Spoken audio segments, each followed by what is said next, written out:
Ladies and gentlemen, a very good morning to you.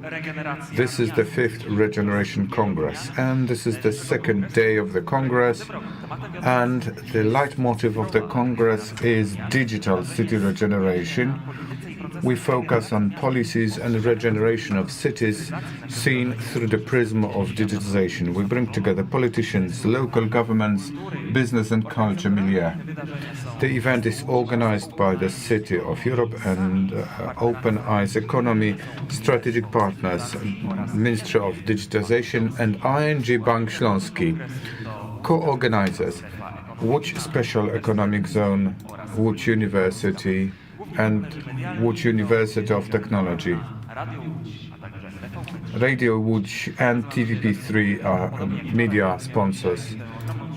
My name is David Kutryn, and I'll have the pleasure of hosting this event. From the heart of Łódź, hello. Szanowni Państwo, obrady kongresowe tutaj w sali Hala Maszyn w dniu Hala Maszyn Hall. We start with building the smart, sustainable cities of tomorrow contribution. Aurel Rolenciu Prościano, Vice President of European and Economic Committee. So let's learn how to build cities of tomorrow.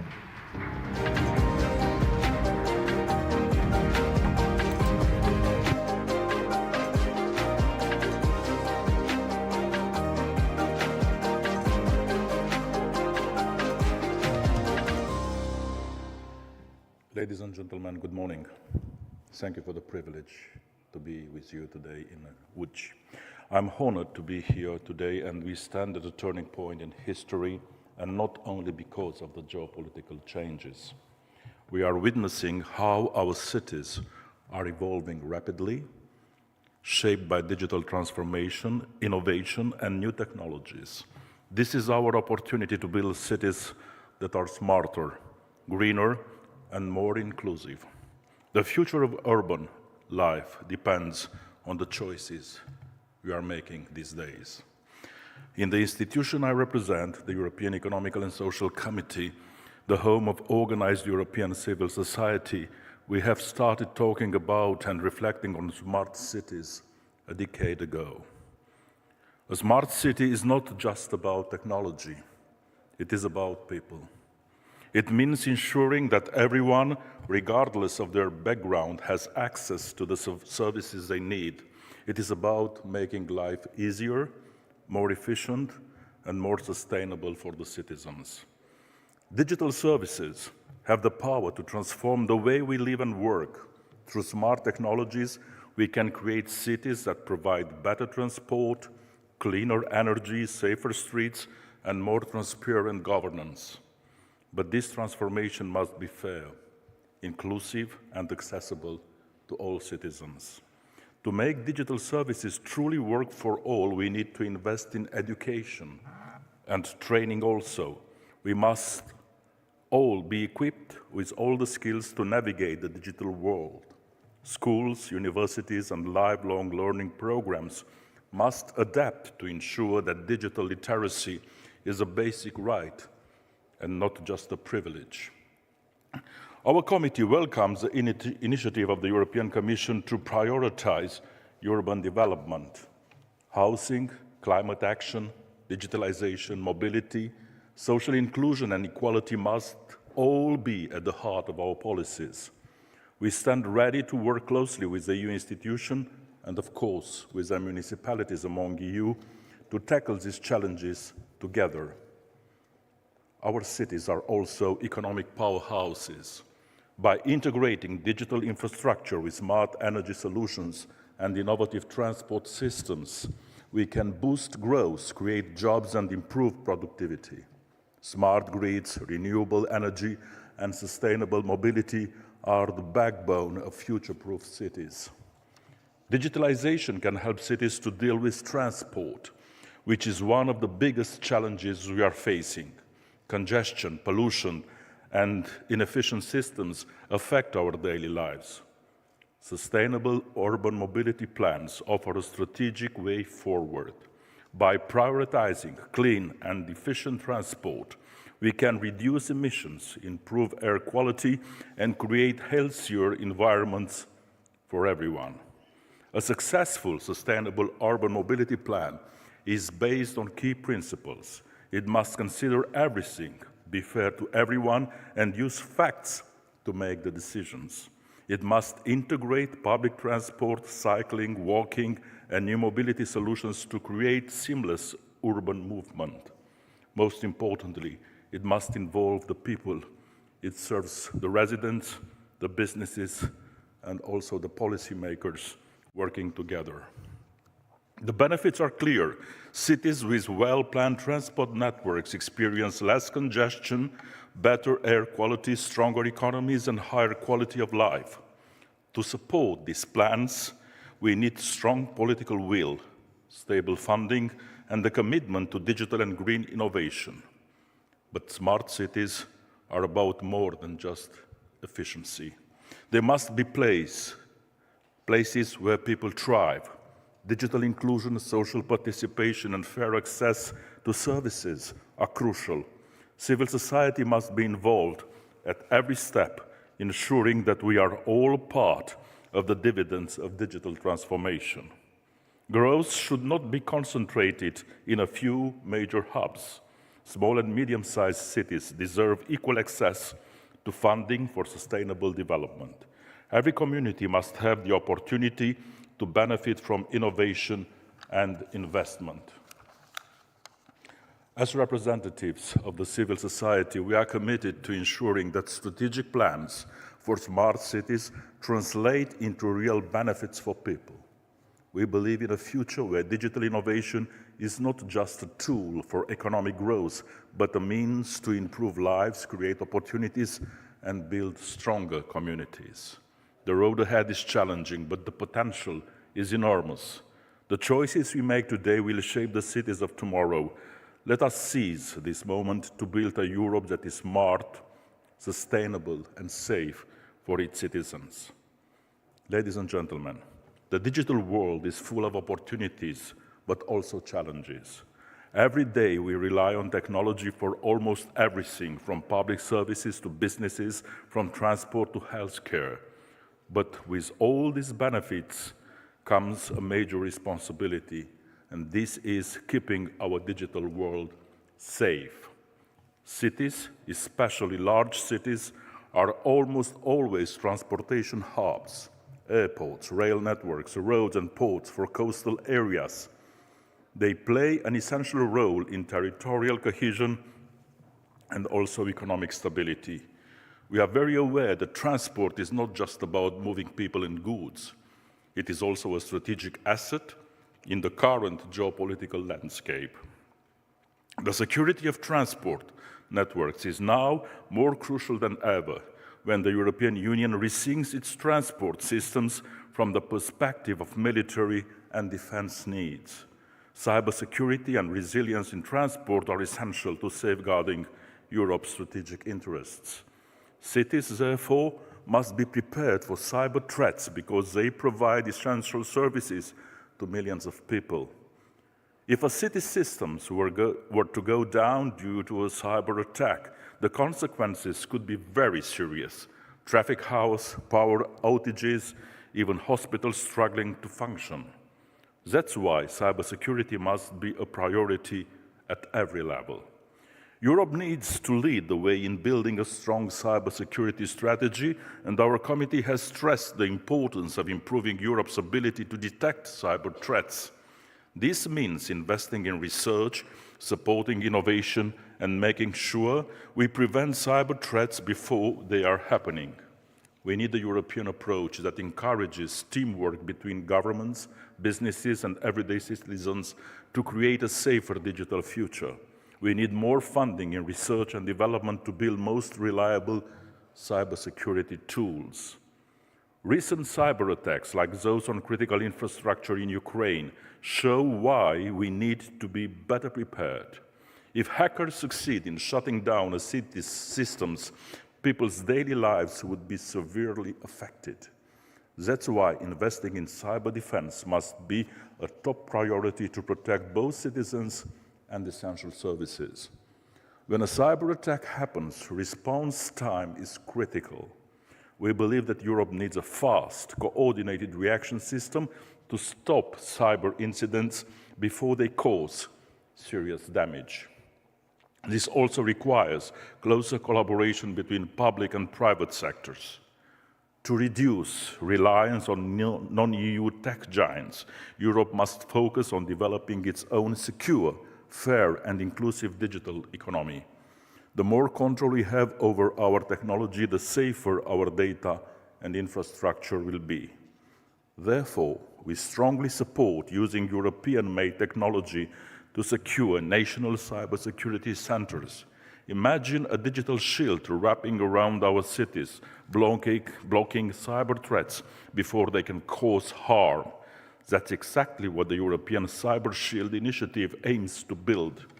By linking national and cross-border security operations centers, this project will ensure Europe is equipped with the most advanced technology to detect and prevent cyber attacks. It is about taking control of our own cybersecurity future, using tools designated in Europe for Europe. But technology alone is not enough. We also need to raise awareness. People must be educated about cybersecurity, from basic online safety habits to advanced cyber skills. We support adding cybersecurity lessons in schools and providing lifelong learning opportunities for adults. After all, the more we know, the safer we are. Raising awareness about existing cybersecurity tools will also help the public take advantage of available resources. We must invest in the people behind the technology. The Cybersecurity Skills Academy is stepping up to close the skills gap, making sure more people are trained to find cyber threats. And this isn't just a government effort. We need businesses to step up too, investing in cybersecurity education so that everyone from professionals to ordinary citizens has the knowledge to stay safe online. Artificial intelligence and big data are transforming our world, from helping doctors diagnose diseases earlier to improving the way we conduct medical research. Imagine AI spotting early signs of cancer that might have gone unnoticed, or big data analyzing millions of health records to predict outbreaks before they happen. These innovations have the power to save lives. But as healthcare goes digital, it also becomes a prime target for cybercriminals. Hackers could steal sensitive patient records, disrupt hospital systems, or even tamper with connected medical devices. This isn't just about data security. It's about protecting people's health and well-being. That's why cybersecurity in healthcare must be a top priority. We need strong protections for electronic health, records-connected devices, and telemedicine services to ensure that when people need medical care, they can trust the system will be there for them, secure and resilient. At the end of the day, cybersecurity isn't just about protecting information. It's about keeping our way of life running smoothly. The future of our cities, our healthcare systems, and our entire digital world depends on the steps we take today. Let's work together to make sure that the future is safe, secure, and resilient. By the end of the day, the cities we have inherited from our ancestors is the legacy we are offering to our followers. Thank you very much indeed for your kind attention.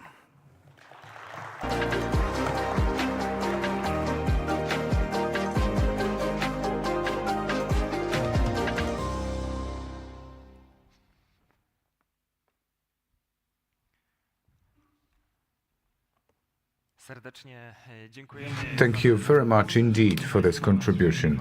Ladies and gentlemen, we've been informed that huge crowds of people are following us in online mode.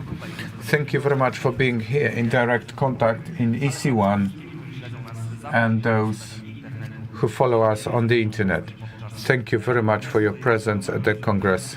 So many people are following our Congress via online. Thank you very much for being with us. We hope you stay with us till the end. Thank you for your online attendance. Przechodzimy, szanowni państwo, do sesji plenarnej. It is time to start plenary session, cyber security in digital transformation era, challenges for the city. It will be moderated by Szymon Glonek, Gazeta Prawna Daily, and wonderful panelists, Łukasz Albrecht, Pro-Rector of Technical University of Łódź, Adam Pustelnik, First Deputy Mayor of City of Łódź, Monika Pieniek, Deputy Director of the Department of Cybersecurity, Ministry of Digitization, Tomasz Sadzyński, Chairman of the Board, Łódź Special Economic Zone, and Mariusz Sakołowicz, who represents University of Łódź. Ladies and gentlemen, we are going to learn about the challenges in cybersecurity in digital transformation era. We have panelists. May you draw many inspirations from this.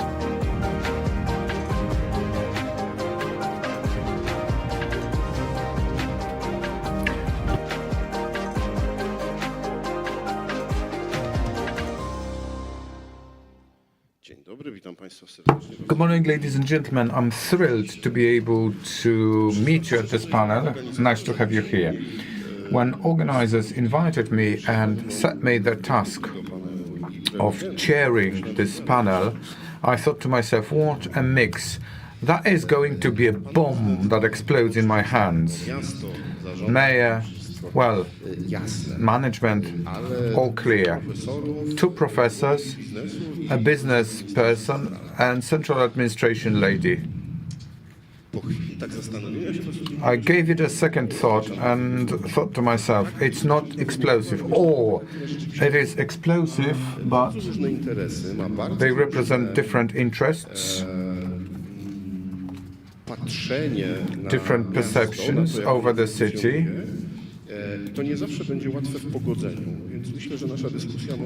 Not always easy to reconcile.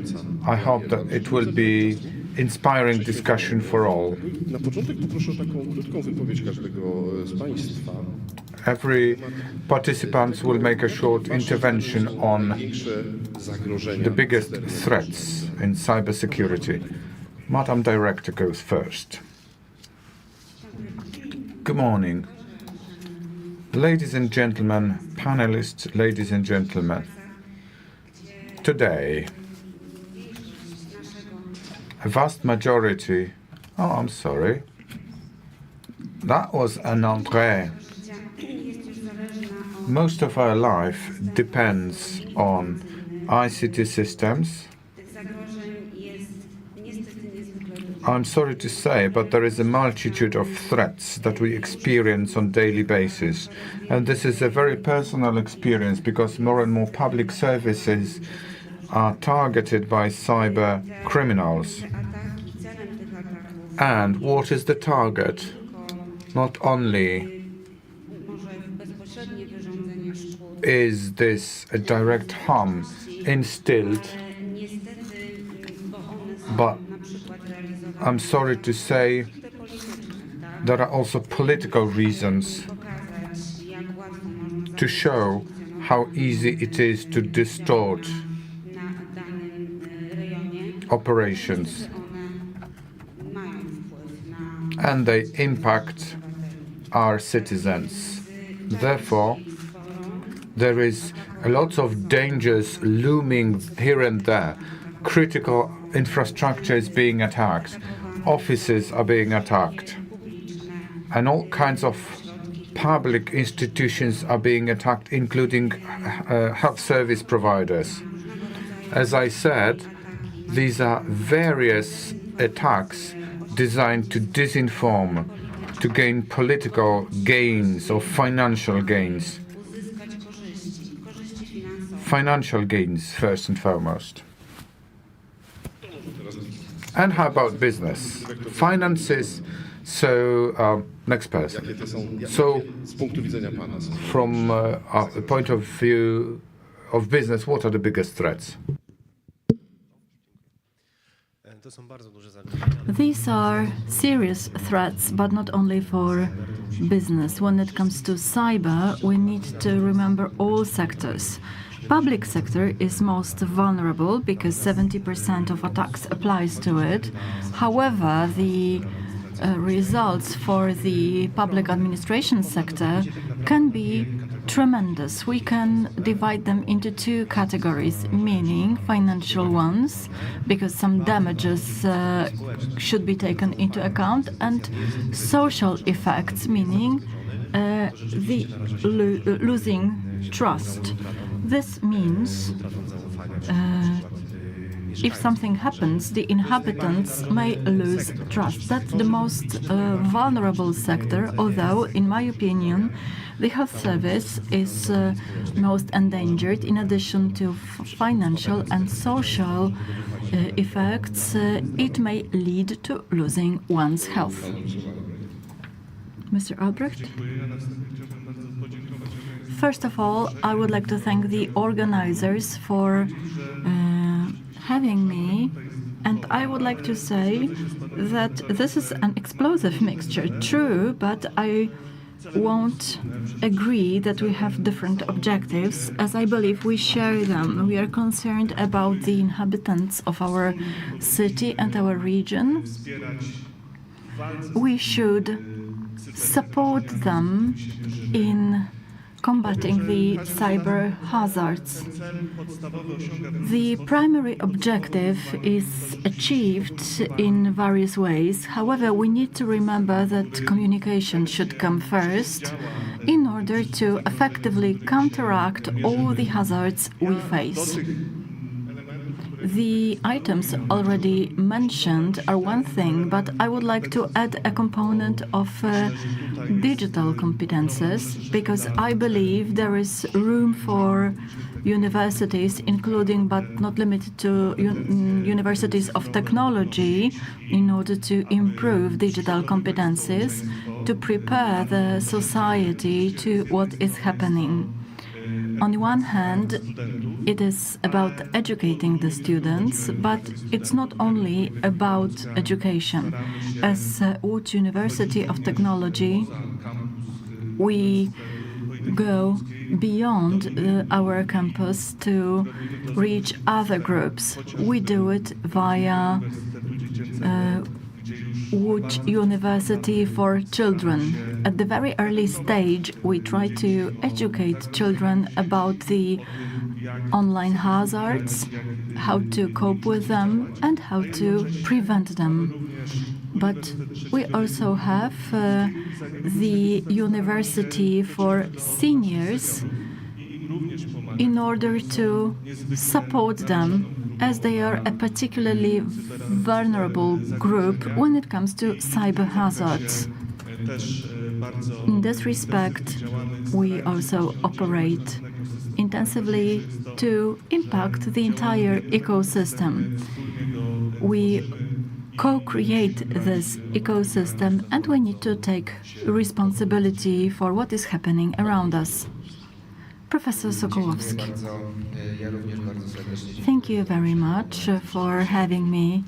It's a great pleasure to participate in a debate with such distinguished panelists, and I would like to add one thing to what has already been mentioned. I work at the Department of Sociology and Economics, Łódź University. Let me add social security in the context of cybersecurity. Systemically, we need to answer the question whether digital technologies exclude or include members of our population. We know it can be different depending on the model.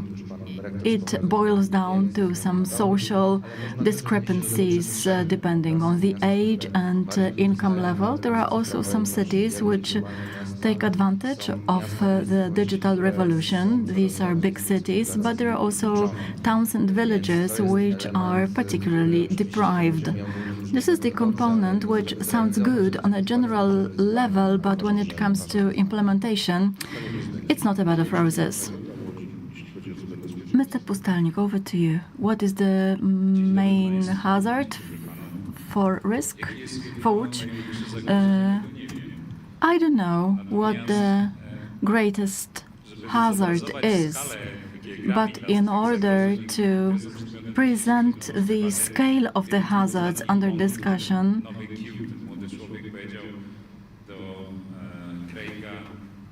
a young person said to Craig, my first sip of Earl Grey that you can do in 10 years of your work in the field. So, however trivial it sounds, he is right. I hope it's not going to inspire or suggest anything to anybody. I believe it's universal in different cities. We've got a smart traffic control system in Łódź, integration of lights and many components that control traffic all over the city. If there is a sudden technical glitch, it presents a hazard and may pose the life of our inhabitants at risk. The same can happen from the south to the north of Poland.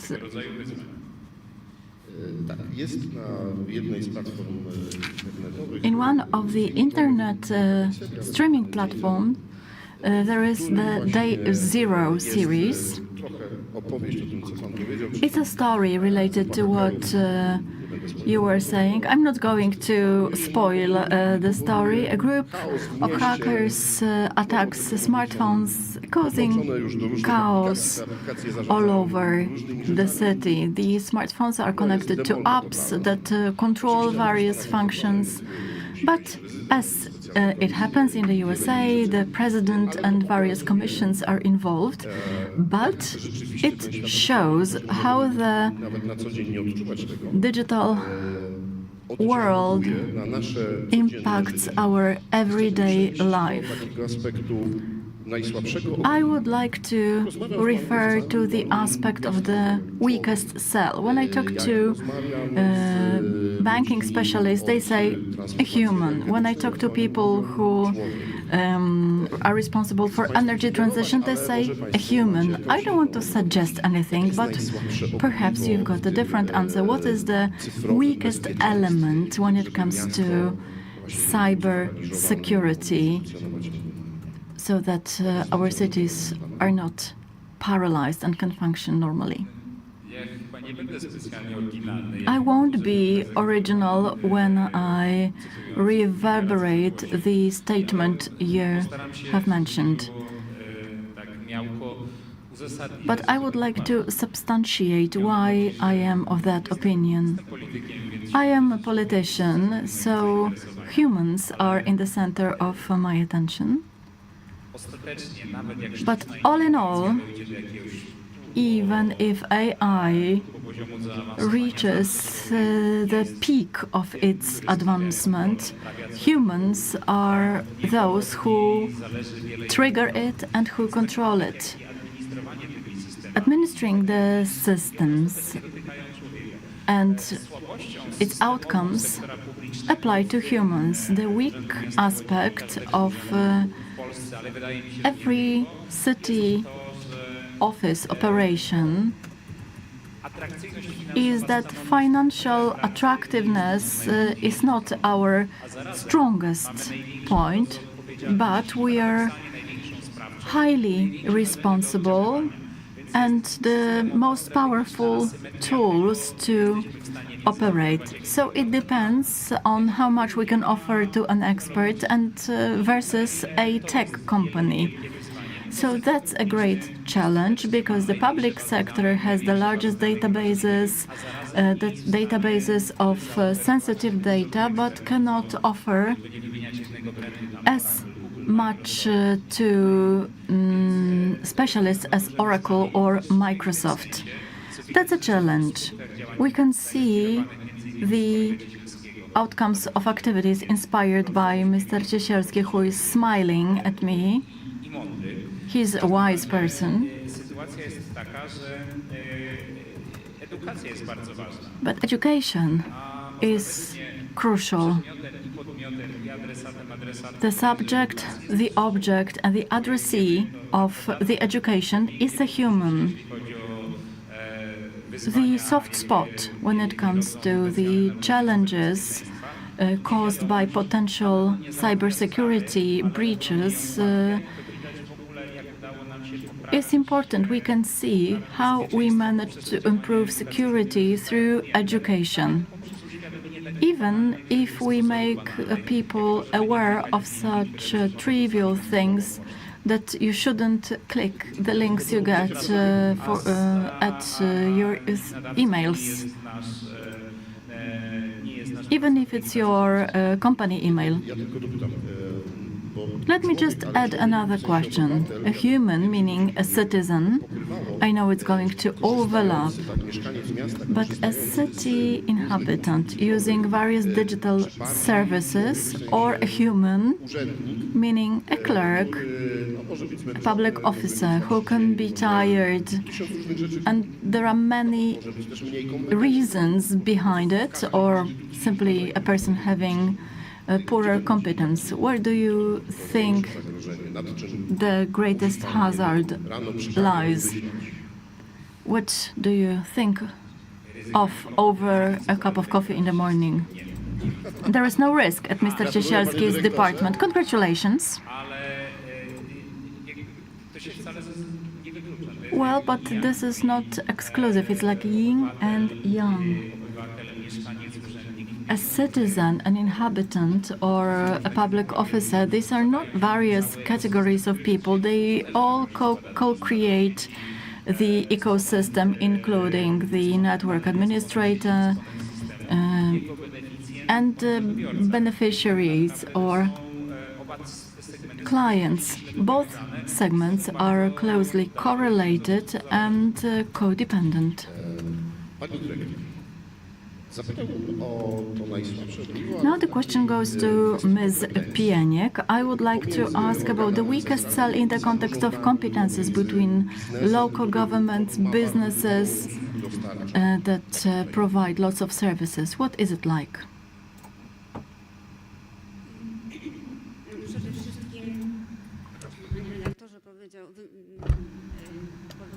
First of all,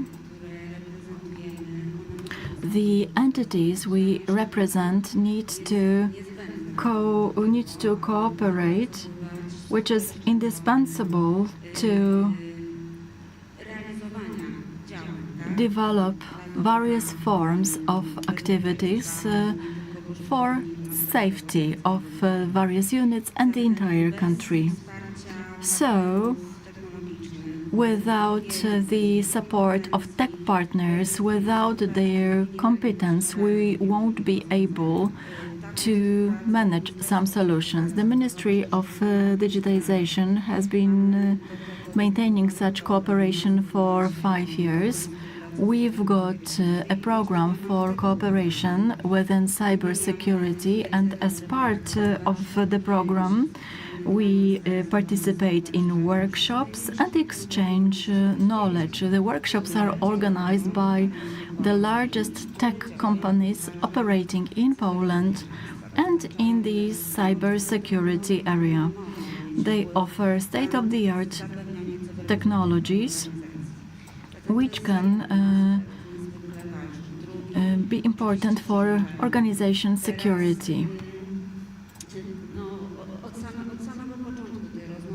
From the very beginning, we've been talking about competences. Without it, we won't be able to operate. The competences need to be developed. We struggle with insufficiencies, with insufficient number of cybersecurity experts.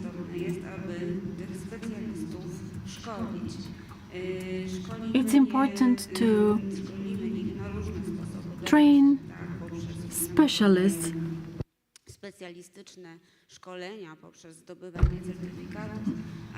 We also need to offer certificates, but we need to educate such talents in cooperation with universities, with business.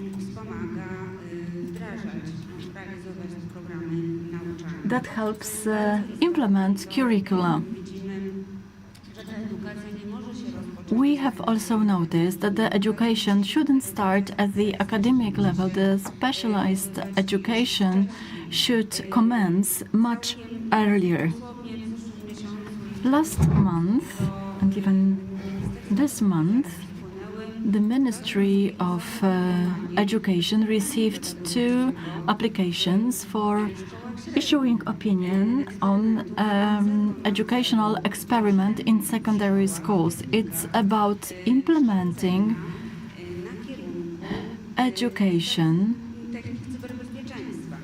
educating cyber security experts in technical secondary schools. One of them was the secondary school of robotics in Łódź.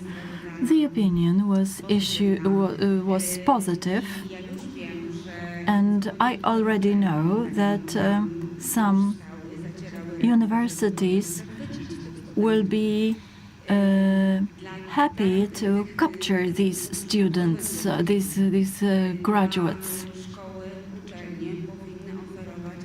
Universities should offer attractive development paths to encourage the graduates. Private companies are also willing to engage such students and offer apprenticeship.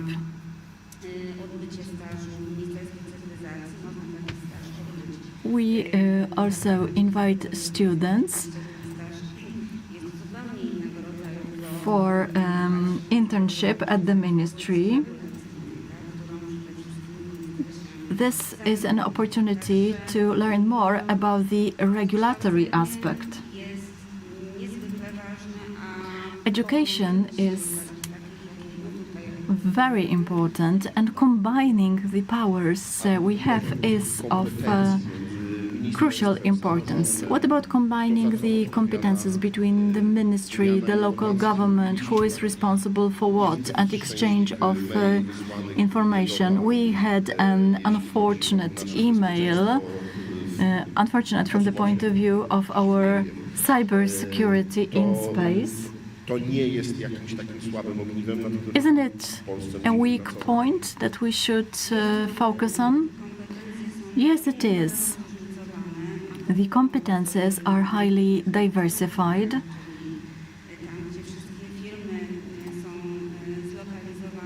In the center, where all largest companies are located, there are more competences of specialists.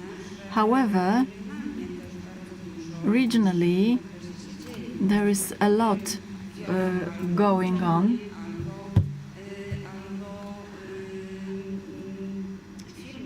Or there are companies which provide cybersecurity services for local governments. Very often these are local government entities that provide some IT services and now start offering cybersecurity services. We can see the need to support the smallest ones who won't have the possibility to enhance their competences wherever large entities or larger local governments can send their staff for training or invest in acquiring the specialists. That's why for the smallest ones will have a project that will last till the end of this year. It's called Local Cybersecurity Centers,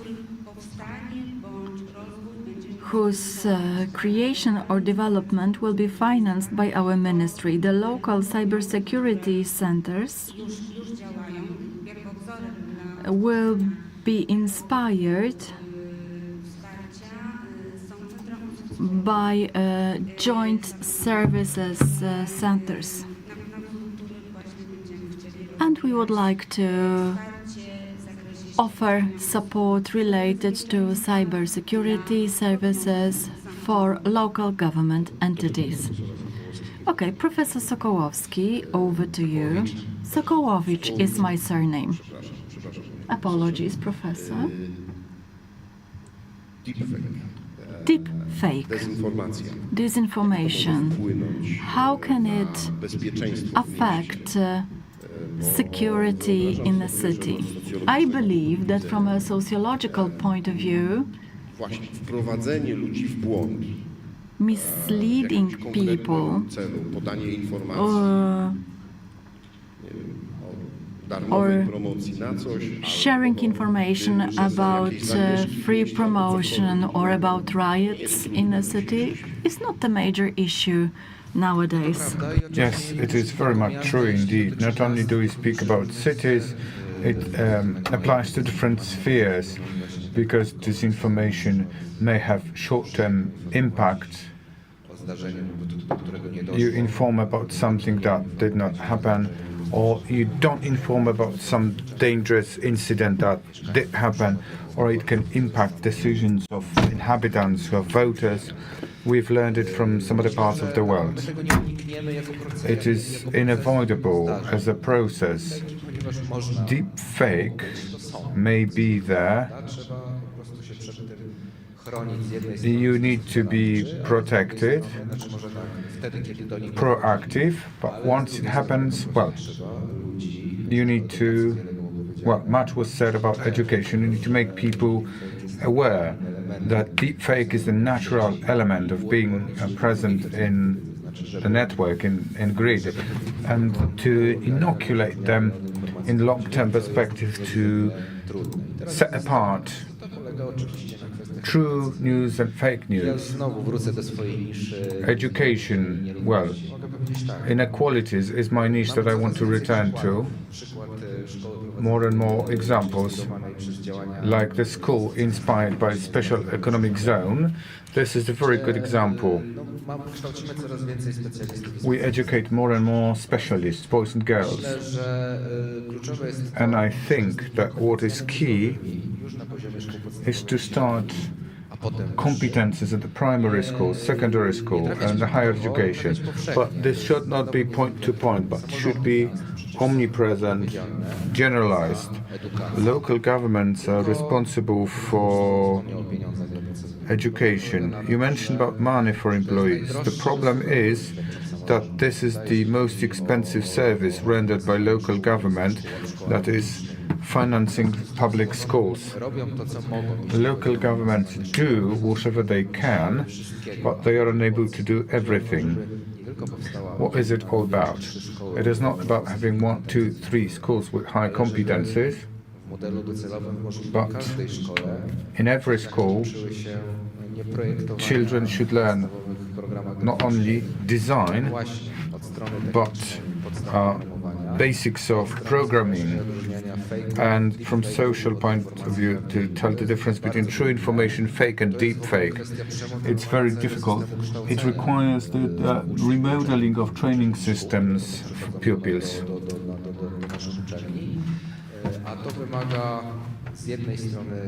It requires financial resources that I mentioned, that local governments need, and on the other hand, I don't want to say a revolution, but radical change in core curricula of pupils. What is very difficult. Higher education institutions are struggling with this. It's very difficult at the mentality level. both students and lecturers. Let's talk about business. Collaboration of local government and business. Is this a bottleneck? Is it possible to interfere in cybersecurity? Let me start by thanking. I'd like to thank the Ministry of Digitization. When I was driving to the panel, I got information that there is a positive opinion on experiment. So we got this document. The zone is the founding entity for the Technical University. We've been partnered by Łódź University of Technology. So according to all signs, we're going to start trainings of first technicians of cybersecurity in Łódź. Many thanks. Thanks to Minister. We are pioneers. So this is a kind of answer. We are a special economic zone. Although we are a state treasury company, we very much involve into many areas associated with local government. We'll be giving training to cybersecurity technicians. And I'd like to encourage the mayor and ICT technicians will support startups in cybersecurity so that they can test tools in the municipality of Łódź. We've got a number of projects of this type. We are open and in constant touch. It so happens business is 1 or 2 steps ahead of local government when it comes to innovations, and local government should be in touch with business because interesting solutions pop up. So there was a startup battle. What I learned from director, it was the startup of cybersecurity that won, and it collaborates with Łódź University. It is most important to sit and learn. Public administration, business, we can create good solutions. The weakest link is human. Education, starting primary school,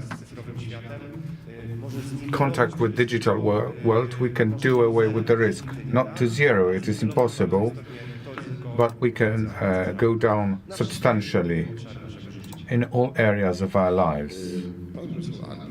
Mr. Albrecht.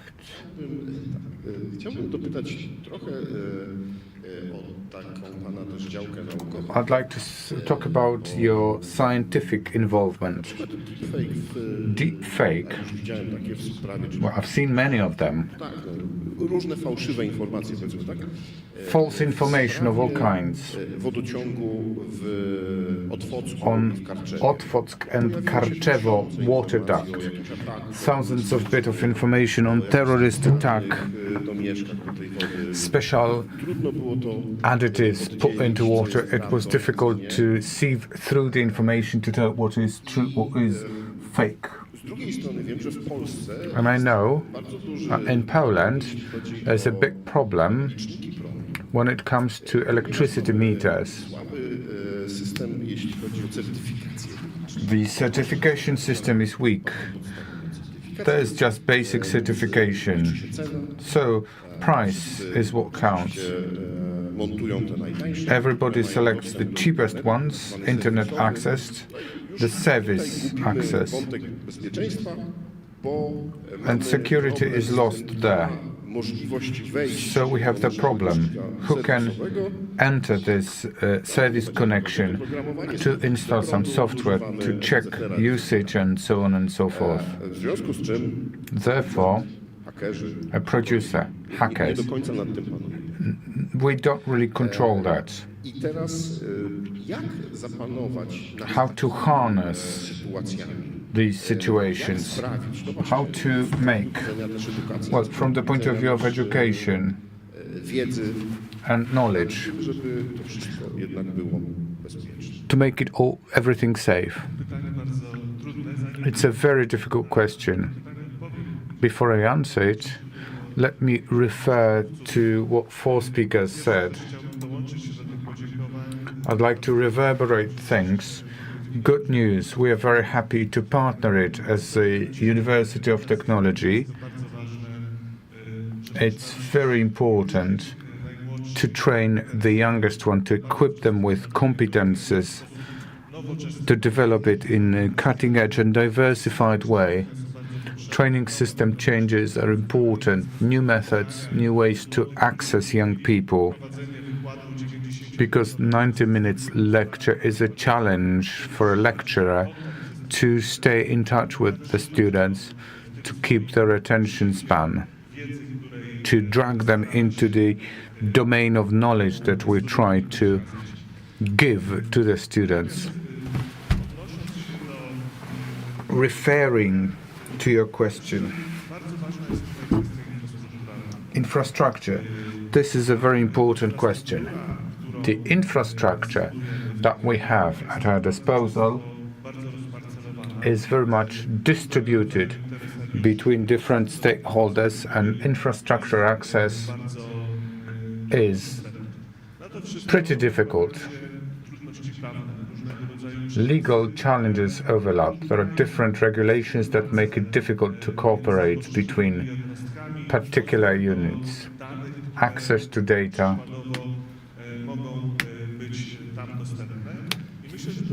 stored therein. Collaboration is a key thing. We are different actors of this public sector, and we have to learn how to collaborate. Together, we need to opt for changes in legal regulations that make this collaboration easier. Łódź University of Technology, hand in hand with the city of Łódź, have filed an application for the project of smart cities. We'd like to get one of the buildings from the city. It is going to be a model building. This is going to be a living organism to work on. It should be sensor-equipped to work out solutions for employees' comfort, people's comfort, work efficiency, and at the same time to improve energy efficiency and resources utilization, which seems to be most important, to create ecosystems that are not of island type, but we should be looking for integration, which requires not only goodwill of ours, but also the changes in regulations and law creation that encompasses and difficulties that you addressed. Referring to what Rector said is very important. I'd like to add on spatial development and cybersecurity perspective. What I'm going to say might be contrary to what Rector said, but seemingly what we need from the perspective of cloud infrastructure, that is the servers. Today, in the context of what is happening in global scale, in Ukraine, just around the corner, they need to be spatially decentralized. Infrastructure, data storage infrastructure, it's nice to have it dispersed. It may be to benefit of little towns that can earn on the infrastructure, but needs to be integrated, distributed in space.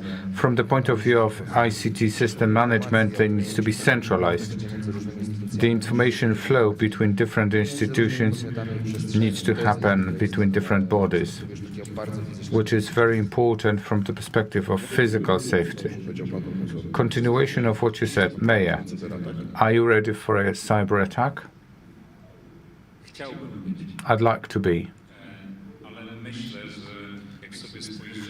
But when we look at the institutions that fell victim to cyber attacks, not only Poland, but global scale. From the systemic point of view, we are not ready for that. to na pewno to byłoby nadużycie semantyczne. It would be semantic abuse to say that we are armed to teeth. Na pewno wyciągnęliśmy wnioski z We drew conclusions from the past, kładziemy na to dość duży priorytet. and we attach great political priority with instruments that we have. Educational resources have been earmarked. We collaborate with external parties. It's not autarky. We are not self-reliant, unable to self-generate solutions to increase resilience. Thus, the collaboration with the hub that was created at the university. We're going to strengthen collaboration with the University of Technology. We can improve us being armed. What we invested in education, collaboration, external partners. We need to learn from wiser ones. We are in a better place than we used to be. It's not excellent. You won't hear it from me, because I wouldn't be frank 100%. It's not only Krakow, but there was a cyber attack on health service providers, the ministry, hospital. Czy są, czy w Łodzi, ale też w ogóle w Polsce, Łódź, Poland. są procedury, Do we have procedures? What to do? co zrobić, How to act? powiedzieć obywatelom, że Can you say to your citizens, w stanie odeprzeć, we won't be able to repel or co robić. protect ourselves, but do we know what to do when it happens? We know more. We are more ready than we used to be some time ago. Geopolitical situation that we are in W ogóle zmiana całego wektora dyskusji publicznej and the factor of public discussion change było od dłuższego czasu dyskutowane, ale has triggered change in paradigm of what has been discussed. It's on the top of the priorities pyramid. If something is indicated as a priority, this is a domino effect. We discuss it, we focal it, make it a focal point, we bring in partners. jesteśmy daleko bardziej We are in a better point, more advanced in preparation, dalece bardziej podniesioną odporność we are more resilient dawno temu. than it used to be, Okoliczności nie do końca przyjemnych, natomiast as the result of non-pleasant circumstances, but it's a positive effect that we have triggered. zaczęto o tym nie tylko poważnie Not only do we speak about this, but we have started investing in that. Dyrektora z punktu widzenia Madam Director, Ministry's point of view, what is it like? Ministry? Inform about incidents. There is a special regulation, National Cybersecurity System Act, that regulates how public bodies should act, but not only public ones, but all key ones, how they should report when it comes to incidents. Public ones, local governments first and foremost, National Supreme Chamber of Audits research has indicated that not all of them are reported. Co jest najistotniejsze, że dlaczego nie są zgłaszane? Why are they not reported? Because they are afraid. Ktoś zobaczy, że są pewne Somebody might be afraid that there are some insufficiencies. They might be ones to blame. cyberatak był That a cyber attack was provoked by them. Yes, and these situations may happen to the biggest and the best one. It's most important to report it to specific services, and these services will help on to manage the incident. Right people will come. They indicate equipment will be well prepared so that you can recover the data. Malmanagement when it comes to equipment may make it impossible to regain the data. The data may not be recoverable. That's the basic thing. From the point of view of regulations and incident management, you need to file in the information and You should inform services. You should collaborate with them. Panie rektorze, Professor Rector, are you ready at your technical university? We try to be ready because this is our duty about the very virtue of the act. And the director who is responsible for cybersecurity at our university may be punished severely and dearly when he exercised negligence. This is financial penalty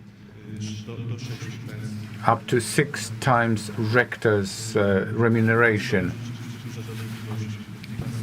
It's a great financial pain. Speaking about cybersecurity and readiness to embrace threats, the best way to be ready is to monitor incidents, to analyze, to react swiftly. Security operation centers, SOK, are for that. Łódź University of Technology and Łódź universities of all kinds have established a partnership. We are in Lodman network. This is the city network, which is a part of the national network called Pioneer that brings together 22 cities in Poland. We try to be ready to build this kind of SOK to protect Łódź universities against threats. It's a huge cost. And this is the financial aspect that we touch upon, to allocate resources and to bring forces together. It is important to have these structures dispersed because attack susceptibility, including physical attack susceptibility, is limited, and it is also important for us, for universities, to collaborate because big and mid-sized universities can cope with these threats and bear the cost of sustaining operational centers. Smaller ones, artistic universities, don't have resources of this kind. And it includes competences, especially digital competences. We need to collaborate hand in hand and work out solutions where resources are wisely utilized and big enough to meet the challenge of sustaining a SOC. 4 million zlotys a year is the cost. It's not peanuts comparing to the budgets of higher education institutions. Therefore, sharing infrastructure and collaboration in this respect are vital. Panie prezesie, What about bezpieczeństwo czy przygotowanie biznesu? business preparation and security? The question goes to Mr. Sadzyński. I believe it looks quite positive. Previously, I was responsible for administration management in a hospital for 6 years. So if all the procedures recommended by the Ministry of Digitization are implemented, we can say the institutions are ready for attacks. There was a cyber attack on a clinical hospital in Łódź. According to NASK, the hospital was ready and handled it properly. Yeah, typically we mention some negative examples. Yes, but I wanted to share a positive one. There were backups. Backups are done every day, and the entire system is copied to a hard disk and closed in a flame-proof case. Cyber attacks follow the development of ICT technologies, and so does cybersecurity. Even if we lose the data, it happens only for a moment, and we can renew the system. Business is aware. In Łódź Special Economic Zone, we are going to make backup copies regularly, but we do not have such sensitive data as, for instance, hospitals. But from the point of view of our investors, these are data that we don't want to disclose. So wherever everything is based on digital resources, companies are aware. Let's take a look at how the market of companies dealing with cybersecurity has grown over the recent years. It shows there is high demand, but business knows that without competences and people, they can experience loss of resources that companies develop for many years. So it's about recognizing the new methods of cyber securities, and people are going to invent how to protect against them.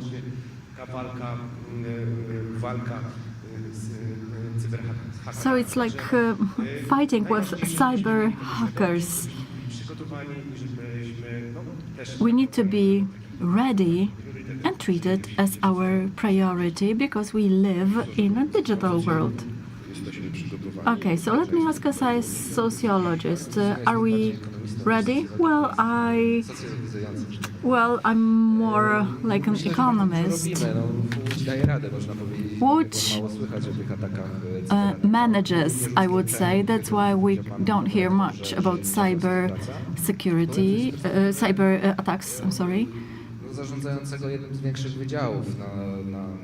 My department is one of the largest one at the Łódź University, and I can say we can see it in the employment structure. We've got more and more people working in the ICT area, and I refer to the scale of the entire university. These are highly competent people working with us, even though their remuneration is not very high, and I know it is important in this sector because we are not competitive. On average, once every 6 months, I get a cybersecurity alert report. Director, the dean does not discuss it with the ICT specialist, but simply follows their order. The ICT specialists communicate directly. They do not follow like formal rules of conversation. They simply instruct what to do. So the university authorities are very happy to have such specialists. So now I can only thank the ICT specialists who work for us because they are highly skilled and competent people. Thank you. There's not much time left. So if you have any questions, I don't know if there is a microphone in the audience, but if not, I will approach you.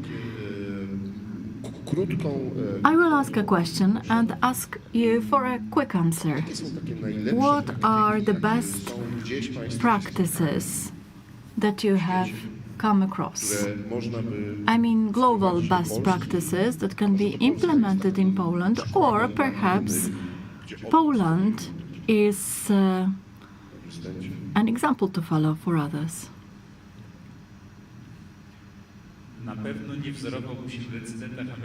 Well, I wouldn't follow the example of American decision makers, such as invasion plans in Yemen, and like a hawk's approach.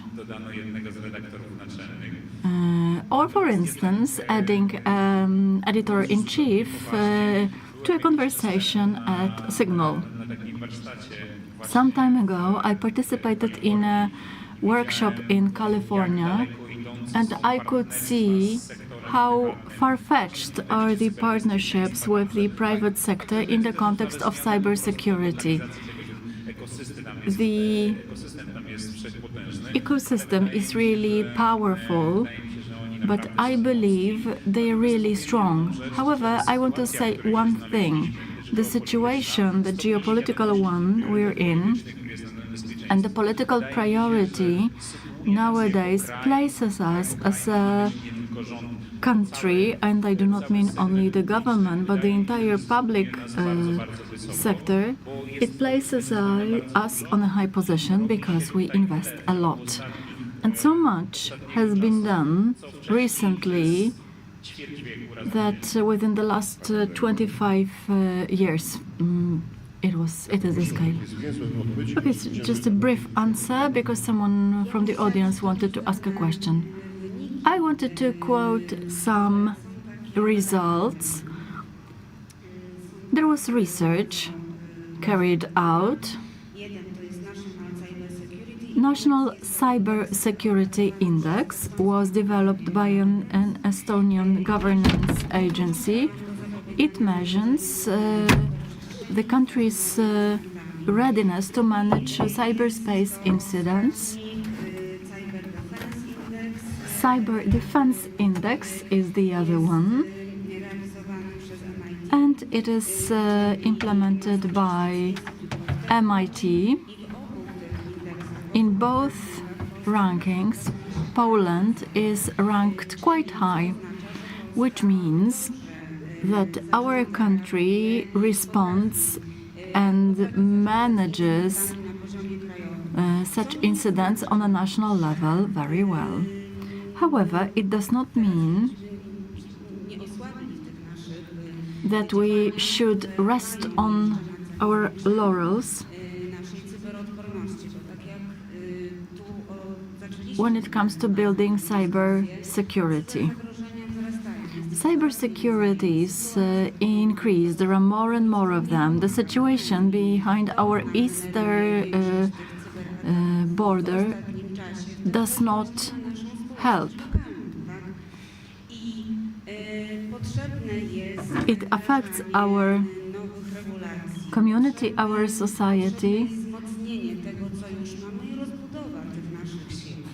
We need to extend our sources and impose greater obligations on some entities. Some entities will be covered by these regulations, but it's all meant to strengthen cyber resilience. When it comes to repelling attacks, Poland is ready, but it doesn't mean that it should give up arming itself. I can only say that I could make a performance, send money using a Blick. I could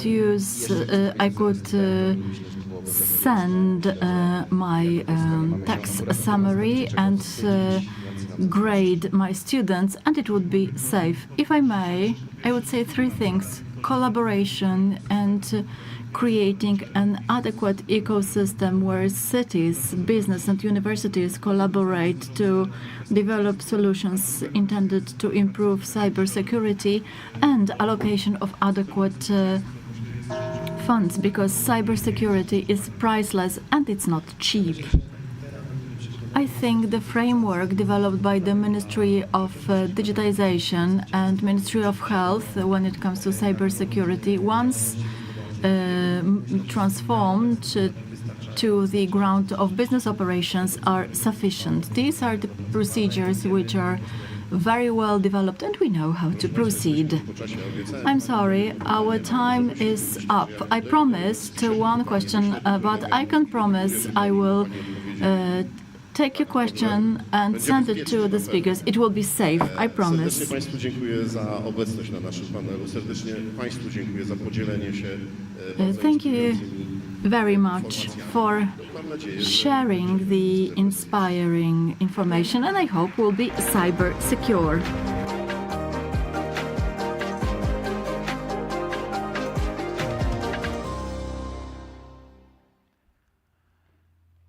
Bardzo serdecznie dziękuję za tę sesję plenarną, szanowni państwo. Thank you very much for this plenary session. We know what challenges cities face when it comes to digital transformation. I would like to thank our distinguished panelists and the moderator.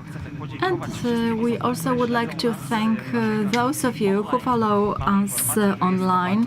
It's a numerous group. For your online attendance. We got the information that such a big amount of people is following us via online broadcast. That's why thank you very much for your online attendance. Teraz, szanowni państwo, przechodzimy do kolejnego. We are now moving on to the next part of our plenary session. It's going to be on digitization as an accelerant for city regeneration. It will be delivered by Krzysztof Gawkowski, Deputy Vice President of the Council of Ministers, Minister of Digitization. The floor is yours.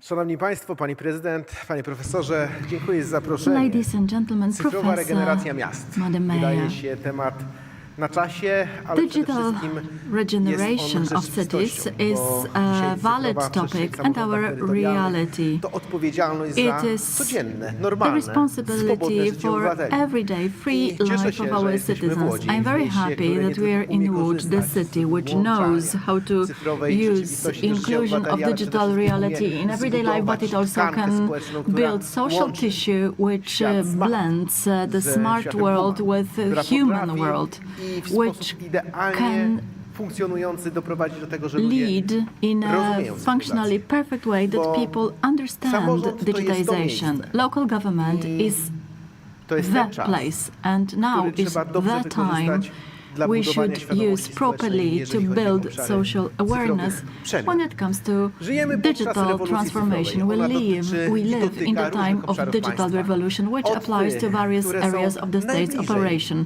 from człowieka, those which are czyli the polityk społecznych, closest to bezpieczeństwa, human, jest social bardzo policies, blisko, można security, powiedzieć, w symbiozie z administracją, and it's in ale jest również tam, gdzie jest symbiosis sport, with administration, jest tam, gdzie jest rolnictwo, as well as sports, jest tam, gdzie jest agriculture, cyfrowa gospodarka, digital nie wspominając o economy, transporcie, not to logistyce, mention zdrowiu, transport, logistics, edukacji, health, czy sprawach education, dotyczących or takiego codziennego życia i korzystania z everyday różnych dóbr, life's jak woda, issue and energia, using czy such chociażby resources zapisanie się do as lekarza. water, energy, Cyfrowa or making rzeczywistość an jest appointment zatem at the odpowiedzią na to, doctor.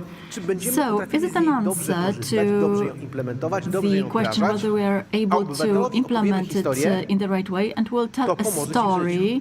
to a Cieszę się, citizen how że it will podczas help tych their debat, life. I'm very 2 dni happy that kongresu during the 2 rozmawiacie days właśnie of o the takich Congress kierunkach, o you budowie discuss świadomości such społecznej directions, państwa, building social która ma awareness of pozwalać the state, obywatelowi which is aimed łatwiej to żyć. simplify A the gdzie citizens' indziej, jak w lives, samorządzie, jak w where lokalnej Polsce, in the w local jakim government, in local Poland, ułatwienia close to powinniśmy people, this is najbardziej where implementować. simplifications Czyli should be podpowiadać implemented. We obywatelom. should Jak nie w suggest, give samorządzie hints to terytorialnym zbudować citizens. to najłatwiejsze Local połączenie. government is the Niech to place będzie na to użytek build dzisiejszego the kongresu link. cyfrowe, społeczne połączenie Let's call kwantowe. it Bo w social takich czasach żyjemy i tak trzeba quantum sobie connection. wyobrażać rzeczywistość. This is how we should Ministerstwo imagine the Cyfryzacji reality. The i Ministry polski of rząd Digitization and dokładnie the w taki Polish sposób government projektują, przygotowują design, i wskazują, prepare jakie and powinny być kierunki indicate rozwoju the cyfrowego development państwa, directions of a żeby digital state regeneracja in order cyfrowej for rzeczywistości, the cyfrowych miast była z city największym udziałem digital społeczeństwa. regeneration W tym should tych wszystkich, involve którzy the mogą poczuć się society, wykluczeni including cyfrowo. but not Bo limited to gdybyśmy those mieli who can feel zdiagnozować, digitally dzisiaj mamy excluded. If we największe were to pole problemu diagnose społecznego z where the korzystaniem z nowych greatest usług, social tych, które już dzisiaj są i problems zostały emerge wybudowane, a using plany the nie są services olbrzymie. which are already To jest there, to problem kompetencji that would społecznych. be the issue Nie of social wykształciliśmy w competences. społeczeństwie We have not głębokiego przekonania, czym jest educated cyfryzacja. our Ona citizens wiąże się z that najprostszym digitization elementem. Mamy is komputer, the right tablet, thing. smartfon, We've got a umiemy smartphone, tam a computer, a włączyć tablet. gry, We obejrzeć can programy, watch czasami something, skorzystać play a z usług. game, and sometimes Ale nie use łączymy z tego services, fazą przetwarzania but we danych. do not link Nie it to umiemy i nie data rozumiemy processing tego, stage. We jakie do są not zagrożenia wokół nas. understand what the Często hazards nie around us, diagnozujemy problemów and dotyczących often we do uzależnień not od internetu, diagnose problems related bo to ta luka internet kompetencyjna, addictions, która się because the wytworzyła, competence gap spowodowana była tym, że społeczeństwo w rozumieniu has been państwa, caused nie by the cyfrowej fact rzeczywistości w mieście, that the zachłysnęło się tym, że cyfrowe usługi society to tylko fajna sprawa. believed that Ja też digital jestem jej fanem, services is a ale nie nice oznacza, że thing. nie powinniśmy I'm narysować an mapy aficionado dojścia as do well, takiego but we momentu, w should którym cyfryzacja draw a oznacza map włączanie showing how to wszystkich reach a place obywateli where w możliwości digitization cyfrowego means świata. including Bo all skoro prognozujemy, citizens że do roku to 2035 offer the possibilities of w the Polsce digital world. nie In będziemy w administracji 2035, używali if papieru, to musimy sobie we are wyobrazić, supposed że not od to dziś za use 10 lat paper, but we should każdy believe that obywatel within powinien 10 umieć years' i time, rozumieć, every citizen jak should korzystać z be urządzeń able cyfrowych, and żeby nie był understand wykluczony. how to Skoro use prognozujemy, że do digital roku tools. 2035 If we będziemy forecast that by potrzebowali 2035 we'll need 1.5 ICT specialists who will work for the local government, and now we have 800,000 of them, meaning we need to educate twice that number. Universities need to work on it to open departments and faculties that will generate new supply.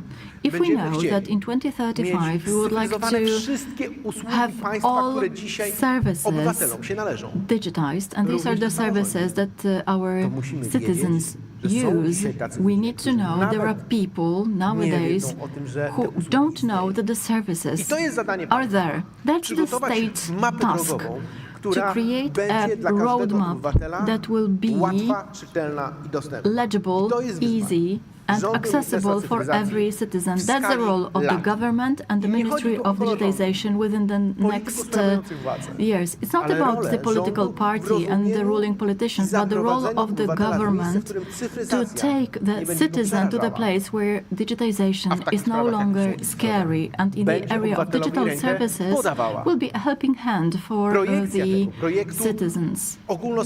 This is a pan-social project which should turn digitization into a project that will implement change in every aspect of our life. We want to do it, and we've been designing it for some time now. We trained over 200,000 clerks who need to know what tools are available and what tools can be offered to citizens. We have announced a large social scheme to develop competences in administration, support for seniors, and the deprived ones who do not have the adequate equipment. Over 600 million zlotys, the largest scheme in history. Ms.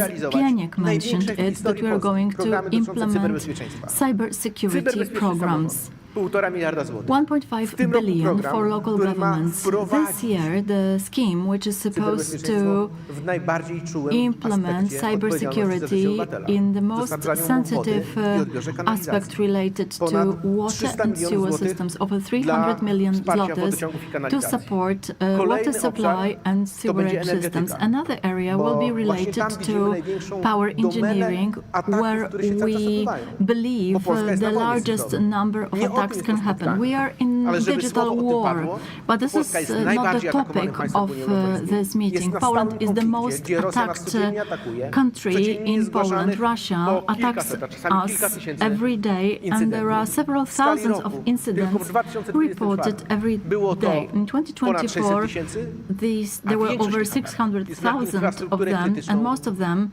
applies to critical infrastructure in local governments. And if we want to develop digital state, nobody can say that we want earmark new batch of money for cybersecurity. But this is much more than the service and network and audit. What is important for us, what we want to design, is equipment exchange support. Because we seem to have glory and dignity discussing digital Poland. This makes me proud. Digitization is a relay. You pass the button saying carry on. But I cannot turn a blind eye what happened in Poland in local government in this technological gap.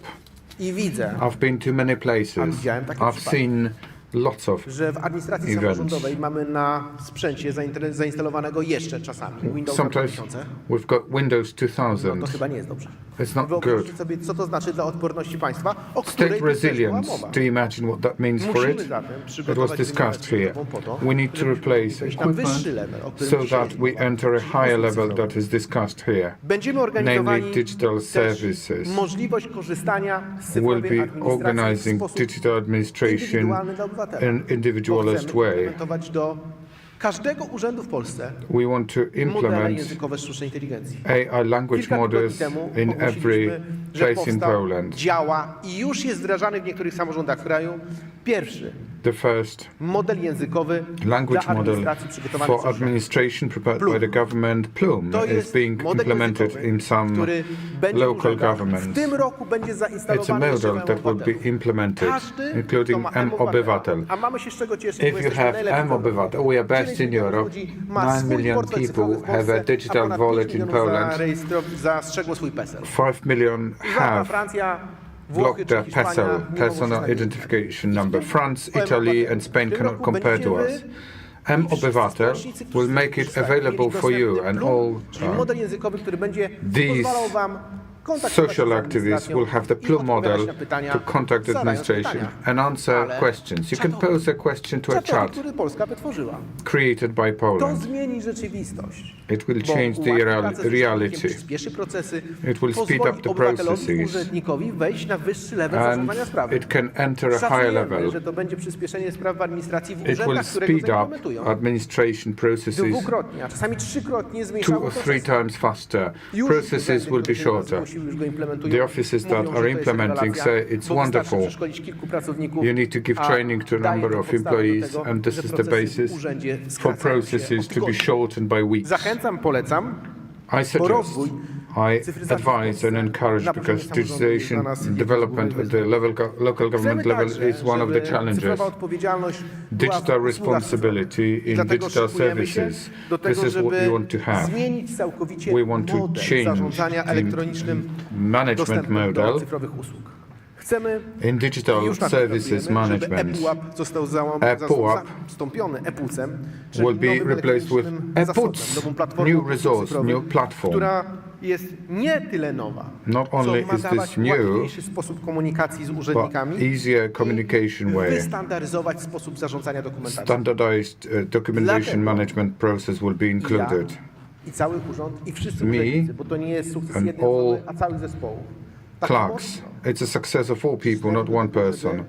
We od pushed 2024 roku wdrożyć e-doręczenia. to Ja have czasami mam takie wrażenie, e-delivery że starting ktoś się stanie, 2024. jeśli ktoś przyjdzie We i are powie, afraid what coś nie działa happens. przez chwilę. Something is not No, working przez for a chwilę może moment. działać, It may ale not recepta work też for a nie od razu działa, moment, bo ci jesteśmy but z nich dumni e-prescription may not happen that E-doręczenia quick. są kolejnym takim przykładem. E-delivery is yet Samorządy another example. łączą się w sposób Local governments bezwzględnie szybki get connected z pocztą swiftly i mają szansę with the wysyłania post przesyłek do office, ludzi, którzy z tego and korzystają. they can dispatch to Od people 1 who use kwietnia it. w tym 1st of systemie coraz April, więcej firm. more and more Myślę, companies że in w this system. 2026, a później 2026 and 2027, e-doręczenia będą e-delivery właśnie podstawą tego. will be the Skrócimy basis. procesy dotyczące Will wysyłania nie shorten the tylko processes, ale not przede only wszystkim registered wzajemnej letters, but komunikacji. Urząd, communication obywatel, administracja, between człowiek. administration and citizen, Jestem administration przekonany, humans. że platforma I'm e-płatności convinced that e-payment będzie platform na nowy sposób modelowała życie will administracji model człowieka, jeżeli chodzi o administration zarządzanie life finansowym. when it comes to financial E-płatności resources to nie tylko management. innowacja. E-payment To is przede much wszystkim more than rozwiązanie innovation. umożliwiające obywatelom This szybkie, is the bezpieczne solution i for bezprowizyjne. Pierwszy raz w historii. Korzystanie royalty-free z różnego rodzaju możliwości use płatności, of payment possibilities. zastępujące płatności w okienku, It zajmujące replaces post czas, office opłaty payments, skarbowe przechodzą do payments, wirtualnego świata. W a Polsce transfer to to, co virtual dzisiaj world. robimy w Europie, What dopiero we do in projektujemy. Poland is designed Mamy in naprawdę Europe. możliwość We are powiedzenia, actually doing w it. usługach cyfrowych jesteśmy na pierwszym miejscu. Digital Jeżeli ktoś z was services, gdzieś jeździ we are front runners. za If you granicę, go to doskonale zdaje places, sobie you sprawę, do że realize model cyfrowej rzeczywistości w the Polsce jest na digital innym levelu. economy model is at a different level, Nikt nie będzie different jednak zwalniał phase. tempa. We are Jak się not zwalnia going to tempo, slow down to zawsze because traci if you pozycję slow lidera. down, you are Dlatego no longer a już leader. niedługo, bo w maju So zostanie soon, ogłoszony in May, oczekiwany we will announce something bardzo that has been teraz long już awaited for and well program prepared. cyfrowy uczeń. Digital Pupil Przedstawimy Program założenia, przekażemy, prepare jak będzie wyglądała dostęp do nowych provisions, urządzeń, access jakie to będą new, typy i jakie będą appliances również rodzaje and możliwości types. korzystania z sprzętu. Przedstawimy informacje Will dotyczące present tego, kiedy information będzie on realizacja programu, when the program jakie is będą podstawy delivered. programowe, What jakie is the będą basic materiały curriculum? załączone What are the materials do tego programu, który included to the program that was missed in 2023? Because a wymaga digital rozsądku. state requires you to be prudent and wise. being prudent and wise in digital competences, e-services development is delivered by this government. Przyjechałem też do Państwa I've come to z you nową informacją. to bring you some new To information. jest dobre miejsce, żeby podczas 5. It's a good Międzynarodowego place Kongresu Cyfrowa Regeneracja to discuss it at the 5th Digital Regeneration Congress. We are commencing a new line of thinking on how we want to change collaboration between local governments and digital Poland development. So we are starting a project of ICT architecture model implementation for local governments. Never before have we tried to have local government's infrastructure to be described organizacji systemów pracy tych jednostek as wspólnie. joint Model work. będzie wspierać realizację zadań z zakresu informatyzacji, ale będzie support digitization, coherent and rational with the use of data. Wsparcie identyfikacji And the result? dla jednostek Identification of strategic goals for territorial management units so that they can tap individual experience. do realizacji, Selection of projects of IT domain to be delivered at the local level. Optimization of development work in IT so that you know which systems are the best. And optimization of in business processes.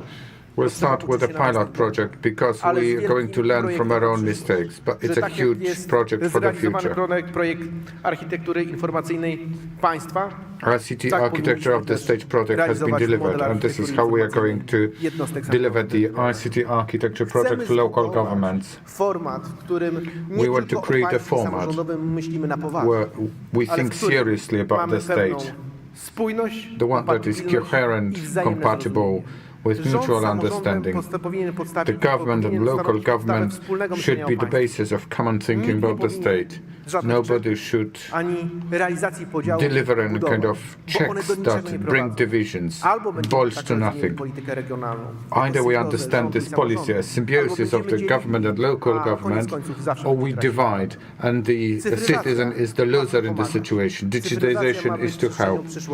It is the space of the future, something that is on our banner of the Ministry of Digitization. This is where we create the future for local government. We should create future together. We should be able to do so. Thank you very much indeed.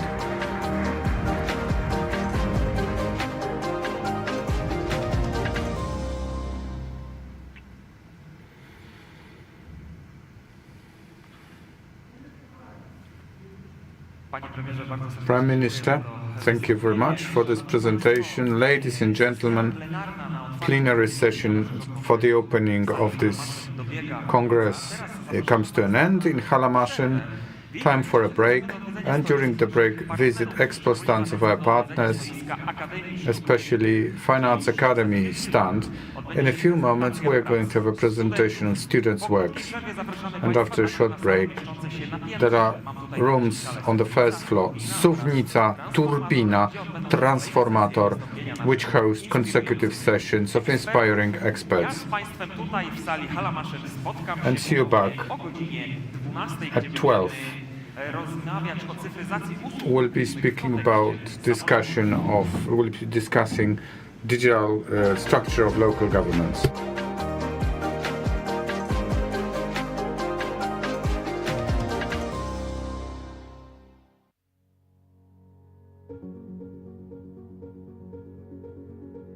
Świat potrzebuje silnej i zjednoczonej Europy. Stanie się to tylko wtedy, kiedy tą naszą jedność będziemy budowali na wartościach, tak jak to było w przeszłości.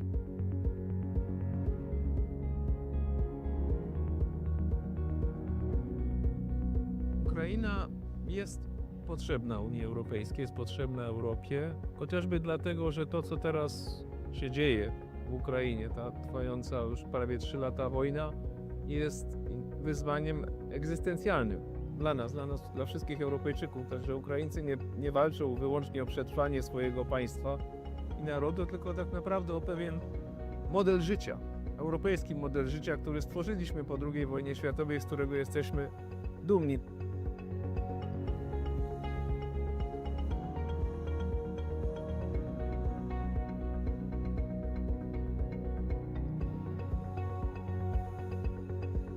Współcześnie człowiek doszedł do takiego poziomu rozwoju, że to, co narodowe, wymaga tego, co ponadnarodowe, aby rzeczywiście mogło się urzeczywistnić. Taką wspólnotą ponadnarodową, która jest dla nas geograficznie, historycznie i kulturowo właściwa, jest wspólnota europejska.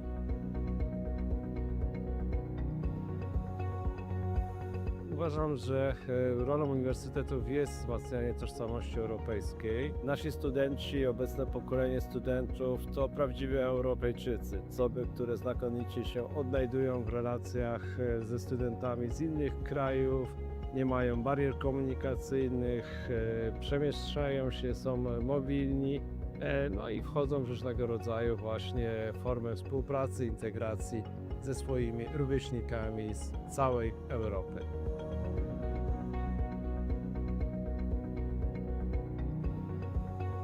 Tutaj przyjeżdża też bardzo dużo osób z całej Europy. Oni tutaj pracują i my się od nich uczymy. My się uczymy od nich ich wrażliwości, ich kultury, ich potencjału i wykorzystujemy ich potencjał społeczny, więc to jest taka obustronna wymiana, zarówno kulturowa, społeczna, jak i ekonomiczna. Ja myślę, że tak będziemy czerpać przez najbliższe lata. Im Kraków bardziej będzie otwarty, tym więcej tej wymiany będziemy tutaj na miejscu mieli. To właśnie w tej różnorodności drzemie siła Europejczyków i jeżeli wszyscy zostaniemy zaproszeni do stołu, do czynnych debat i dyskusji w zakresie tego, jak powinniśmy regulować otoczenie prawne, jak stabilnie je zaprojektować dla rozwoju nowoczesnych technologii, będziemy wygranymi w tym wyścigu.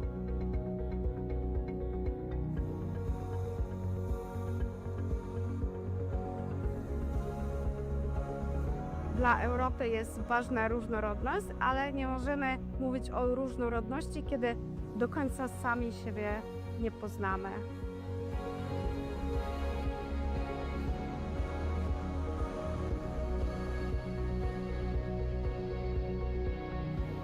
Kultura europejska jest przede wszystkim spoiwem, który pozwoli dzisiaj, w momencie tak wielu kryzysów, które dotykają zarówno Europę, jak i świat, pozwoli na połączenie sił, na wspólnotę i na stworzenie wspaniałych perspektyw i przyszłości.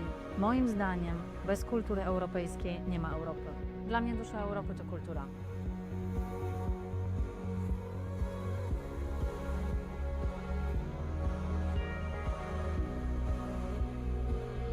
Kultura ma bardzo duży wpływ na gospodarkę.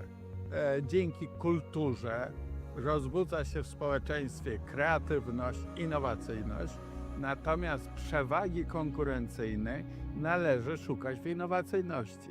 Dzięki kulturze jesteśmy bardziej innowacyjni i możemy odnosić większe sukcesy w gospodarce.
Już od 10 lat otwieramy oczy na ekonomię wartości.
Poland is an emerging tech hub of Why Europe. Poland is leading The Central tiger Europe's of digital Europe. transformation. Europe's new growth engine. Chcecie wiedzieć, jak to robimy? Przyjrzyjmy się temu z bliska.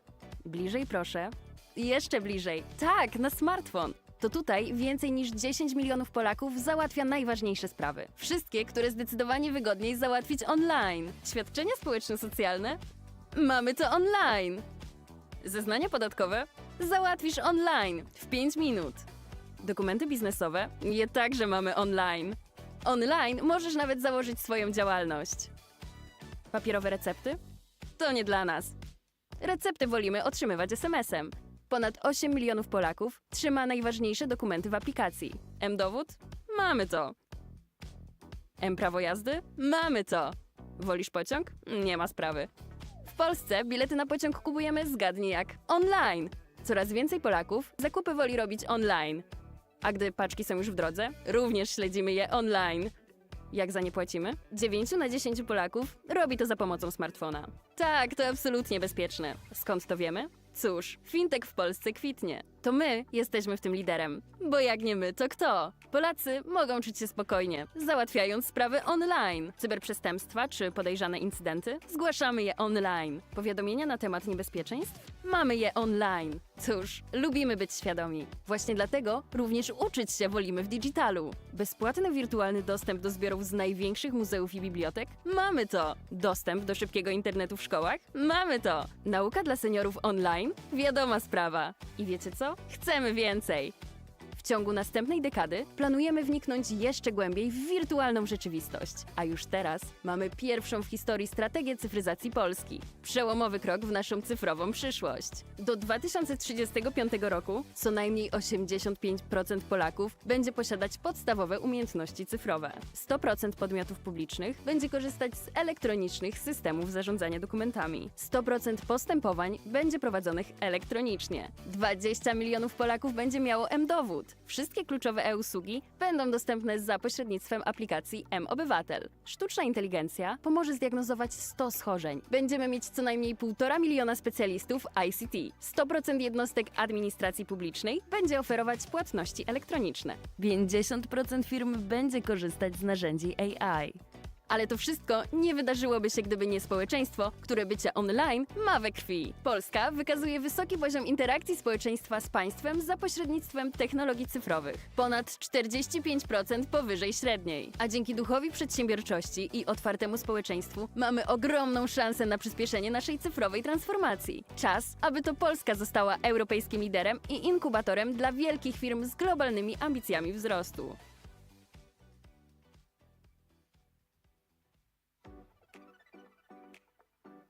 Poland is an emerging tech hub of Why Europe. Poland is leading The Central tiger Europe's of digital Europe. transformation. Europe's new growth engine. Want to know why? Let's take a closer look.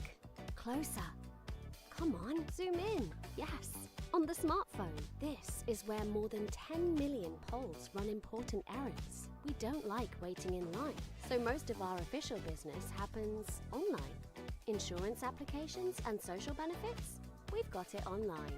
Filing taxes? Online, in 5 minutes. Business documents? We keep them online too. Well, you can even start a new business online. Paper prescriptions? We're not fans. We prefer to get them by text message. More than 8 million Poles keep their essential documents in a single app. ID? We've got it. Driving license? We've got that too. Prefer taking the train? No problem. In Poland, you can buy your ticket, you guessed it, online. More and more Poles prefer shopping online. Packages on the way? We track those online too. How we pay for them? 9 in 10 Poles actively use mobile banking. Yes, it's totally safe. How do we know that? Well, fintech in Poland is thriving. We're leading the charge here. What's more, Poles can feel secure doing things online. Cyber attacks and unsafe content? We report them online. Safety alerts? We've got them online. We like to be aware. That's why we prefer education in digital form too. Free access to digital collections from the largest museums and libraries. We've got it. High-speed internet in schools? We've got it too. Digital education for seniors? We're on it as well. And guess what? We're not going to stop. Over the next decade, we plan to move even more into the online world. Poland's first ever digitalization strategy is here, a groundbreaking step in our digital future. By 2035, at least 85% of Poles will have basic digital skills. 100% of public entities will operate using electronic document management systems. 100% of their proceedings will be handled electronically. 20 million Poles will have a digital identity wallet. All key e-services will be available through the mObywatel app. AI will help diagnose 100 medical conditions. We'll have at least 1.5 million ICT specialists. 100% of public administration units will offer e-payments. 50% of companies will be using AI tools. But all this wouldn't have happened if it weren't for a society of whom being online is simply in its blood. Poland shows a high level of public interaction with the state through digital technologies, more than 45% above average. With an entrepreneurial spirit and an open society, we have a huge opportunity to speed up our digital transformation. Let's become a European leader and an incubator for great businesses with global growth ambitions.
Świat potrzebuje silnej i zjednoczonej Europy. Stanie się to tylko wtedy, kiedy tą naszą jedność będziemy budowali na wartościach, tak jak to było w przeszłości.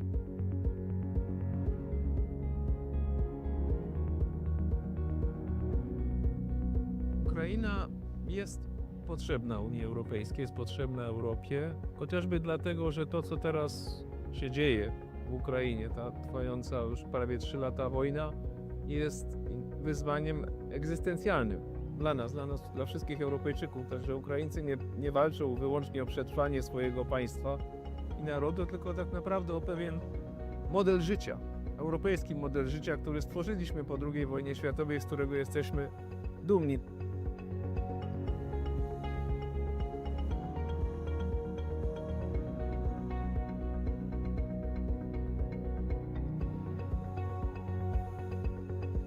Współcześnie człowiek doszedł do takiego poziomu rozwoju, że to, co narodowe, wymaga tego, co ponadnarodowe, aby rzeczywiście mogło się urzeczywistnić. Taką wspólnotą ponadnarodową, która jest dla nas geograficznie, historycznie i kulturowo właściwa, jest wspólnota europejska.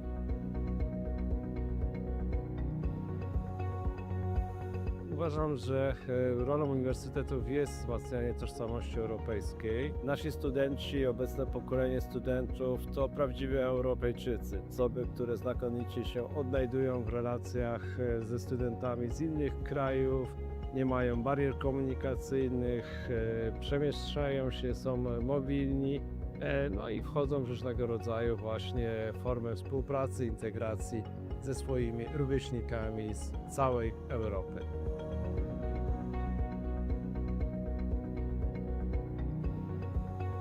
Tutaj przyjeżdża też bardzo dużo osób z całej Europy. Oni tutaj pracują i my się od nich uczymy. My się uczymy od nich ich wrażliwości, ich kultury, ich potencjału i wykorzystujemy ich potencjał społeczny, więc to jest taka obustronna wymiana, zarówno kulturowa, społeczna, jak i ekonomiczna. Ja myślę, że tak będziemy czerpać przez najbliższe lata. Im Kraków bardziej będzie otwarty, tym więcej tej wymiany będziemy tutaj na miejscu mieli.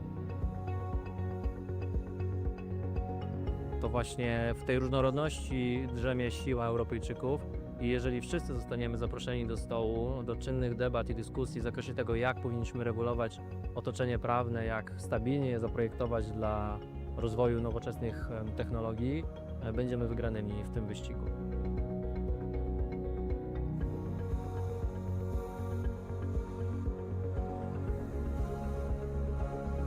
Dla Europy jest ważna różnorodność, ale nie możemy mówić o różnorodności, kiedy do końca sami siebie nie poznamy.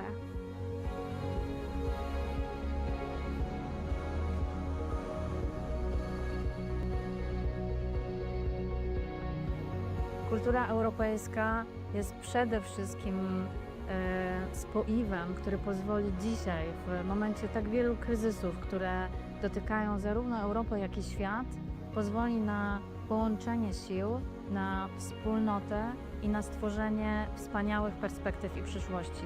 Moim zdaniem bez kultury europejskiej nie ma Europy. Dla mnie dusza Europy to kultura.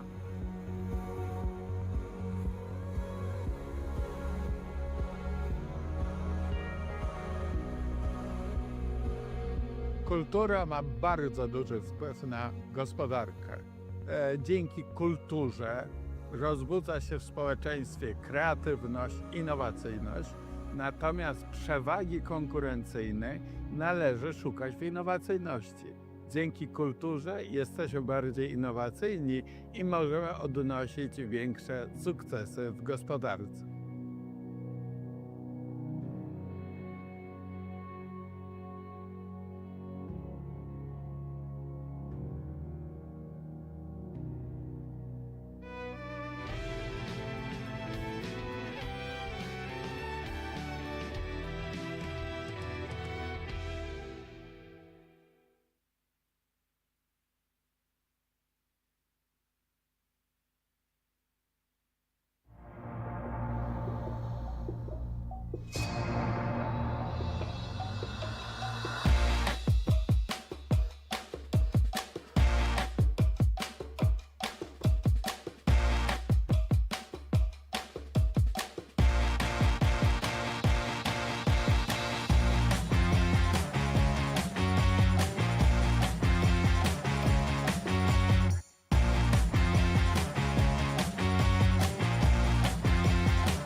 Już od 10 lat otwieramy oczy na ekonomię wartości.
Poland is an emerging tech hub of Why Europe. Poland is leading The Central tiger Europe's of digital Europe. transformation. Europe's new growth engine. Chcecie wiedzieć, jak to robimy? Przyjrzyjmy się temu z bliska. Bliżej proszę. Jeszcze bliżej. Tak, na smartfon. To tutaj więcej niż 10 milionów Polaków załatwia najważniejsze sprawy. Wszystkie, które zdecydowanie wygodniej załatwić online. Świadczenia społeczno-socjalne? Mamy to online. Zeznania podatkowe? Załatwisz online w 5 minut. Dokumenty biznesowe? Je także mamy online. Online możesz nawet założyć swoją działalność. Papierowe recepty? To nie dla nas. Recepty wolimy otrzymywać SMS-em. Ponad 8 milionów Polaków trzyma najważniejsze dokumenty w aplikacji. M-dowód? Mamy to. M-prawo jazdy? Mamy to. Wolisz pociąg? Nie ma sprawy. W Polsce bilety na pociąg kupujemy zgadnij jak online. Coraz więcej Polaków zakupy woli robić online. A gdy paczki są już w drodze, również śledzimy je online. Jak za nie płacimy? 9 na 10 Polaków robi to za pomocą smartfona. Tak, to absolutnie bezpieczne. Skąd to wiemy? Cóż, fintech w Polsce kwitnie. To my jesteśmy w tym liderem. Bo jak nie my, to kto? Polacy mogą czuć się spokojnie, załatwiając sprawy online. Cyberprzestępstwa czy podejrzane incydenty? Zgłaszamy je online. Powiadomienia na temat niebezpieczeństw? Mamy je online. Cóż, lubimy być świadomi. Właśnie dlatego również uczyć się wolimy w digitalu. Bezpłatny wirtualny dostęp do zbiorów z największych muzeów i bibliotek? Mamy to. Dostęp do szybkiego internetu w szkołach? Mamy to. Nauka dla seniorów online? Wiadoma sprawa. I wiecie co? Chcemy więcej! W ciągu następnej dekady planujemy wniknąć jeszcze głębiej w wirtualną rzeczywistość. A już teraz mamy pierwszą w historii strategię cyfryzacji Polski. Przełomowy krok w naszą cyfrową przyszłość. Do 2035 roku co najmniej 85% Polaków będzie posiadać podstawowe umiejętności cyfrowe.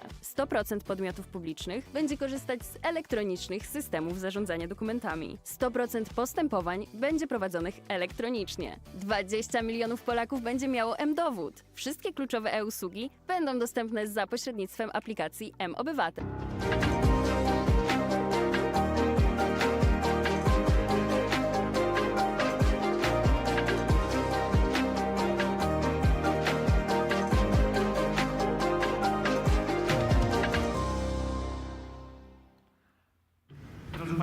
Ladies and gentlemen, we continue Digital Regeneration Congress, which pertains to cities. We'll come back after the break.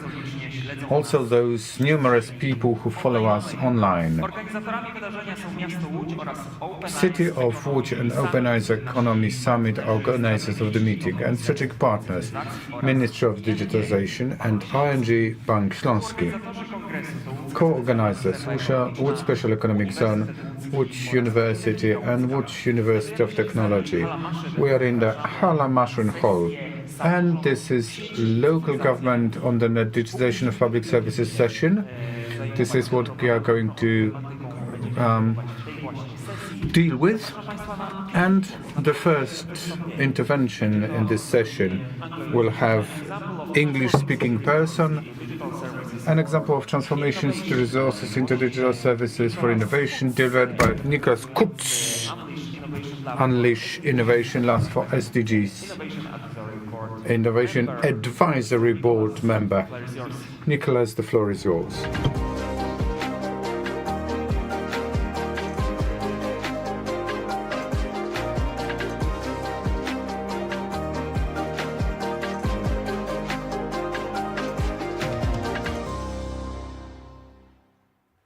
Dzień dobry.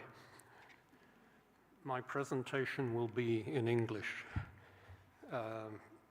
It's a privilege to be here again, and especially as it's an opportunity for me to learn more about cybersecurity, more about mobility, and in particular what the universities are doing here. My presentation this morning is a mixture of how we combine education with digital transformation and, of course, people, because this is the ultimate test. It is not a test of technology, it is a test of us, how well we collaborate, how well we communicate, and how well we execute.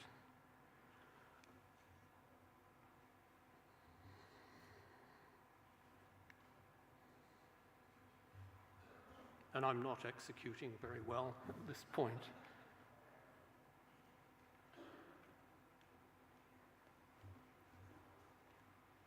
Yep, we're good.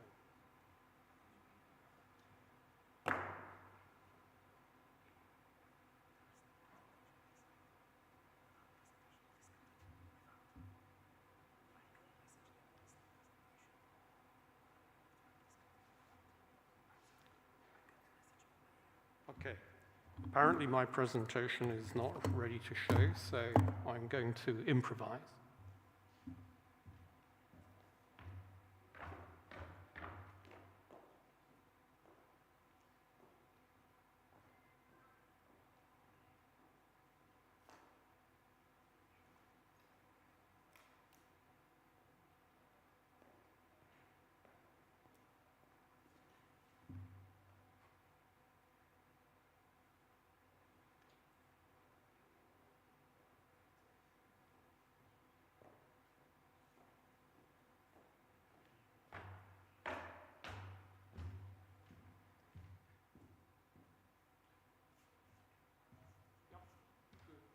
This is working.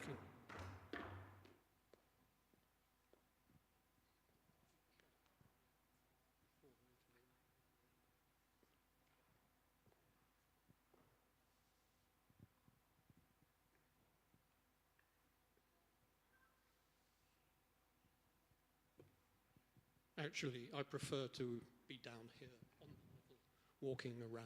So let me get going. I've done about 350 innovation projects, mostly startups, accelerator and incubation programs in 10 countries. And I hope you know something about Unleash. For those of you who don't, we run programs to support young people creating solutions for the United Nations SDGs. And since 2018, we've put 9,000 young people through this program in various parts of the world. Now, what do I know about startups? I have my own startup.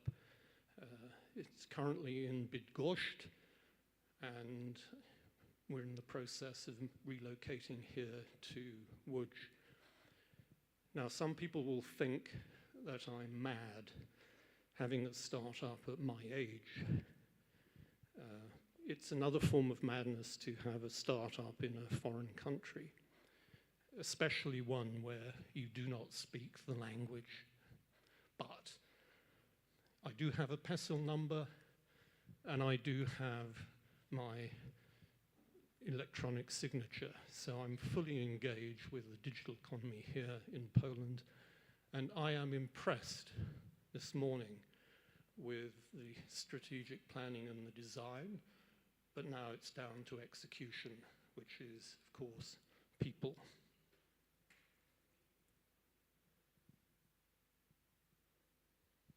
So I was going to show you some of the innovation projects.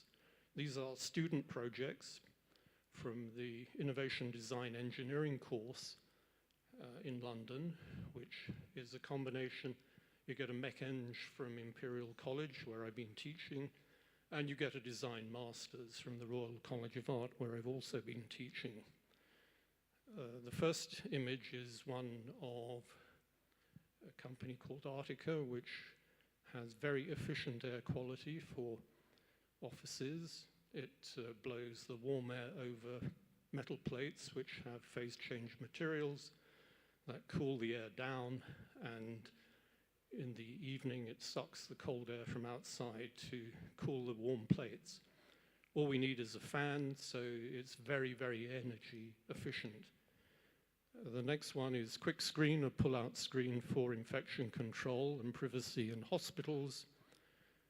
The third one is a device for putting out fires, particularly in student accommodation and care homes. It's called AutoMist. And we now have 10,000 of these installed across the UK, and they're just starting to sell in North America. And I'm talking to a company in Białystok, which is, I think I pronounce it Letnowiskowo. And that's good enough, apparently. Thanks, Jan. So that they can build this into their modular housing offer. The fourth one is a small jacket for autistic children to self-regulate their stress and sensory integration. You can see them here. That's the jacket. The fifth one is a machine for roasting coffee from green beans in your kitchen. Now, for every 10 euros of coffee you buy in Zabka, the farmer in Africa receives about 45 cents. And by having this machine, we can bypass the importer, the roaster, and the retailer and send 5 to 10 times the amount of money back to the farmer in Africa. And you get a better cup of coffee, of course.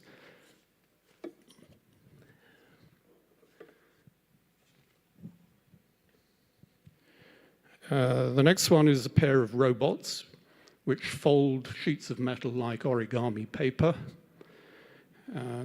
Then we have a silicon keyboard where you can bend and shape the notes of any instrument in the orchestra. The next one is this little waterless toilet which creates just methane gas and fertilizer. And I've had pasta cooked on gas from this toilet. Why is this important? Because of the impact. We have 1.8 billion people on the planet today with no access to sanitation. And water is getting harder and harder to source and therefore more expensive. And one of the reasons why girls do not go to school in Africa is because there's no sanitation. It's too dangerous for them to go into the bush. Next one is Fabrican, where we spray a fabric from a can. This can be a sterile wipe, but you will find on YouTube this dress sprayed onto a person. Next product is this little folding plug. We have this funny plug in the UK, and they've made it much easier. And the final one is a hat made out of wood with a CNC machine. And this is the clue. In fact, all of these products require some aspect of digital competence. Competence in designing the products using digital techniques, in manufacturing the products using digital techniques. So they all include some software. So, as a startup, I need various things. I need space, I need finance, I need skills, I need customers. I need a university as a lab for independent testing. I need legal, accounting, other professional services. I need partners to sell and support my products and services. That's a bit of a clue. At IBM, where I come from, we built a network of 48,000 business partners around the world to help us get new products and services to market. Now, we cannot do that without a good process. And this is what interests me, is with good process, we get good outcomes. And with most startups, what I see is lots of activity, very little process. One of the reasons why 40% of startups don't make it beyond the first 12 months, which is not a very good performance. And then we need, in my startup, equipment for prototyping and production. We need suppliers of materials and equipment, and we need experts, coaches, mentors, and subject matter experts to help my startup succeed. Anyone here a coach or a mentor for a startup? Thank you, Jan. Great. So I mentor not only the Unleash projects, but also for the Melton Foundation that run the SDG Innovation Challenge in Africa. And I'm very proud to be a mentor for Unsung Heroes. Who knows about Unsung Heroes? This is a Polish program. I suggest you look it up. I'm happy to take questions at any time. I'm happy to be challenged. My wife does it most days, so I'm quite used to being challenged.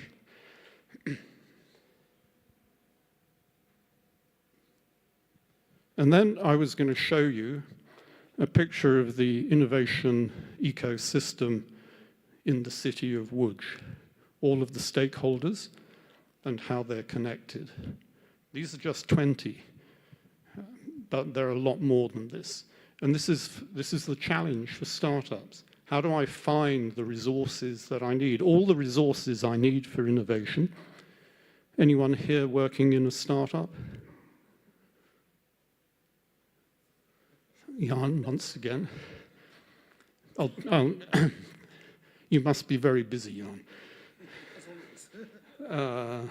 So we have the resources for finance, resources for people, resources, experts and consultants, and the same in the London Borough of Lewisham, which is about 300,000 people.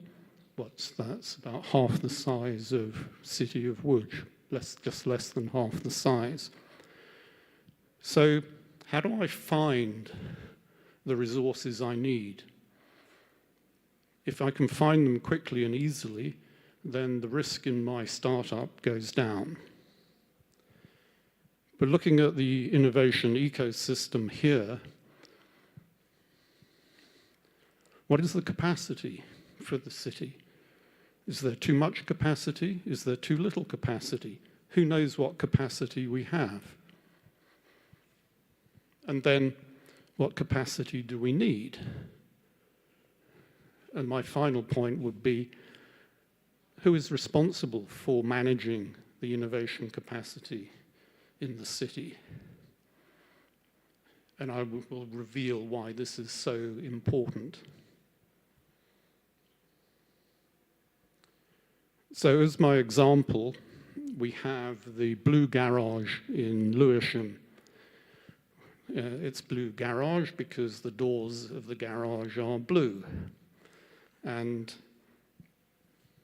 we have in the garage 2 of my student projects from the Innovation Design Engineering course. Quick screen, making the pull-out screen for infection control, and we have a car with a coffee roaster people. So they're in the blue garage, which was sponsored to about £80,000 by Lewisham Council. So the city investing in this innovation space. We have a woodworking shop, we have a metalworking shop, we have 3D printing shop, we have a paint spraying shop, and we have a screen printing shop. All useful resources for the startups. But first of all, the startup has to know it's there, and then secondly, have to know how to get use of it. And this is where service design comes in. So for prototyping my product, I need various things. Can I use the machines myself? Is there anyone there to help me, like a technician? When can I get access to these workshops? How long will it take for me to make my prototype? What materials are provided, and if they don't have the materials I need, and we are setting up a new materials library in the makerspace, can I bring in my own materials? What's the biggest size of prototype I can make, and what will it cost me to make it? So in order to progress, I need answers to all of these questions. And there are different barriers to access to my startup, whether if I'm trying to access finance, or if I'm trying to access people, or if I'm trying to find the right space for my startup team, and all the other resources I need. And the resources I need are changing all the time. I may be expanding in one quarter of the year, I may be reducing in the next quarter, depending on the rate of development of my startup. So we need to remove these barriers to make it faster and easier for me to create, to have less risk, so my survival rate goes up, to have less failure, and then we get more startups in the city and we get more impact. So how do we do this? We turn the resources into services. Anyone here a service designer? Yes, good, welcome. What do you do in service design?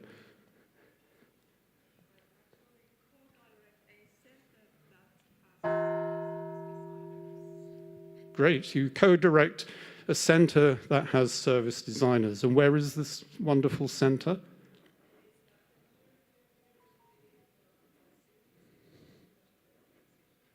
And which country, location?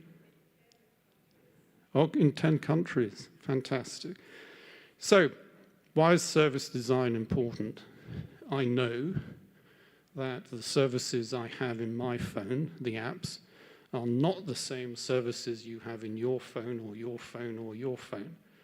And I change the apps, I change the services according to new opportunities. And that determines the value of the hardware to me, the value of the network, and the value of the data. So we design the services to remove the barriers. We use service blueprinting. And we started late, so can I continue? Thank you. On my computer now is the service blueprint for the Blue Garage. And what it shows is who is involved in turning the machines and the equipment in the workshops into services which make it easy for me to access. So who's involved, what they do, the action, when they do it, the flow, and how they do it, which channels do they use. And we have different user types, from members through to technicians, accounting and finance, relationship management, and so on. We have facilities, we have membership, we have workshop and support activities, we have technical support. And one of the enablers is that we're looking at using a social investment bond. Anyone come across social investment bonds?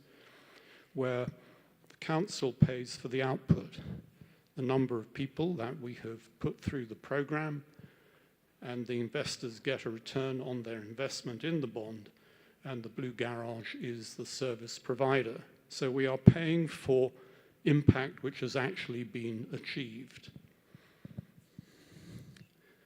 And the other thing we do with this is that we fund the person making the prototype. Because if we don't fund them, all we get is young white males who can afford to join the program. And we have no diversity, and that is not representative of the community.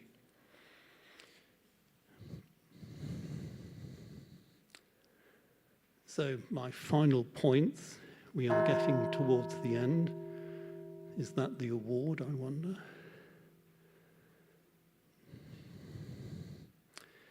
If we take Ikawa, They now employ 23 people. Each person contributes in employment taxes through the company about 15,000 euros a year. So they're contributing about £250,000 to the economy, which pays for roads, hospitals, schools, culture, everything else that we need. Similarly, for QuickScreen, they employ a few more people, so they're contributing about 400,000 euros a year. This is why we need startups. Very simple. Large companies, where I come from, IBM, tend to use technology and innovations to reduce employment to be cost competitive because of the pressures of global capital markets. Startups can create employment. How many startups would we need to increase youth employment in the EU 27 by 10%? Any ideas? Shout out. How many startups would we need to increase youth employment in the EU 27 by 10%? We have 60% of young people in sub-Saharan Africa unemployed. We have 1 in 3 people in North Africa and the Middle East, no employment. If we do not create employment for young people, we are going to have massive social problems. And while they are not working, we are requiring our young people to learn how to live without working. They're not developing skills or competences. If we don't have the competences we need, we have risk. And as they're not developing their competences, what is happening is they are becoming increasingly unemployable. So we have to make startups successful. We have to have a platform, because we would need 63,000 startups to increase youth employment by 10% across the EU 27. 300 startups here, 400 startups there, do not fix the problem. So what I'm building, with Jan's help and other help, having won the Connect Poland Prize, is a platform which will give us the scalability with Go process to ensure startup survival. That is the digital transformation, taking the resources, turning them into services in the city. Thank you very much.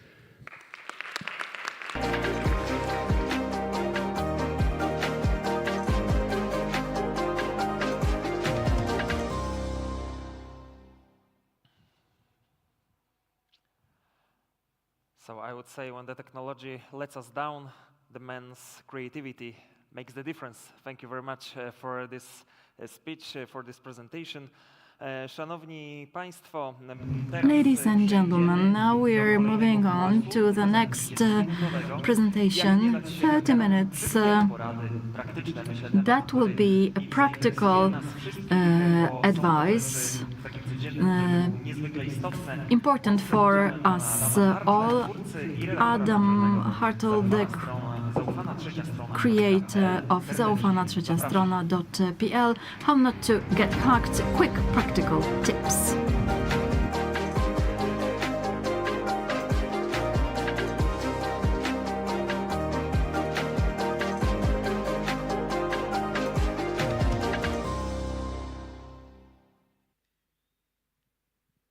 Dzień dobry Państwu.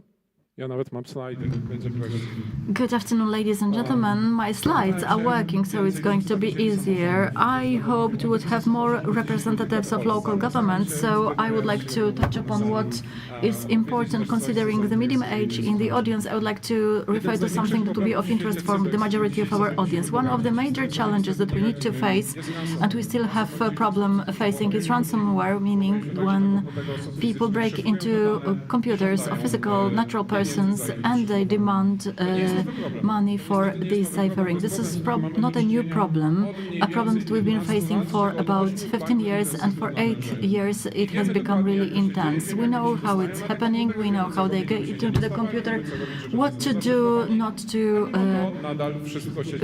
cipher us, and how is it happening. Generally, this is the rule we've been following in our life. If our neighbor was robbed, if someone was robbed in the other part of the city, we don't care. But if we are robbed, we start changing the locks. We are wondering how we can prevent further burglaries. The incidents at others do not convince that it can be wrong with us. If someone would like to prevent such incidents or their outcomes and have a simple solution, a backup which is not connected to the network, is the only conclusion we can have, and it always works. But why should we care about it? Typically, the perpetrators of such attacks come from the former Soviet Union countries. The majority of them are in Russia, and they attack the countries which are the wealthiest globally, starting from the USA, where the money is and where the companies and organizations can pay for retrieving their data. But since the attacked companies learned what to do not to be attacked,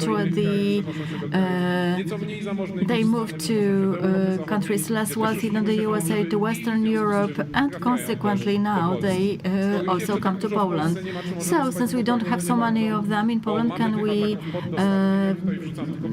feel we're on the safe side? Not really. We've got some examples of attacks on local governments, units, marshals' offices, ticketing systems, and significant incidents in small towns such as Nowa Sarzyna or Nowiny municipality. There are plenty of such incidents, and there is always a message. Despite the procedures and securing the personal data, meaning the office implemented lots of procedures, and the hackers managed to break into the system. What a surprise! There are plenty of examples. If you type ransomware and local government into Google, you will see lots of examples. In the town of Zambrów, the citizens' data were encrypted, and only 30,000 was the fine for the perpetrators.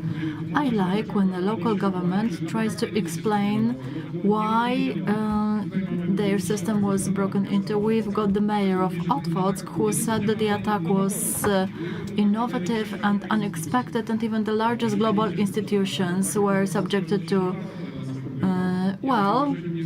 similar attacks have been happening for 10 years, and such an explanation seems not relevant.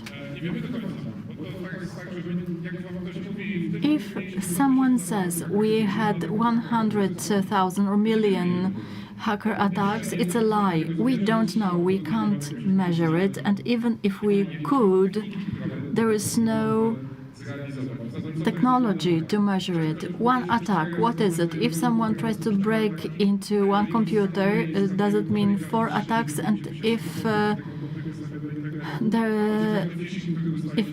every phishing you get is a single attack?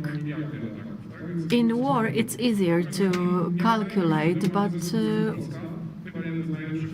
we've got cert.pl in Poland. There is a dedicated portal counting the reports of institutions that were successfully attacked. According to the report for 2023, we had 165 ransomware attacks and only 147 incidents in 2024. This shows why nobody really cares about it and does nothing about it. We've got several million companies, including foundations, corporations, SMEs.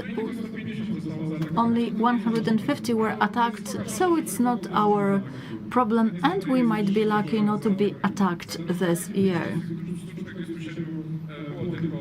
There were only 14 local government entities out of 147.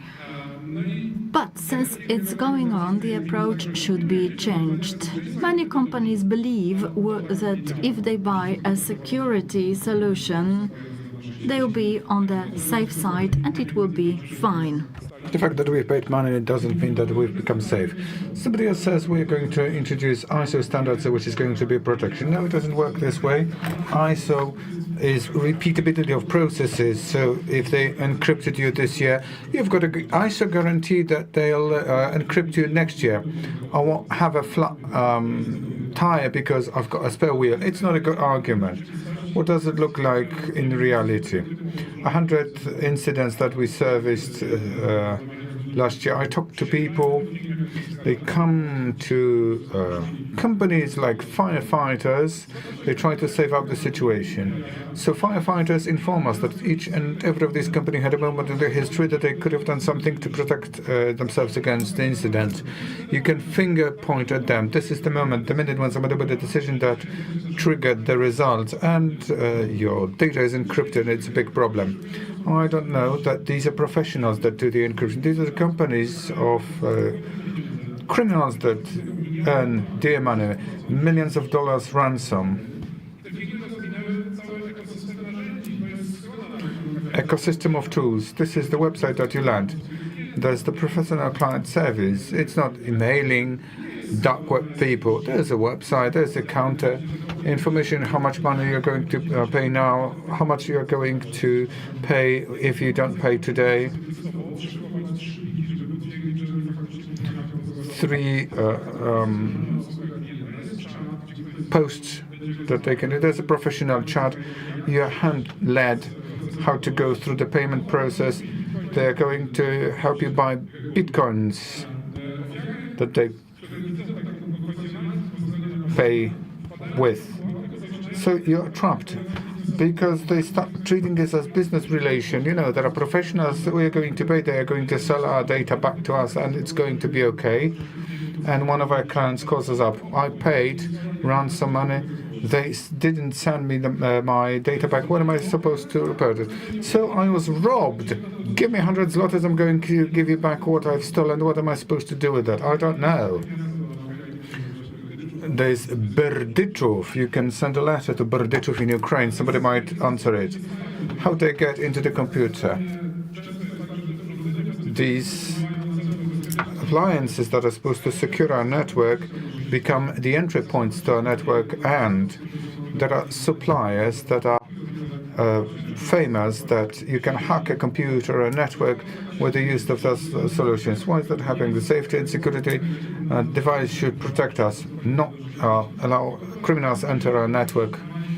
If there's a software and this is software-based thing, somebody else is going to find a mistake or an error every year, every now and again. There's no chance of avoiding any mistake.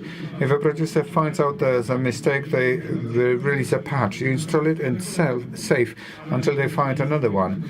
If you don't update, the fact that you've got a firewall, VPN, and many other safety solutions, without any updates, there's a greater risk that there are more and more mistakes that somebody's going to use to enter your organization. So many companies and organizations buy something, we're going to buy a black box, and this black box makes us safe. Now, if you don't update it and you don't have software, you're not safe. It's better not to buy than to buy without updating. And sometimes you might be late with update. They discover a mistake and you can enter a company from the outside. So we buy the best tools, but do you update them? Updating is more important than supplier. Can you afford updates? There are state funds, so you buy something, but you don't budget updates payment next year. Nobody's going to pay for it next year. It's better not to buy than buy.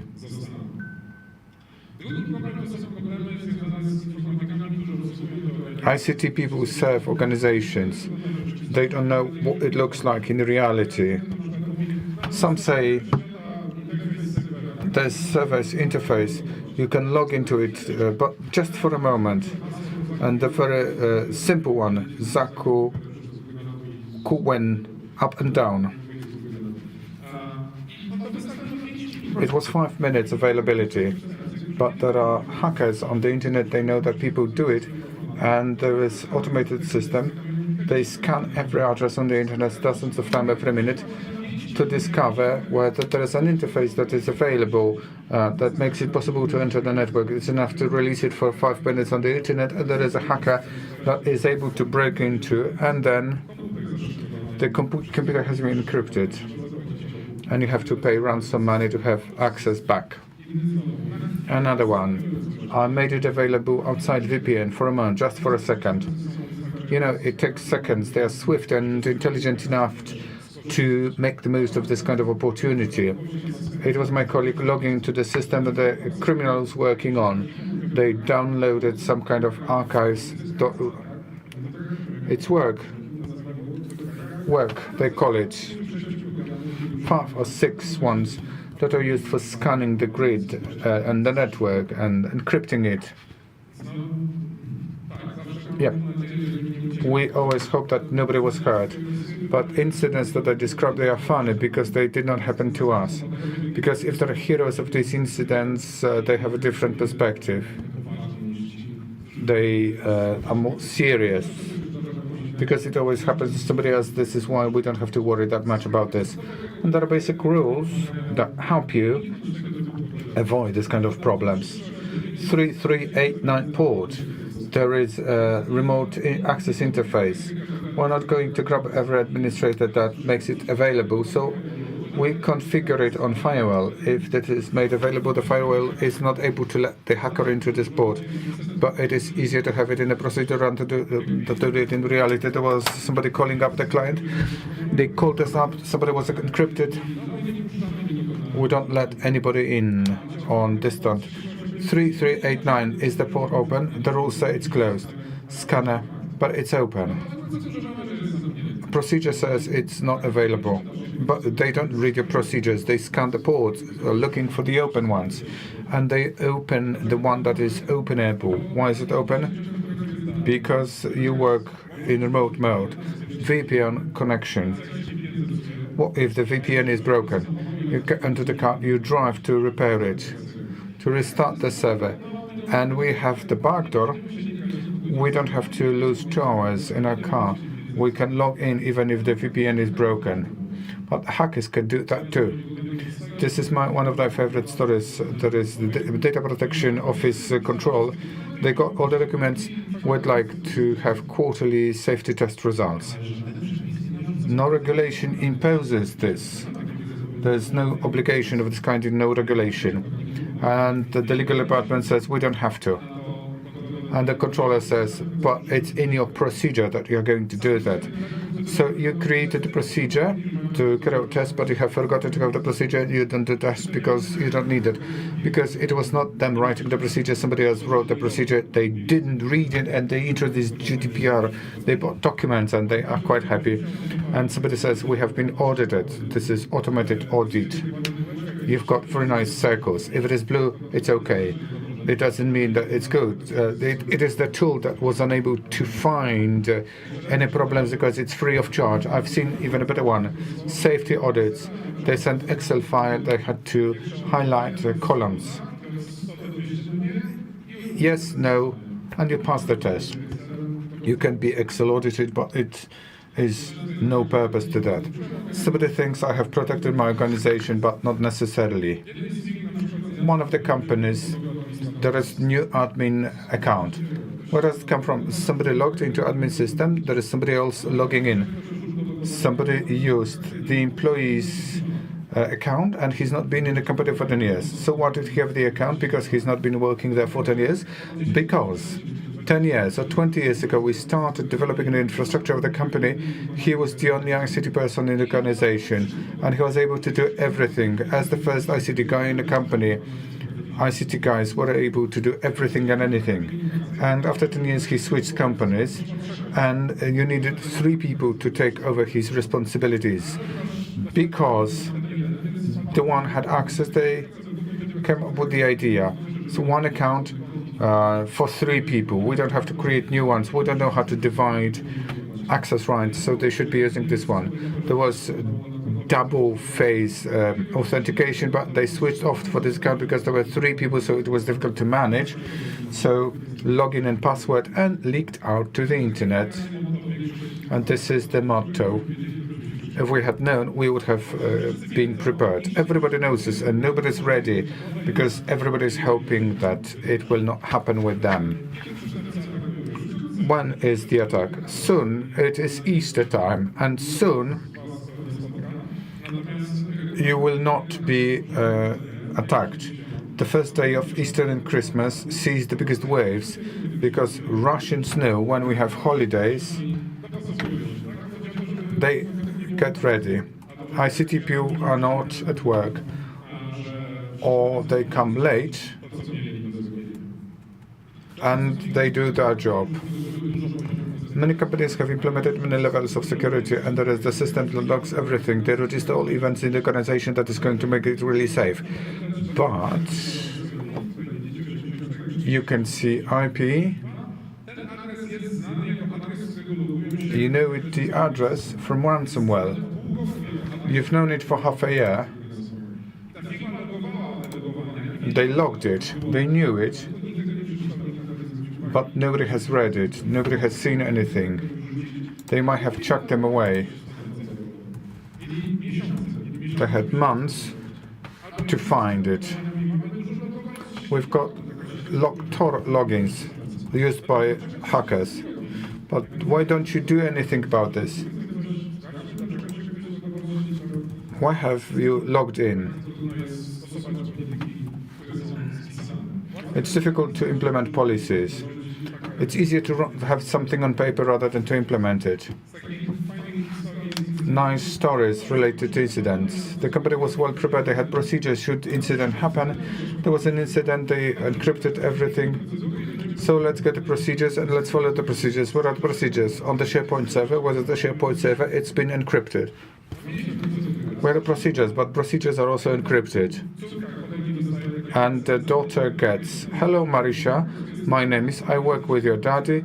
I know that you're on holidays, but ask him to call me up. The only thing they were able to find was the telephone number to the IT head daughter, because RCT guys' numbers were encrypted. They had a private number to their daughter, but everything was encrypted. Luckily enough, the daughter contacted the father on his private telephone number. They were able to help. There was a story with one of the company. The president wanted to get the data back. It's going to take a week. They had a safety copy. How are we supposed to communicate? Have a Google disk and WhatsApp group. Yeah, it works this way. I've seen WhatsApp groups where you manage the whole company with the use of. But then you discover, as it was the case with one of the Polish banks, the board has a WhatsApp group. Many organizations had WhatsApp groups. And 2 years after, the most secrets of the group was exchanged. There was only the board. Somebody, it's boring, I'm leaving. And they don't know who that person was. If you add somebody on a WhatsApp group, it was years ago. But, only recently have you seen this in the States. There was a signal group, conflict management, and somebody added up a journalist. And you need to remember there was some context. So if you have clandestine groups, you need to remember to check who is there. Then one more anecdote. Every group has got another group that excludes somebody else. If this other group is not in your group, so you know where you are not. So there was somebody reading the most secret news for 2 years. We're going to switch to cloud because the cloud is going to be safe. That is not going to be that way. This is the cloud that has been encrypted. Criminals can do it, and they work very well. Some companies have a nice strategy. We've got ransomware everywhere, but we recover data from backup. So calling us because they encrypted the backup this time. Criminals keep learning. They know why they don't get no money, and they do their job. They find the source of their problems. Another example, there is a company texting a hacker with this encrypted data. What's your ID? We've got 3, this and this and that. The first one is mine. 3 different hackers group broke into one company. They encrypted the same data. So they have to contact all 3 of them and request keys and decide the order, because you cannot open the data that has been encrypted with somebody else's keys. Once you pay the ransom, because many organizations pay, they ask me, what's the percent? 50% of them pay, because it's easier. I'm not for it, but I understand them. And criminals send a tool to open the data. There are companies that say, all right, we got the software from criminals. They believe that it opens the data. We need to trust them. We started on our network. It's not the best idea, because there are better ideas. If you're in this situation, ask for alternative tools. You can do it. You need to pay some money, because you can add new admin.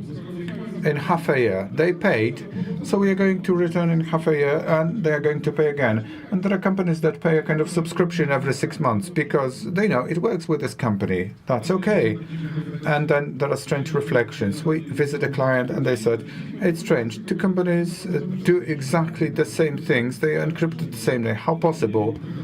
Probably they said subcontractor that had Excel file with passwords and distant access to infrastructure.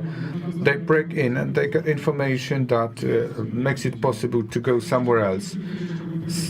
Interesting things what criminals can do. They read policies, because they know that you are going to pay up to the level of the policy, because this is not you, but the insurance company pays. So they look through the insurance policy results, financial reports.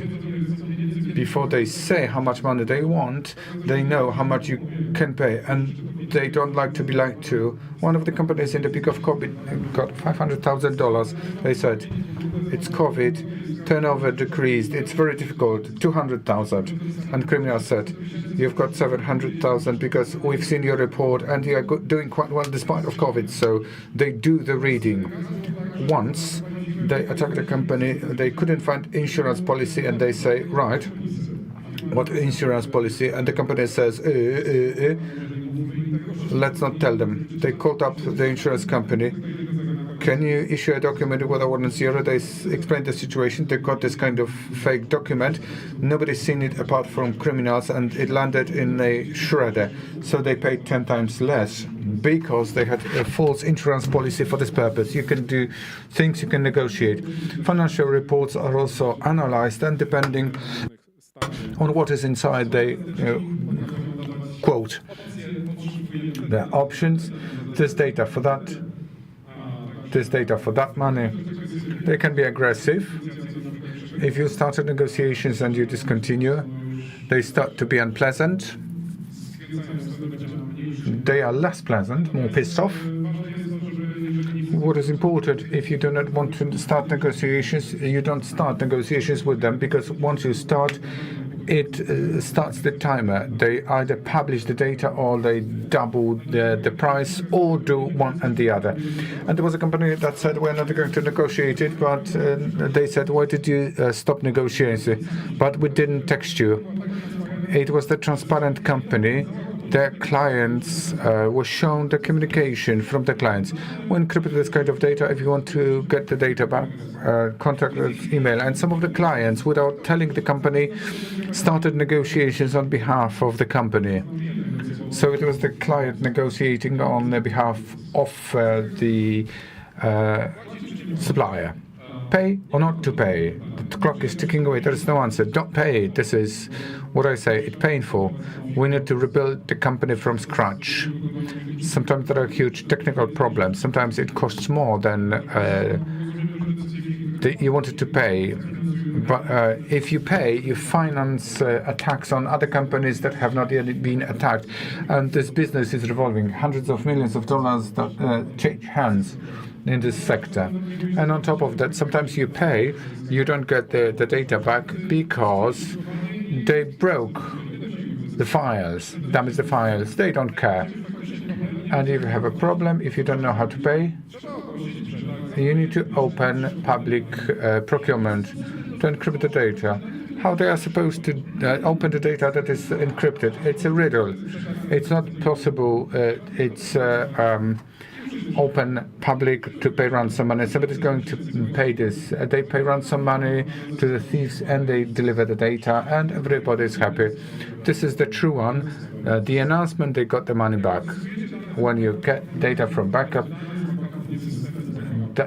data, not systems, because you create the server back. But this server might have had susceptibilities installed in front or bugged off for hackers. So you cover the data and install the systems from installation files, the vulnerabilities or the session of the person that had broken in and has been there. And people are surprised that one company has been encrypted during 1 year because you got a system from backup recovering the session of the criminal. To wrap it up. Backup should be kept offline, preferably done every day. It really helps. Don't do what the president of an organization said. We've got the backup, so recreate. The business needs to be going. But the ICT specialist said we are not going to connect the backup as it will go wrong. No, do it quickly. We need to connect it to the network, and now the backup is encrypted as well. That's a nice motto. IT monitors the systems, but who monitors IT? But does it really work so? And the basic principle of communication. I won't have a communication crisis if I don't communicate anything. Sometimes you say more than you want to say. PR said once, we're transparent and will disclose everything. But they revealed that the susceptibility was 6 months old. So actually they said it was our fault. So it's good to say openly what happened and in what respect. We've got GDPR, so it should be done. If you're supposed to recreate anything, recreate data rather than systems, and do not do it quickly. Remote access should have double authentication. Login, password are not enough. An app code, equipment key. Monitoring is important. As you can see, that you can monitoring works. And if you have any questions, write an email adam@zaufanotrzecia-strona.pl.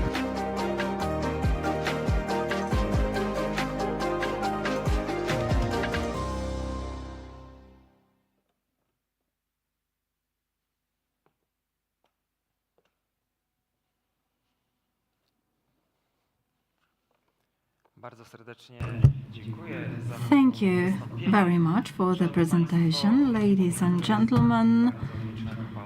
Let me remind you that we've got lots of online viewers, and we'd also like to thank those of you who are with us on site. Now we're going to have a 45-minute panel devoted to local government on the net, digitization of public services. It will be moderated by Monika Susałko from Lubasz and Wspólnicy law firm.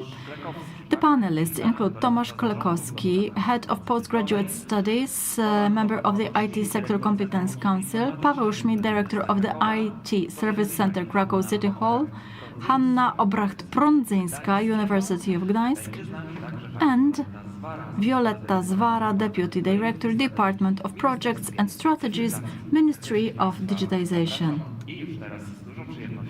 Ladies and gentlemen, enjoy the panel.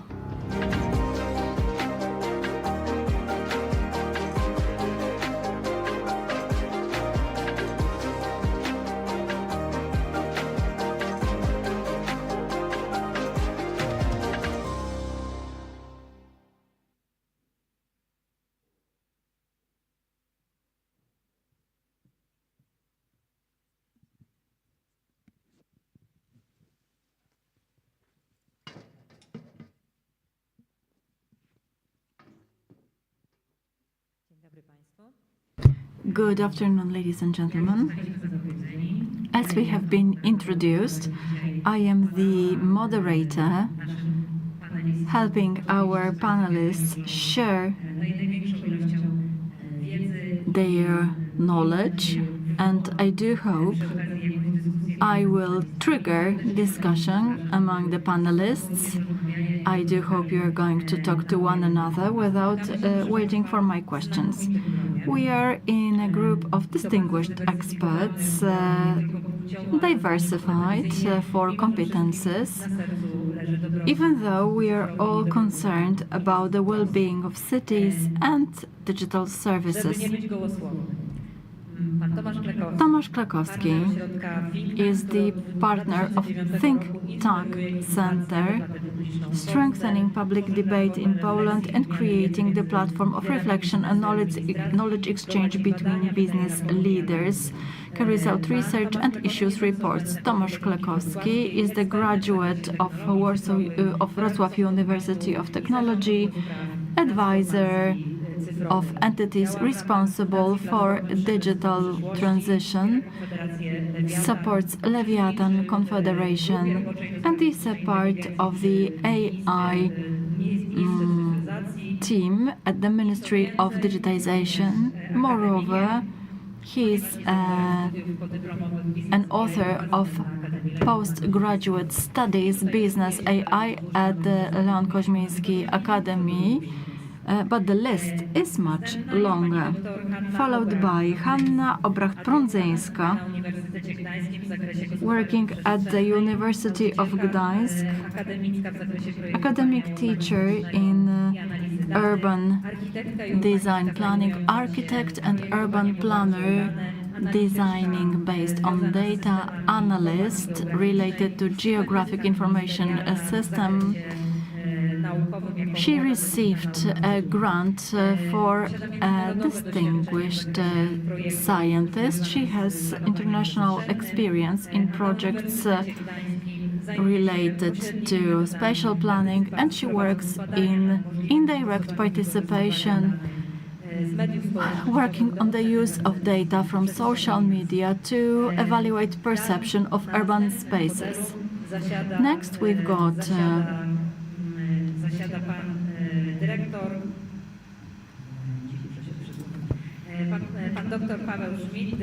Paweł Schmidt, PhD in technology, responsible for digitization of Krakow, director of the IT Service Center at the Krakow City Hall, responsible for developing the strategy and maintaining the city's digital strategies. Paweł Schmidt is experienced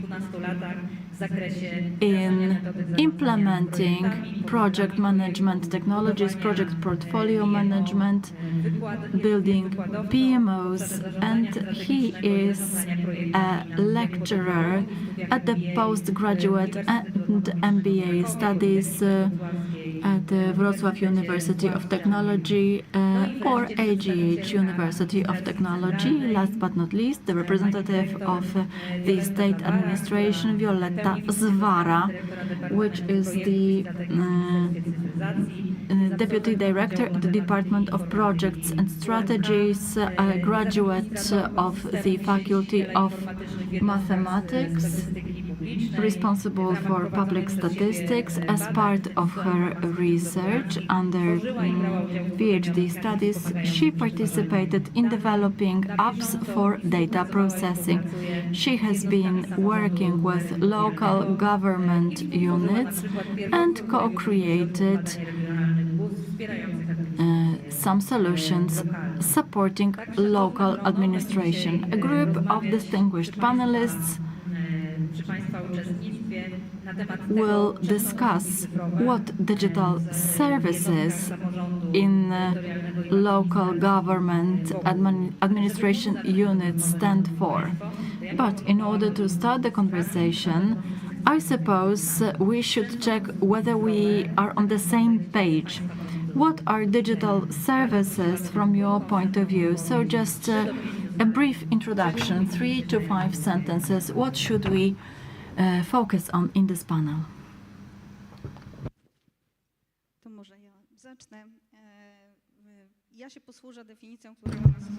Let me start. I will use the definition related to the state's ICT infrastructure. That's the management model, which is now proceeded in the latest amendment of the Act related to public services. Hence, my definition derives from it. In the context of the state information architecture, a digital public service, or e-service, is an activity which is performed by entities offering public services and enabling implementation of a duty using electronic communication means. This is the definition we use. This is not an ICT system, what we call an e-service. This is not a specific case, but an activity. Let's go down in the public administration. What is the definition? As public administration, we need to follow the same definition, but considering a certain philosophy that we follow, working with the local community. This is any kind of service, or sometimes not so obvious services that the city would like to offer to its inhabitants in any interaction. All right, so it's a broader definition. What about the academia? As an end user who uses such a solution for data analysis, I try to support the local governments to make them aware that owing to the implementation of such solutions, we can monitor the dynamics of changes that happens at us. And last but not least, advice and strategy. Okay, so my task is the easiest. It's about solving problems where the user enters an interaction with the service provider. But there are also other needs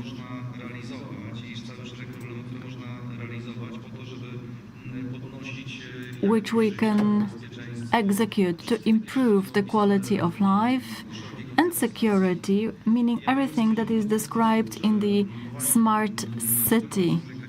What about the technology?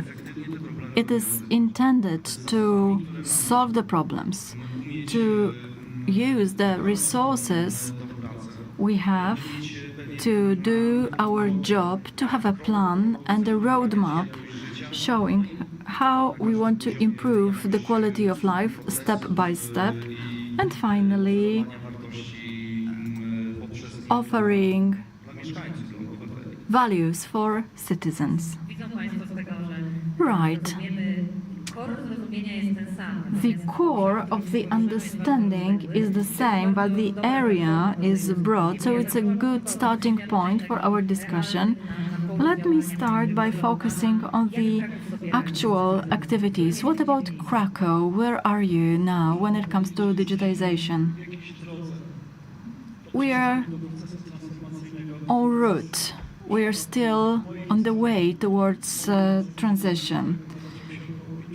My adventure with the City Hall started like 5 years ago. I was an external consultant and developed a digitization strategy. Back then, I didn't expect that I would be implementing it in the future. Now, 5 years later, a certain digitization step is over, and we started regrouping and considering what would come next. We have built the potential which can be used to leverage other things,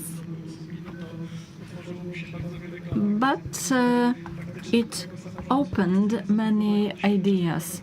We as the local government are obliged to provide some services stipulated by the law. but we also want to offer other, not so obvious services. For instance, I am very much concerned as an ICT officer is data opening. We offer a fishing rod rather than a fish. This means we can provide such services independently, and we are the primary service provider versus some secondary services. For the next 5 years, as this is our strategic perspective, we intend to use the potential we have built recently to monetize on it in a positive way. Right. So those of you who are responsible for strategy in specific cities perceive some opportunities. From a researcher's point of view, are these capabilities used? Do they function in a general perception? And is there any help from the central government entities to make it more coherent? I love the definitions we have just heard, that digitization is supposed to accelerate some processes or improve the quality of our lives and functioning. I perceive it from the perspective of an urban planner and a person who works in data analysis and using data to support local governments. But the first thing that comes to my mind is whether we really perform digitization at the level we could. Spatial planning has been reformed, but now there is a system that requires digitization of some planning documents, but we also live in a world where there are some digital twins. So is it really about drawing plans? We could make decisions not only based on paragraphs, but through simulations. It would be easy for our user who would know what we as the local government want to share. Now it's unclear. The planning language is quite tight, and digitization doesn't change it. From the point of view of a data analyst, now I deal with climate change, so I try to use the data. PESEL, Personal ID Number Database. I can analyze what hazards are ahead of the inhabitants. That's one thing. But secondly, the data do not integrate with spatial data. I cannot map the challenges. That's one thing. I can do the job, but what about the data acquisition in our digital country? When I applied for data, I got them on a CD-ROM, which was simply sent to the university, meaning everybody was opening it to find out who really needs the data, and hence I got it. Another database that is excellent in the context of climate change relates to emissions from our buildings. That's great. The user can enter the data, the office can follow and monitor the case, and me as a scientist can get access and generate reports. But if I'm interested in a broader area, the system's really slow. And moreover, in one record we've got a detached house and blocks of flats managed by one cooperative. Therefore, when it comes to making priorities, they are no longer useful. I can also mention some other institutions that do not participate in data integration. Let's take fire service in the context of climate. It's about geographical coordinates and dividing the areas according to events. We've got information about thunderstorms, winds, or floods, and we can learn where specific phenomena occurs. But the approach could be different. You know, it will take so much time to prepare the specifications. Some could say, yes, indeed, but without the geographical coordinates because of GDPR. The question is, what will I learn if I only know that there was such an incident? I can enumerate millions of such examples to illustrate a different approach of institutions to the data we have. So we've got regulations, visions that exceeds regulations, competences, scientific competences. So what do we do in a wrong way when we develop collaboration between administration, business, scientists? Where is the problem? It's not that swift.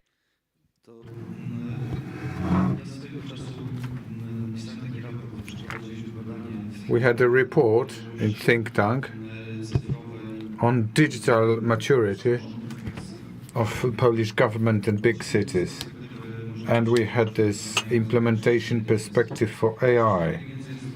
AI is quite specific because it requires systems being upped, data order and streamline, data governance, and combination of logics, business logics, needs and solutions. Otherwise, they won't do anything. We checked preparedness of the biggest cities. I was working with the director. I was talking to a number of cities. And Krakow looked like a city that was well prepared and managed from a digital perspective. Sensible attitude. We were discussing about architecture of system in the city so that they can get connected, exchange the data in the work that we do. What's most important? There's a vision, smart city, an ideal vision with these citizens that get connected in a digital way. They get different services from central or municipal level. It's excellent. It's good, but it's a vision. We should see which level we start with to deliver the vision, to say what it is like. It's not trivial, because one organization may have different levels of readiness. It requires different activities, different competences, technical preparation. So in addition to vision, we need to have a starting point, which is precise. Another element, building tools to operationalize the vision and strategy.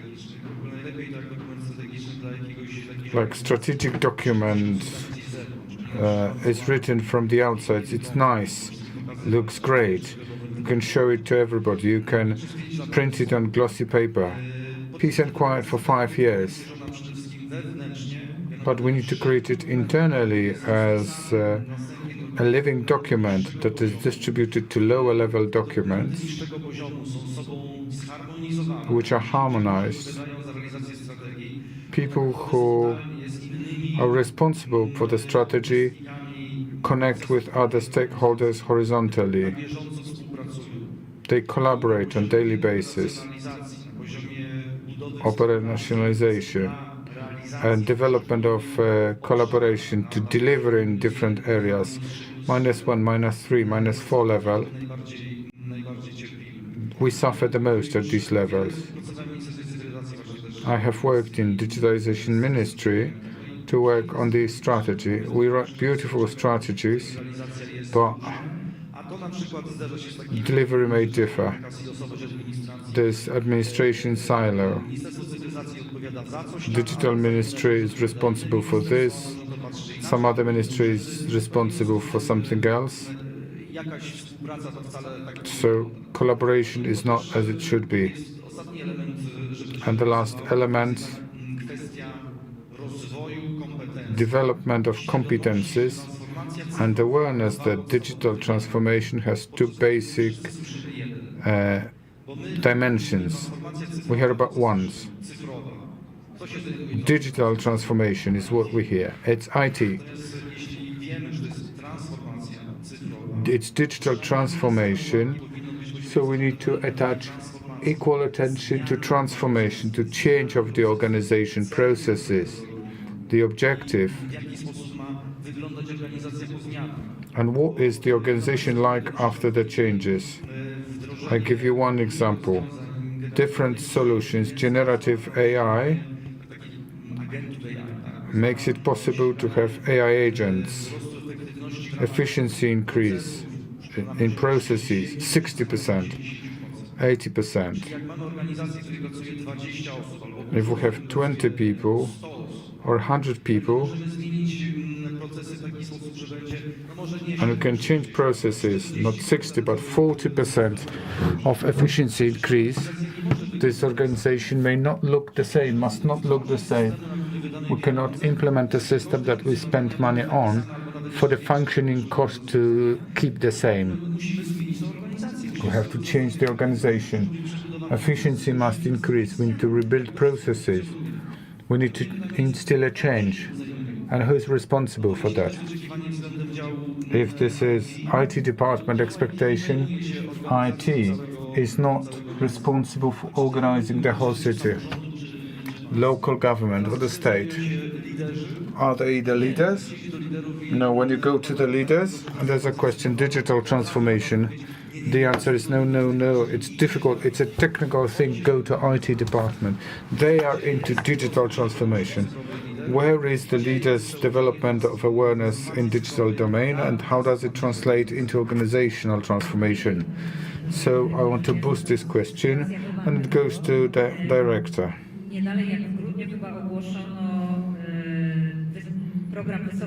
High quality and e-services availability was announced. 900 million zlotys. Objectives is there synergy, increase of competences, or do we speak about only tools? All aspects are delivered in this program, but it realizes what we have in the strategy that the fourth speaker was speaking about. As you know,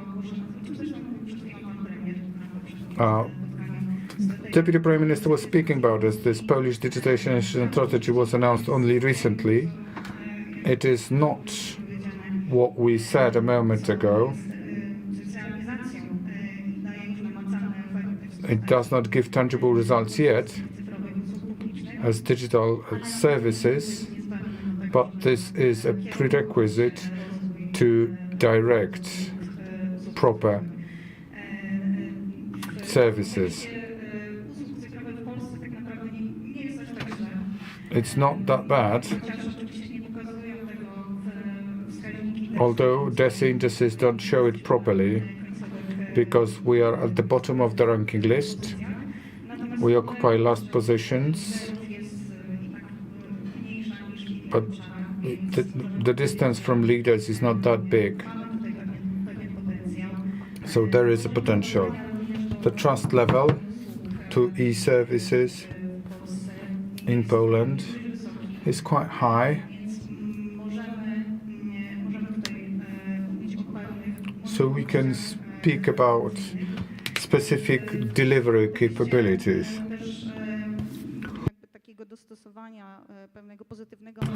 In the context of positive adjustment, positive line of thinking change among Poles, there's a positive outlook for further development of e-services. 92%, as they say, according to Polish Research Institute survey. Internet users responded, 96% were positive about using e-services. Some 67% of respondents want to keep developing, but it comes at a cost. But when we speak about money, more taxes for this reason does not give you this kind of positive response. Lots of public services, e-services are present in Poland. At the government level, 1.7 thousand. Local government units count in, there is even more. The number is even greater. It was the initial supposition. We wanted to digitize. We wanted our citizens to use digital services ASAP. That's the result. To build modern digital services, we need to have coherent and coordinated attitude, which makes it possible to implement principles which direct the way e-services are delivered without losing on what is most important. We can't lose the user from sight and the potential that is brought about by AI. And as the fourth speaker said, the data quality that is important to deliver services.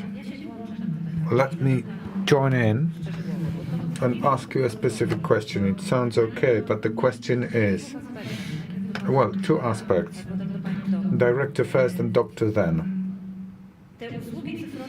Digital services are delivered at the local government level. What would you expect from a strategic and financial and organizational point of view from central level administration to do the good job at the municipal level, as we've heard? Before I answer this question, let me speak about the scale so that we know what we are all speaking about.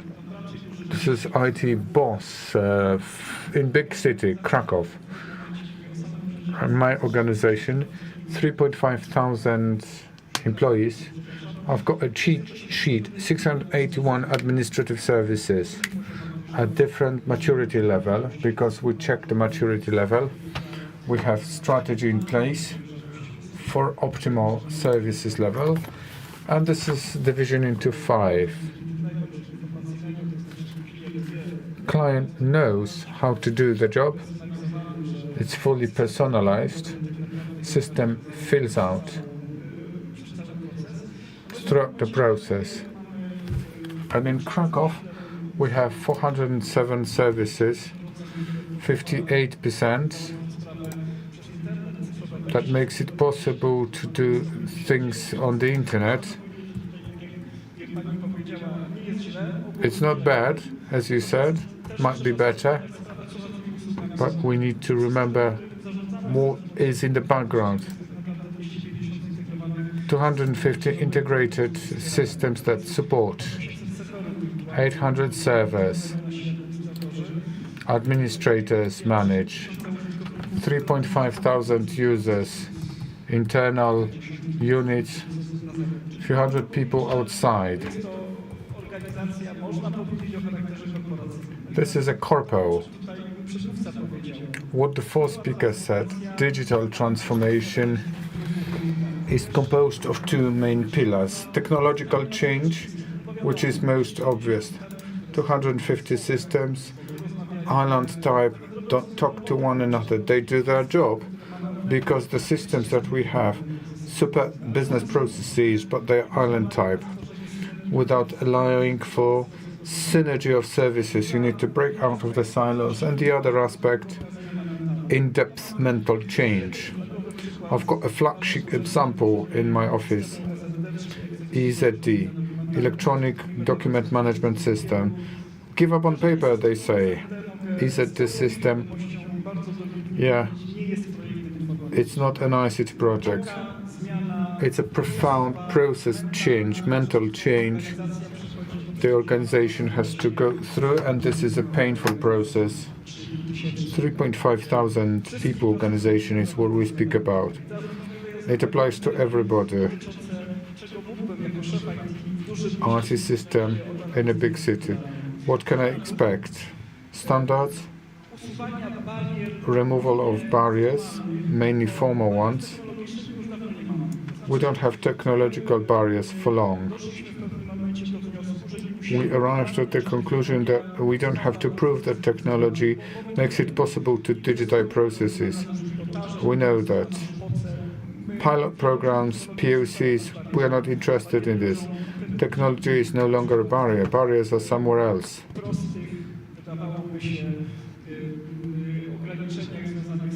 In simple limitations, like for example, office machine, I don't get the confirmation in a digital form. When we see a fantastic synergy of data, there is legal interpretation on the data officer's interpretation, which says you cannot use the data for this purpose. Technically, it's viable and easy. We've broken the silos. This kind of support might make it easy to increase digitization level. Open data context, it's really interesting. 10th report of European Commission, open data maturity reporting. We are runner-up as the country. So we should make the champagne corks pop out. France and Slovakia next. We are not doing that bad. Big data pools is not everything. Correlation is also important. What to do? How to do that? Systemic, regulatory, interpretation. What would you expect, being yourself a scientist and researcher? You know, you're pouring honey into my heart because I'd subscribe to that. From my perspective, it's amazing to hear what you said. We trust e-services, but there's one problem. We don't trust ourselves. So anytime I request some data made available in a digital form, I get different answers. Sometimes you can do it. Why should you? Why do you need that? I say, I'm a scientist that works for a public institution and applying for data from other institution to prepare something that is useful for some other public institution should not be discussed. We serve the public good and quality of life. So we should be able to acquire the data. It's surprising, kind of. Regulations are a great challenge, and interpretation of data is a challenge. More often than not, do I see the situation of different interpretations, various answers. The best example, I was working my PhD thesis. I wanted to get data on construction permits. What did I learn? Some starost offices made the data available. There was no integration. Some people said, ministerial system, no ICT guy. We pin in the data. We can't generate. Some made available. Others get in touch the main office of supervision. I got an answer for my application. We can refuse to give you the data without giving the reason, end of story. A few months later, the data was available in open access and everybody can download them. So it shows different situation. The same applies to the data. It's not me, but a person close to me. People living in recreational areas. It's not digital, because there were different answers. We don't have the obligation to do it for scientific reasons. interpretation of the regulations.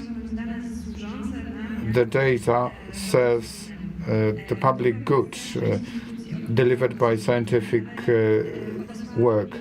Some of them refused, but made it available through other institutions. And the same city, some made it available, others didn't make it available. Some of them released the names and surnames. So there's a long way in awareness creation.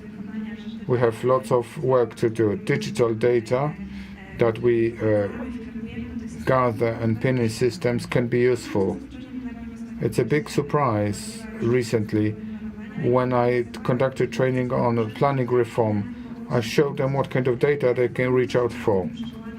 I showed them the construction permit data. I was shocked.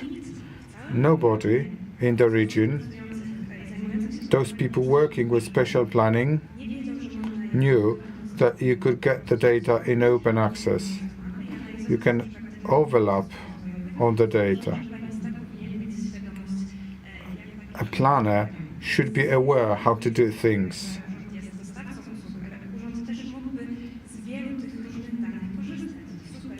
The clerks could use the data in various forms.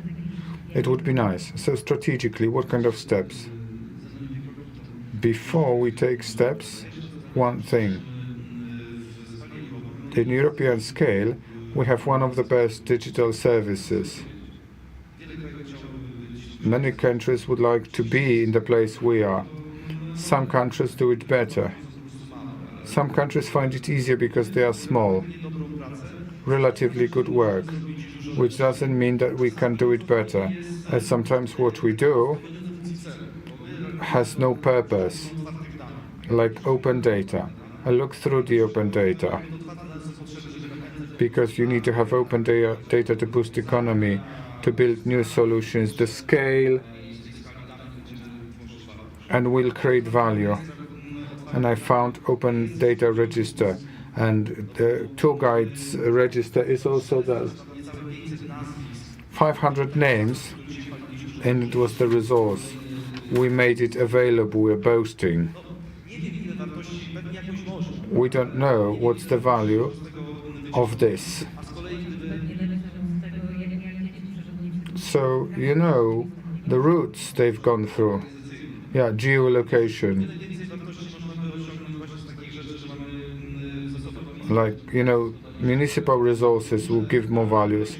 Different data that is correlated, and you can get good values. Thousands of events. We've got smart city systems that monitor something.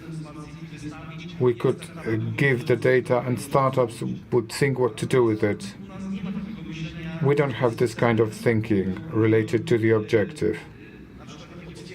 Like, opening the data becomes the objective, and administration might be. We've got the register and people who render services of walking the dogs. We could do it wisely, and we could do it in a better way. Which makes me reflect. If we had this objective function for the technology use, for the state to work better, we should have yardsticks that refer to specific business values, economic values, concrete ones. So IT is required to translate the technological language into the language of values and vice versa. Those that design organizations, set goals, manage municipal processes, so they can translate whatever they do into requirements of the systems that they are going to use. And this element of listening may differ.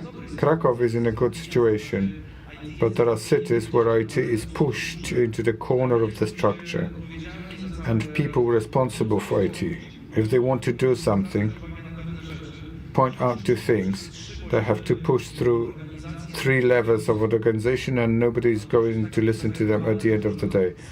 It's been aggregated that it disappears in general message. Nobody knows what it is responsible for, which makes me conclude that leaders should start thinking about what they do from the point of view of digital awareness development. Up-to-date example, digital, the tariff war, Americans will do things to us. Do we understand dependencies of the services that we offer? Do we know how much of the cloud where all digital services use depends on Amazon, Microsoft, and Google?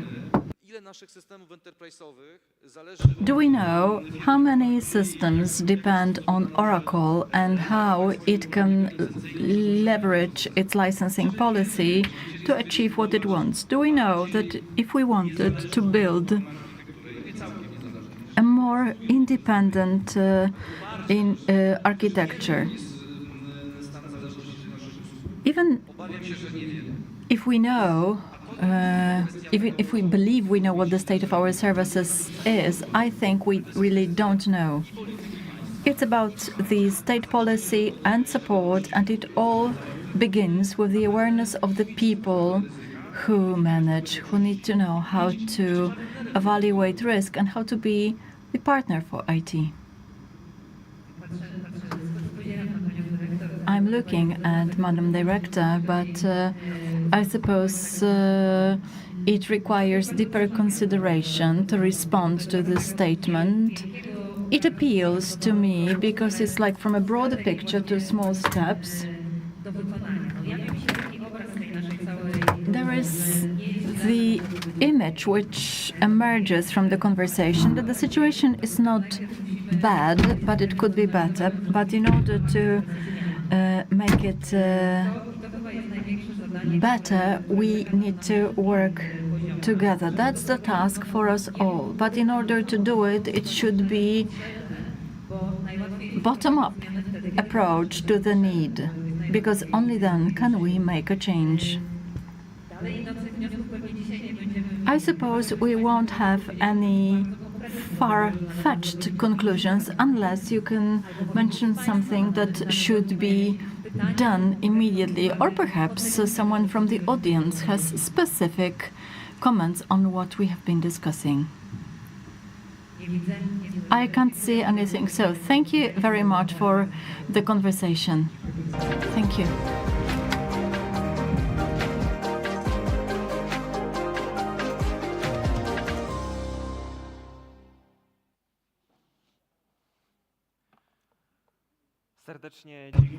Ladies and gentlemen, thank you very much for the panel. Now it's the time for a break, and you can use the service of the food truck, which is in front of the main entrance to the EC1.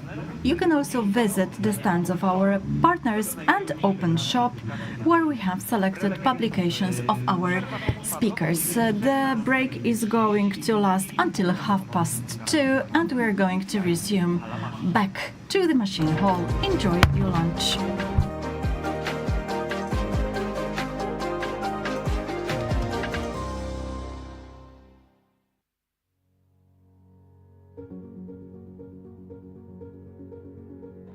Świat potrzebuje silnej i zjednoczonej Europy. Stanie się to tylko wtedy, kiedy tą naszą jedność będziemy budowali na wartościach, tak jak to było w przeszłości.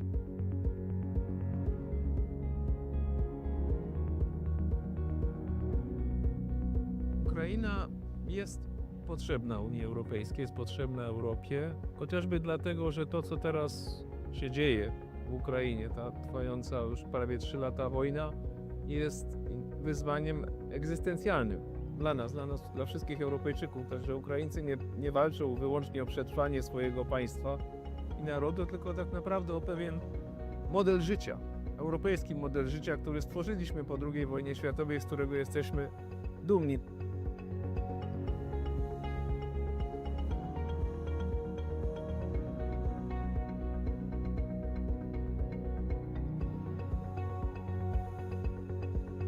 Współcześnie człowiek doszedł do takiego poziomu rozwoju, że to, co narodowe, wymaga tego, co ponadnarodowe, aby rzeczywiście mogło się urzeczywistnić. Taką wspólnotą ponadnarodową, która jest dla nas geograficznie, historycznie i kulturowo właściwa, jest wspólnota europejska.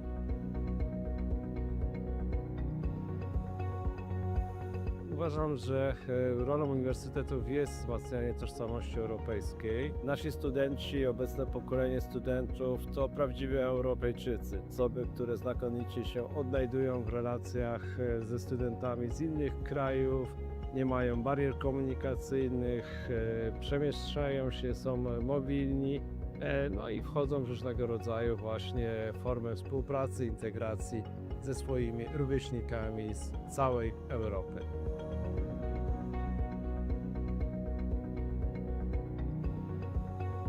Tutaj przyjeżdża też bardzo dużo osób z całej Europy. Oni tutaj pracują i my się od nich uczymy.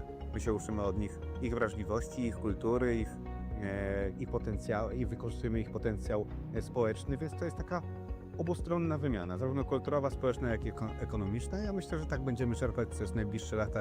Im Kraków bardziej będzie otwarty, tym więcej tej wymiany będziemy tutaj na miejscu mieli.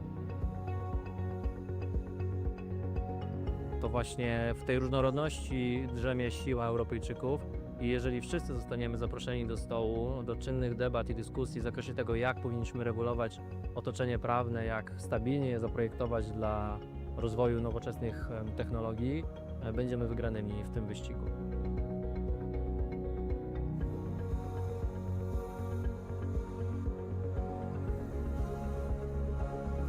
Dla Europy jest ważna różnorodność, ale nie możemy mówić o różnorodności, kiedy do końca sami siebie nie poznamy.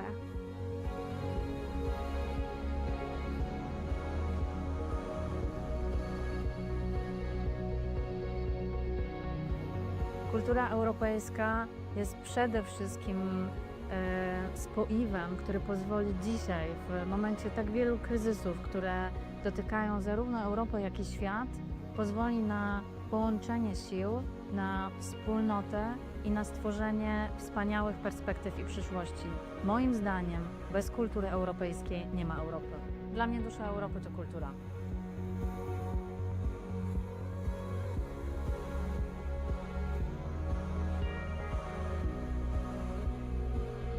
Kultura ma bardzo duży wpływ na gospodarkę. Dzięki kulturze rozbudza się w społeczeństwie kreatywność, innowacyjność, natomiast przewagi konkurencyjnej należy szukać w innowacyjności. Dzięki kulturze jesteśmy bardziej innowacyjni i możemy odnosić większe sukcesy w gospodarce.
Już od 10 lat otwieramy oczy na ekonomię wartości.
Poland is an emerging tech hub of Why Europe. Poland is leading The Central tiger Europe's of digital Europe. transformation. Europe's new growth engine. Chcecie wiedzieć, jak to robimy? Przyjrzyjmy się temu z bliska.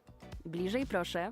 Jeszcze bliżej. Tak, na smartfon. To tutaj więcej niż 10 milionów Polaków załatwia najważniejsze sprawy. Wszystkie, które zdecydowanie wygodniej załatwić online. Świadczenia społeczno-socjalne? Mamy to online. Zeznania podatkowe? Załatwisz online w 5 minut. Dokumenty biznesowe? Je także mamy online. Online możesz nawet założyć swoją działalność. Papierowe recepty? To nie dla nas. Recepty wolimy otrzymywać SMS-em. Ponad 8 milionów Polaków trzyma najważniejsze dokumenty w aplikacji. M-dowód? Mamy to. M-prawo jazdy? Mamy to. Wolisz pociąg? Nie ma sprawy. W Polsce bilety na pociąg kupujemy, zgadnij jak, online. Coraz więcej Polaków zakupy woli robić online. A gdy paczki są już w drodze, również śledzimy je online. Jak za nie płacimy? 9 na 10 Polaków robi to za pomocą smartfona. Tak, to absolutnie bezpieczne. Skąd to wiemy? Cóż, fintech w Polsce kwitnie. To my jesteśmy w tym liderem. Bo jak nie my, to kto? Polacy mogą czuć się spokojnie, załatwiając sprawy online. Cyberprzestępstwa czy podejrzane incydenty? Zgłaszamy je online. Powiadomienia na temat niebezpieczeństw? Mamy je online. Cóż, lubimy być świadomi. Właśnie dlatego również uczyć się wolimy w digitalu. Bezpłatny wirtualny dostęp do zbiorów z największych muzeów i bibliotek? Mamy to. Dostęp do szybkiego internetu w szkołach? Mamy to. Nauka dla seniorów online? Wiadoma sprawa. I wiecie co? Chcemy więcej. W ciągu następnej dekady planujemy wniknąć jeszcze głębiej w wirtualną rzeczywistość. A już teraz mamy pierwszą w historii strategię cyfryzacji Polski. Przełomowy krok w naszą cyfrową przyszłość. Do 2035 roku co najmniej 85% Polaków będzie posiadać podstawowe umiejętności cyfrowe. 100% podmiotów publicznych będzie korzystać z elektronicznych systemów zarządzania dokumentami. 100% postępowań będzie prowadzonych elektronicznie. 20 milionów Polaków będzie miało M-dowód. Wszystkie kluczowe e-usługi będą dostępne za pośrednictwem aplikacji M-Obywatel. Sztuczna inteligencja pomoże zdiagnozować 100 schorzeń. Będziemy mieć co najmniej 1,5 miliona specjalistów ICT. 100% jednostek administracji publicznej będzie oferować płatności elektroniczne. 50% firm będzie korzystać z narzędzi AI. Ale to wszystko nie wydarzyłoby się, gdyby nie społeczeństwo, które bycie online ma we krwi. Polska wykazuje wysoki poziom interakcji społeczeństwa z państwem za pośrednictwem technologii cyfrowych. Ponad 45% powyżej średniej. A dzięki duchowi przedsiębiorczości i otwartemu społeczeństwu mamy ogromną szansę na przyspieszenie naszej cyfrowej transformacji. Czas, aby to Polska została europejskim liderem i inkubatorem dla wielkich firm z globalnymi ambicjami wzrostu.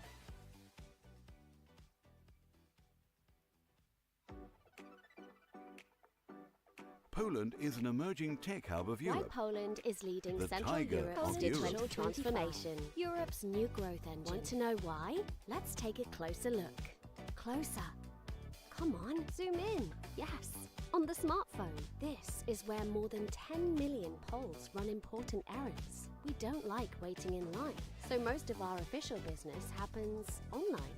Insurance applications and social benefits? We've got it online. Filing taxes?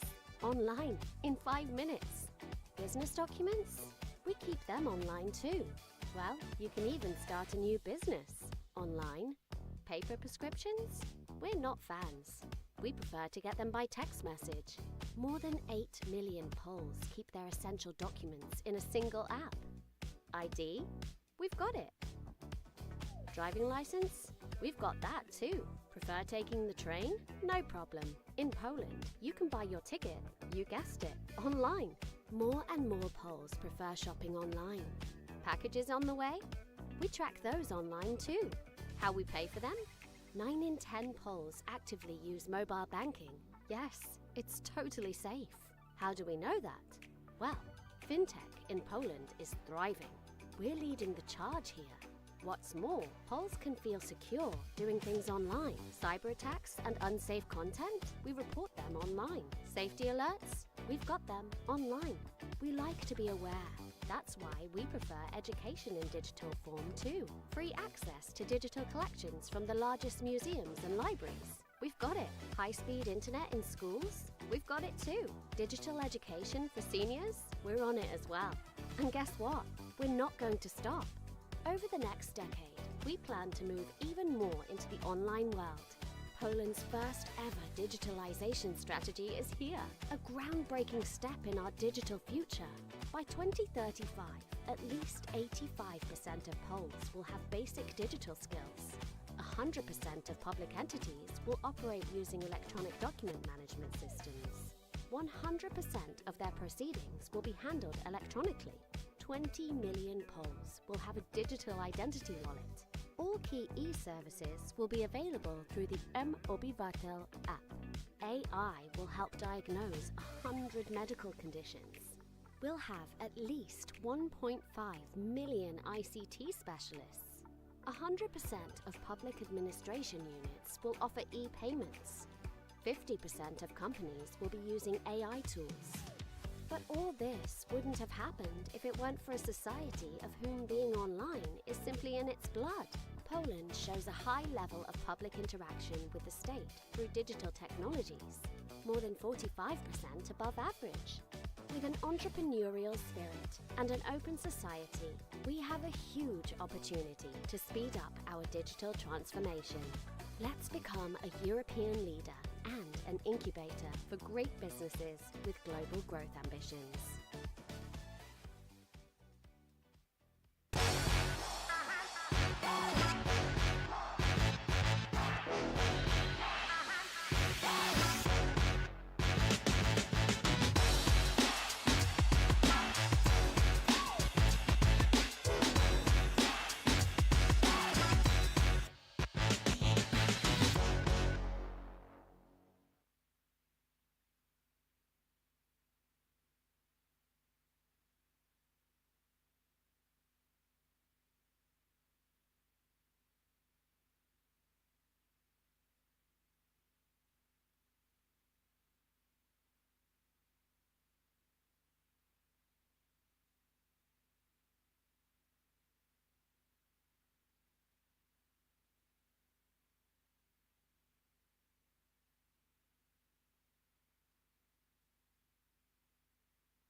Świat potrzebuje silnej i zjednoczonej Europy.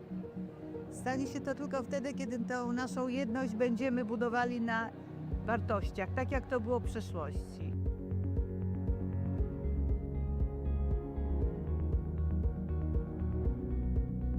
Ukraina jest potrzebna Unii Europejskiej, jest potrzebna Europie, chociażby dlatego, że to, co teraz się dzieje w Ukrainie, ta trwająca już prawie 3 lata wojna, jest wyzwaniem egzystencjalnym dla nas, dla wszystkich Europejczyków. Także Ukraińcy nie walczą wyłącznie o przetrwanie swojego państwa i narodu, tylko tak naprawdę o pewien model życia, europejski model życia, który stworzyliśmy po II wojnie światowej, z którego jesteśmy dumni.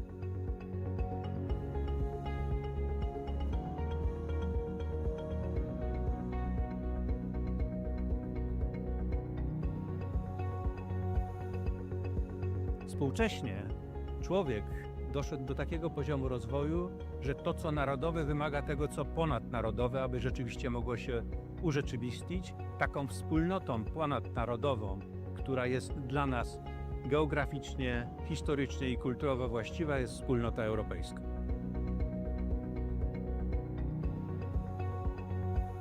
Uważam, że rolą uniwersytetów jest wzmacnianie tożsamości europejskiej. Nasi studenci, obecne pokolenie studentów to prawdziwi Europejczycy. Osoby, które znakomicie się odnajdują w relacjach ze studentami z innych krajów, nie mają barier komunikacyjnych, przemieszczają się, są mobilni, no i wchodzą w różnego rodzaju właśnie formy współpracy, integracji ze swoimi rówieśnikami z całej Europy.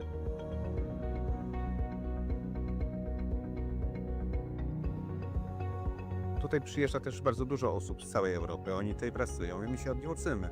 My się uczymy od nich ich wrażliwości, ich kultury, ich potencjału i wykorzystujemy ich potencjał społeczny, więc to jest taka obustronna wymiana, zarówno kulturowa, społeczna, jak i ekonomiczna. Ja myślę, że tak będziemy czerpać przez najbliższe lata. Im Kraków bardziej będzie otwarty, tym więcej tej wymiany będziemy tutaj na miejscu mieli. To właśnie w tej różnorodności drzemie siła Europejczyków i jeżeli wszyscy zostaniemy zaproszeni do stołu, do czynnych debat i dyskusji w zakresie tego, jak powinniśmy regulować otoczenie prawne, jak stabilnie je zaprojektować dla rozwoju nowoczesnych technologii, będziemy wygranymi w tym wyścigu.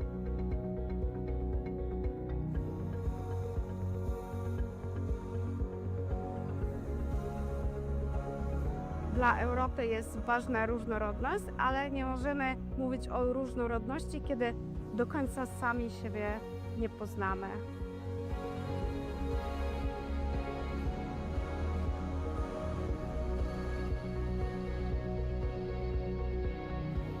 Kultura europejska jest przede wszystkim spoiwem, który pozwoli dzisiaj, w momencie tak wielu kryzysów, które dotykają zarówno Europę, jak i świat, pozwoli na połączenie sił, na wspólnotę i na stworzenie wspaniałych perspektyw i przyszłości.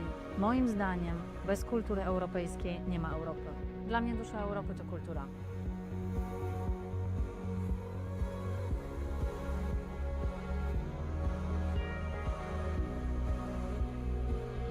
Kultura ma bardzo duży wpływ na gospodarkę.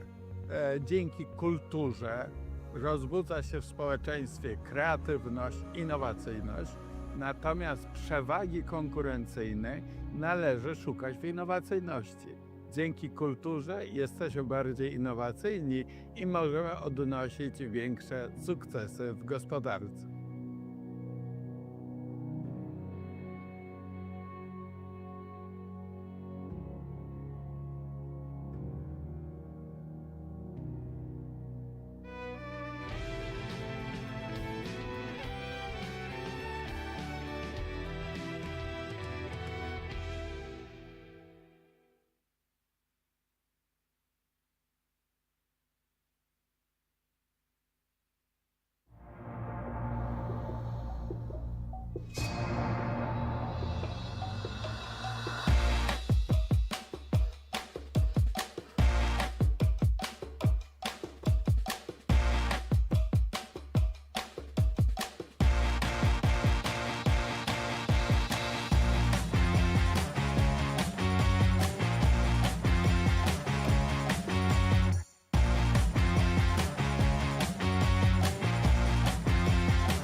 Już od 10 lat otwieramy oczy na ekonomię wartości.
Poland is an emerging tech hub of Why Europe. Poland is leading The Central tiger Europe's of digital Europe. transformation. Europe's new growth engine. Chcecie wiedzieć, jak to robimy? Przyjrzyjmy się temu z bliska. Bliżej proszę. Jeszcze bliżej. Tak, na smartfon. To tutaj więcej niż 10 milionów Polaków załatwia najważniejsze sprawy. Wszystkie, które zdecydowanie wygodniej załatwić online. Świadczenia społeczno-socjalne? Mamy to online. Zeznania podatkowe? Załatwisz online w 5 minut. Dokumenty biznesowe? Je także mamy online. Online możesz nawet założyć swoją działalność.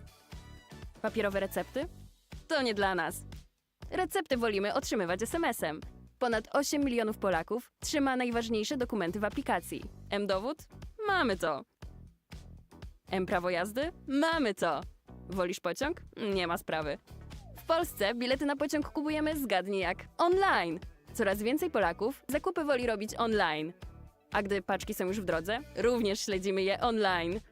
Jak za nie płacimy? 9 na 10 Polaków robi to za pomocą smartfona. Tak, to absolutnie bezpieczne. Skąd to wiemy? Cóż, fintech w Polsce kwitnie. To my jesteśmy w tym liderem. Bo jak nie my, to kto? Polacy mogą czuć się spokojnie, załatwiając sprawy online. Cyberprzestępstwa czy podejrzane incydenty? Zgłaszamy je online. Powiadomienia na temat niebezpieczeństw? Mamy je online. Cóż, lubimy być świadomi. Właśnie dlatego również uczyć się wolimy w digitalu. Bezpłatny wirtualny dostęp do zbiorów z największych muzeów i bibliotek? Mamy to. Dostęp do szybkiego internetu w szkołach? Mamy to. Nauka dla seniorów online? Wiadoma sprawa. I wiecie co? Chcemy więcej. W ciągu następnej dekady planujemy wniknąć jeszcze głębiej w wirtualną rzeczywistość. A już teraz mamy pierwszą w historii strategię cyfryzacji Polski. Przełomowy krok w naszą cyfrową przyszłość. Do 2035 roku co najmniej 85% Polaków będzie posiadać podstawowe umiejętności cyfrowe. 100% podmiotów publicznych będzie korzystać z elektronicznych systemów zarządzania dokumentami. 100% postępowań będzie prowadzonych elektronicznie. 20 milionów Polaków będzie miało M-dowód. Wszystkie kluczowe e-usługi będą dostępne za pośrednictwem aplikacji M-Obywatel. Sztuczna inteligencja pomoże zdiagnozować 100 schorzeń. Będziemy mieć co najmniej 1,5 miliona specjalistów ICT. 100% jednostek administracji publicznej będzie oferować płatności elektroniczne. 50% firm będzie korzystać z narzędzi AI. Ale to wszystko nie wydarzyłoby się, gdyby nie społeczeństwo, które bycie online ma we krwi. Polska wykazuje wysoki poziom interakcji społeczeństwa z państwem za pośrednictwem technologii cyfrowych. Ponad 45% powyżej średniej. A dzięki duchowi przedsiębiorczości i otwartemu społeczeństwu mamy ogromną szansę na przyspieszenie naszej cyfrowej transformacji. Czas, aby to Polska została europejskim liderem i inkubatorem dla wielkich firm z globalnymi ambicjami wzrostu.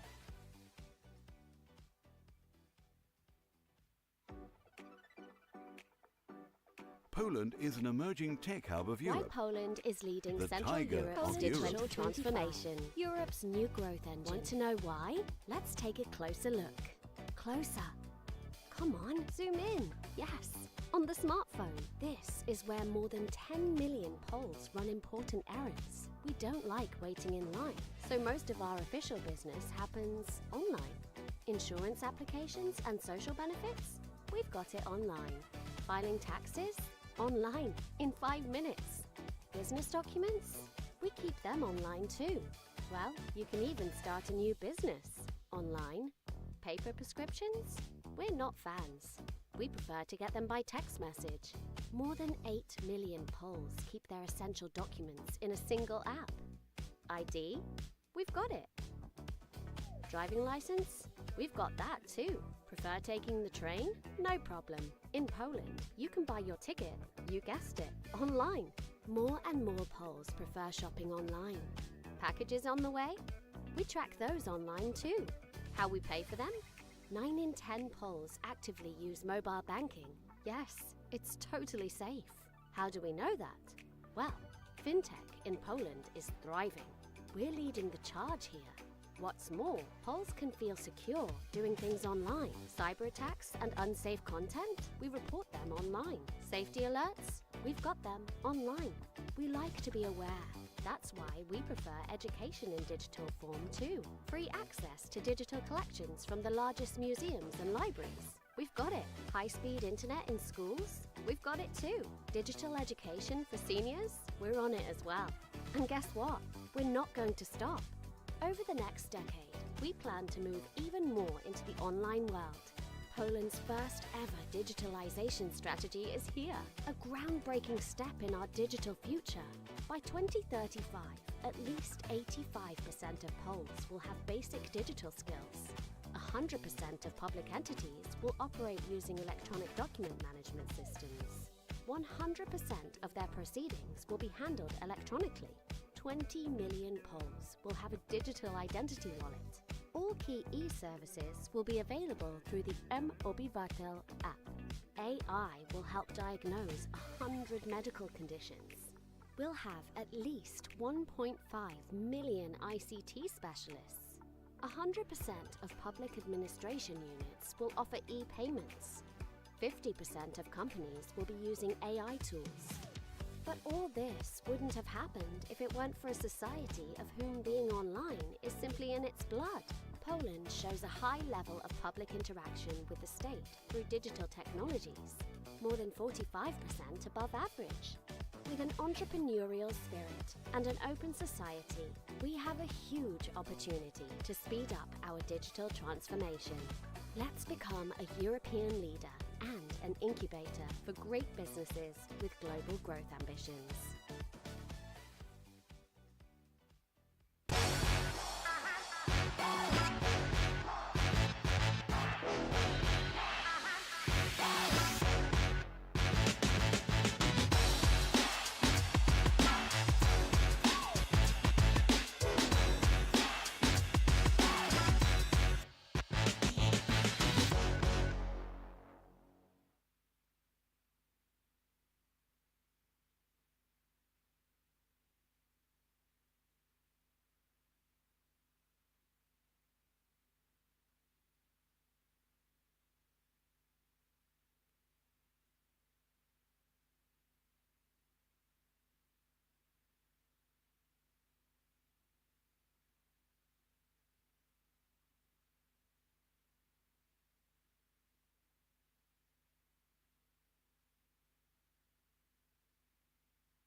Świat potrzebuje silnej i zjednoczonej Europy. Stanie się to tylko wtedy, kiedy tą naszą jedność będziemy budowali na wartościach, tak jak to było w przeszłości.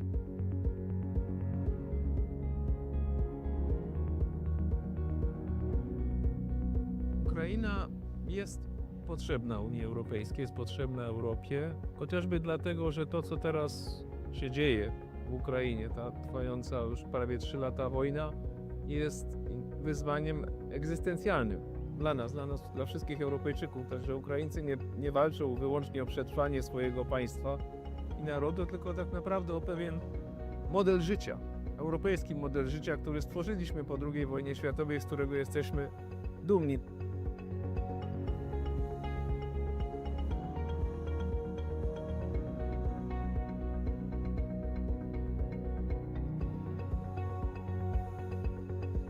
Współcześnie człowiek doszedł do takiego poziomu rozwoju, że to, co narodowe, wymaga tego, co ponadnarodowe, aby rzeczywiście mogło się urzeczywistnić. Taką wspólnotą ponadnarodową, która jest dla nas geograficznie, historycznie i kulturowo właściwa, jest wspólnota europejska.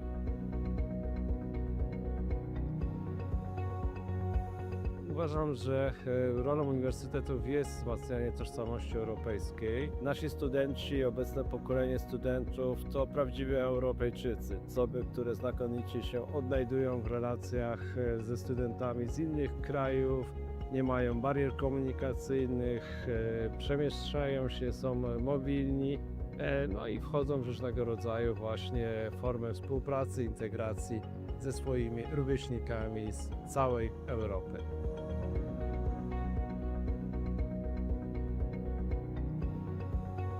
Tutaj przyjeżdża też bardzo dużo osób z całej Europy. Oni tutaj pracują i my się od nich uczymy.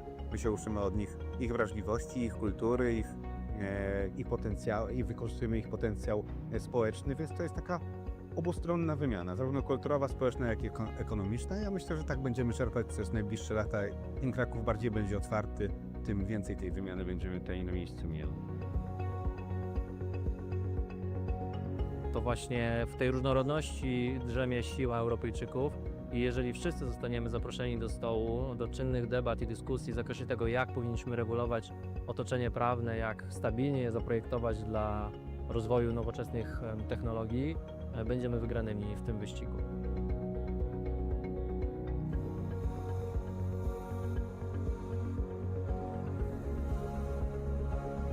Dla Europy jest ważna różnorodność, ale nie możemy mówić o różnorodności, kiedy do końca sami siebie nie poznamy.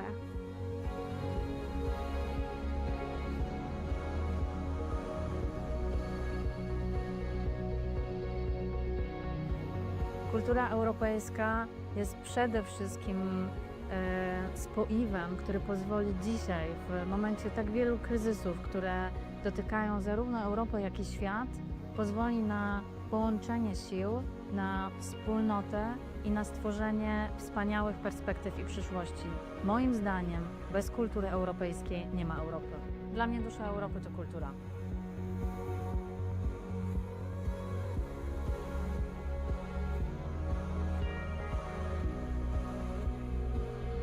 Kultura ma bardzo duży wpływ na gospodarkę.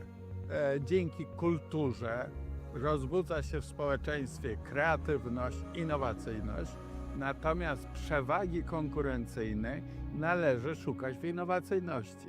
Dzięki kulturze jesteśmy bardziej innowacyjni i możemy odnosić większe sukcesy w gospodarce.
Już od 10 lat otwieramy oczy na ekonomię wartości.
Poland is an emerging tech hub of Why Europe. Poland is leading The Central tiger Europe's of digital Europe. transformation. Europe's new growth engine. Chcecie wiedzieć, jak to robimy? Przyjrzyjmy się temu z bliska. Bliżej proszę. Jeszcze bliżej. Tak, na smartfon. To tutaj więcej niż 10 milionów Polaków załatwia najważniejsze sprawy. Wszystkie, które zdecydowanie wygodniej załatwić online. Świadczenia społeczno-socjalne? Mamy to online. Zeznania podatkowe? Załatwisz online w 5 minut. Dokumenty biznesowe? Je także mamy online. Online możesz nawet założyć swoją działalność. Papierowe recepty? To nie dla nas. Recepty wolimy otrzymywać SMS-em. Ponad 8 milionów Polaków trzyma najważniejsze dokumenty w aplikacji. M-dowód? Mamy to. M-prawo jazdy? Mamy to. Wolisz pociąg? Nie ma sprawy. W Polsce bilety na pociąg kupujemy zgadnij jak online. Coraz więcej Polaków zakupy woli robić online. A gdy paczki są już w drodze, również śledzimy je online. Jak za nie płacimy? 9 na 10 Polaków robi to za pomocą smartfona.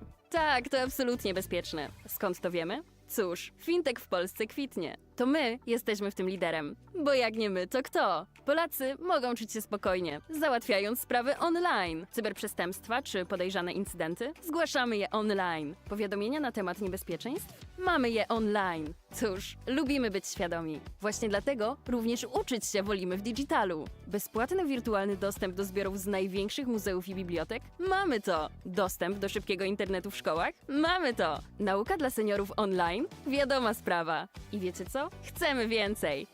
W ciągu następnej dekady planujemy wniknąć jeszcze głębiej w wirtualną rzeczywistość. A już teraz mamy pierwszą w historii strategię cyfryzacji Polski. Przełomowy krok w naszą cyfrową przyszłość. Do 2035 roku co najmniej 85% Polaków będzie posiadać podstawowe umiejętności cyfrowe. 100% podmiotów publicznych będzie korzystać z elektronicznych systemów zarządzania dokumentami. 100% postępowań będzie prowadzonych elektronicznie. 20 milionów Polaków będzie miało M-dowód. Wszystkie kluczowe e-usługi będą dostępne za pośrednictwem aplikacji M-Obywatel. Sztuczna inteligencja pomoże zdiagnozować 100 schorzeń. Będziemy mieć co najmniej 1,5 miliona specjalistów ICT. 100% jednostek administracji publicznej będzie oferować płatności elektroniczne. 50% firm będzie korzystać z narzędzi AI. Ale to wszystko nie wydarzyłoby się, gdyby nie społeczeństwo, które bycie online ma we krwi. Polska wykazuje wysoki poziom interakcji społeczeństwa z państwem za pośrednictwem technologii cyfrowych. Ponad 45% powyżej średniej. A dzięki duchowi przedsiębiorczości i otwartemu społeczeństwu mamy ogromną szansę na przyspieszenie naszej cyfrowej transformacji. Czas, aby to Polska została europejskim liderem i inkubatorem dla wielkich firm z globalnymi ambicjami wzrostu.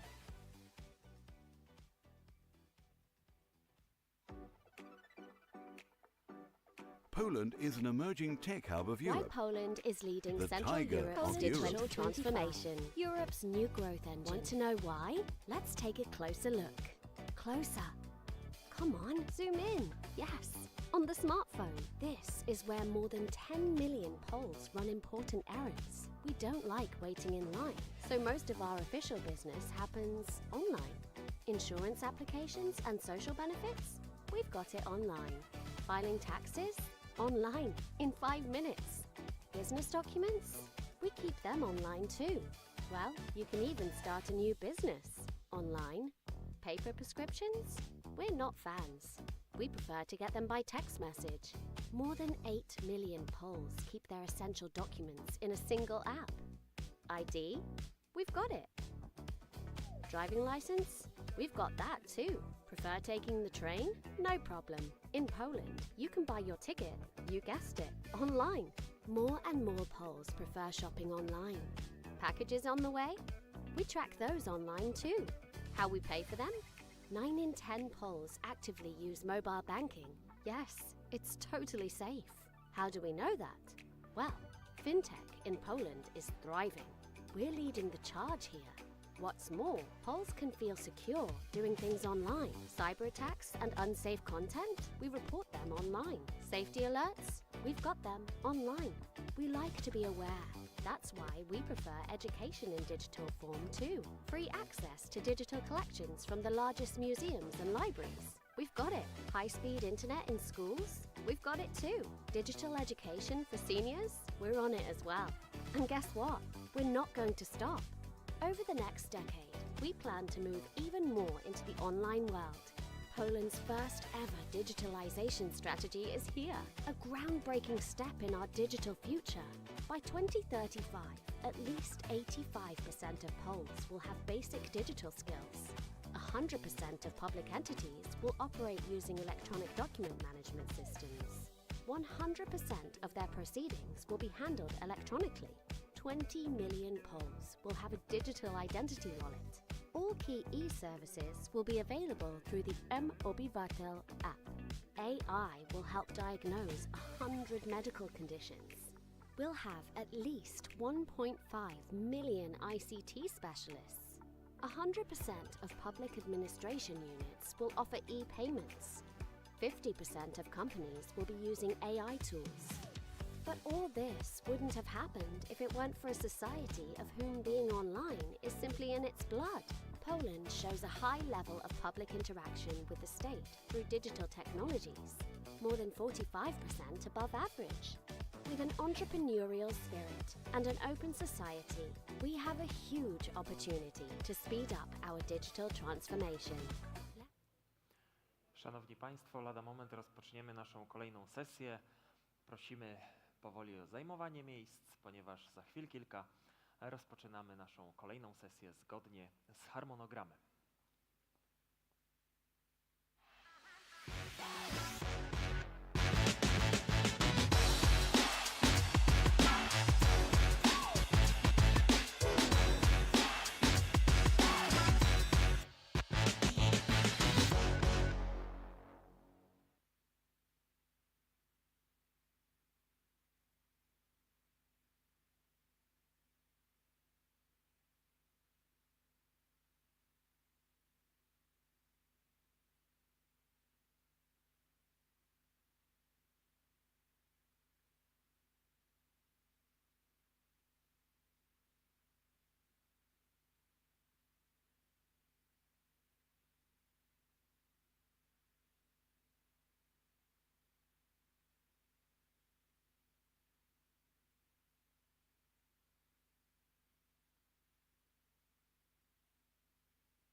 Świat potrzebuje silnej i zjednoczonej Europy.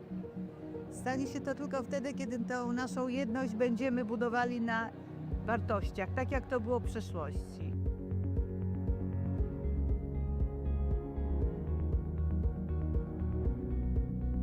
Ukraina jest potrzebna Unii Europejskiej, jest potrzebna Europie, chociażby dlatego, że to, co teraz się dzieje w Ukrainie, ta trwająca już prawie 3 lata wojna, jest wyzwaniem egzystencjalnym dla nas, dla wszystkich Europejczyków. Także Ukraińcy nie walczą wyłącznie o przetrwanie swojego państwa i narodu, tylko tak naprawdę o pewien model życia, europejski model życia, który stworzyliśmy po II wojnie światowej, z którego jesteśmy dumni.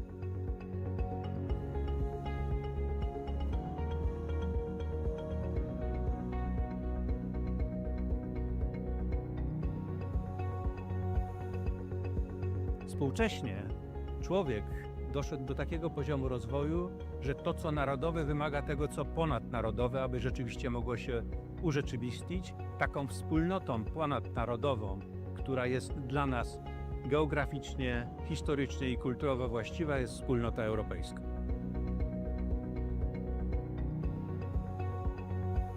Uważam, że rolą uniwersytetów jest wzmacnianie tożsamości europejskiej. Nasi studenci, obecne pokolenie studentów to prawdziwi Europejczycy. Osoby, które znakomicie się odnajdują w relacjach ze studentami z innych krajów, nie mają barier komunikacyjnych, przemieszczają się, są mobilni, no i wchodzą w różnego rodzaju właśnie formy współpracy, integracji ze swoimi rówieśnikami z całej Europy.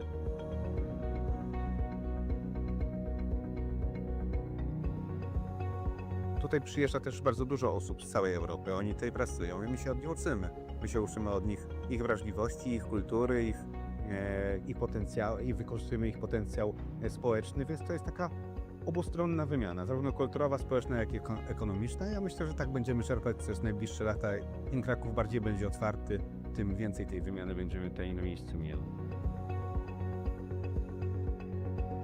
To właśnie w tej różnorodności drzemie siła Europejczyków i jeżeli wszyscy zostaniemy zaproszeni do stołu, do czynnych debat i dyskusji w zakresie tego, jak powinniśmy regulować otoczenie prawne, jak stabilnie je zaprojektować dla rozwoju nowoczesnych technologii, będziemy wygranymi w tym wyścigu.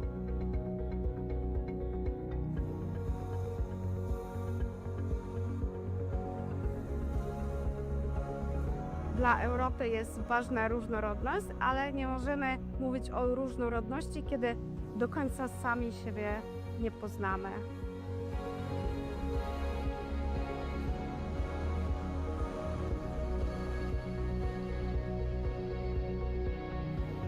Kultura europejska jest przede wszystkim spoiwem, który pozwoli dzisiaj, w momencie tak wielu kryzysów, które dotykają zarówno Europę, jak i świat, pozwoli na połączenie sił, na wspólnotę i na stworzenie wspaniałych perspektyw i przyszłości.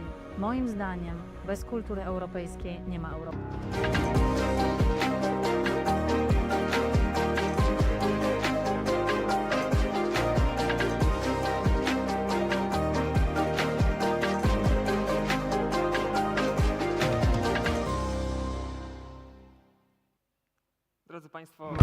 Ladies and gentlemen, we continue the second day of Digital Regeneration of Cities Congress.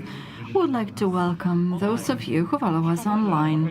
Let me remind you that the organizers include the City of Łódź and Open Eyes Economy Summit. Our strategic partners include the Ministry of Digitization and ING Bank Śląski. The Congress co-organizers include Łódź Special Economic Zone, University of Łódź and Łódź University of Technology. We are in the machine hall and it's the session devoted to culture and digital space of a regenerative city versus shaping new value systems. We are going to begin with the following voice: visualizing a lost heritage, digitizing and mapping archival sources related to Łódź Jewish community. It will be delivered by the representative of the University of Haifa, Ruthie Kaplan.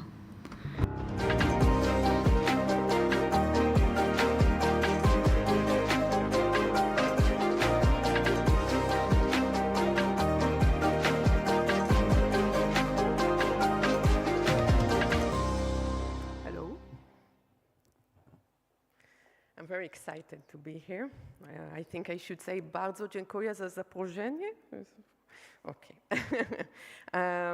So, we're talking about the future here, but we're going for 15 minutes to talk about the past, although I will talk about new methods of how to investigate the past. And I will present my spatial analysis of the Jewish middle-class settlement in Łódź during the interwar period. So please correct me if I'm wrong, but I believe that the Jewish settlement in the city before the Second World War was more closely connected to Bałuty and the Old Town, as we can see here. But the archival materials that I use in my research have led me to the Jewish neighborhoods located in this area, which is situated closer to the city center. The archival materials I'll present today are the Jewish community's text records from 1921 and 1931, and the city's 1939 address book. Both of them are related to the middle class.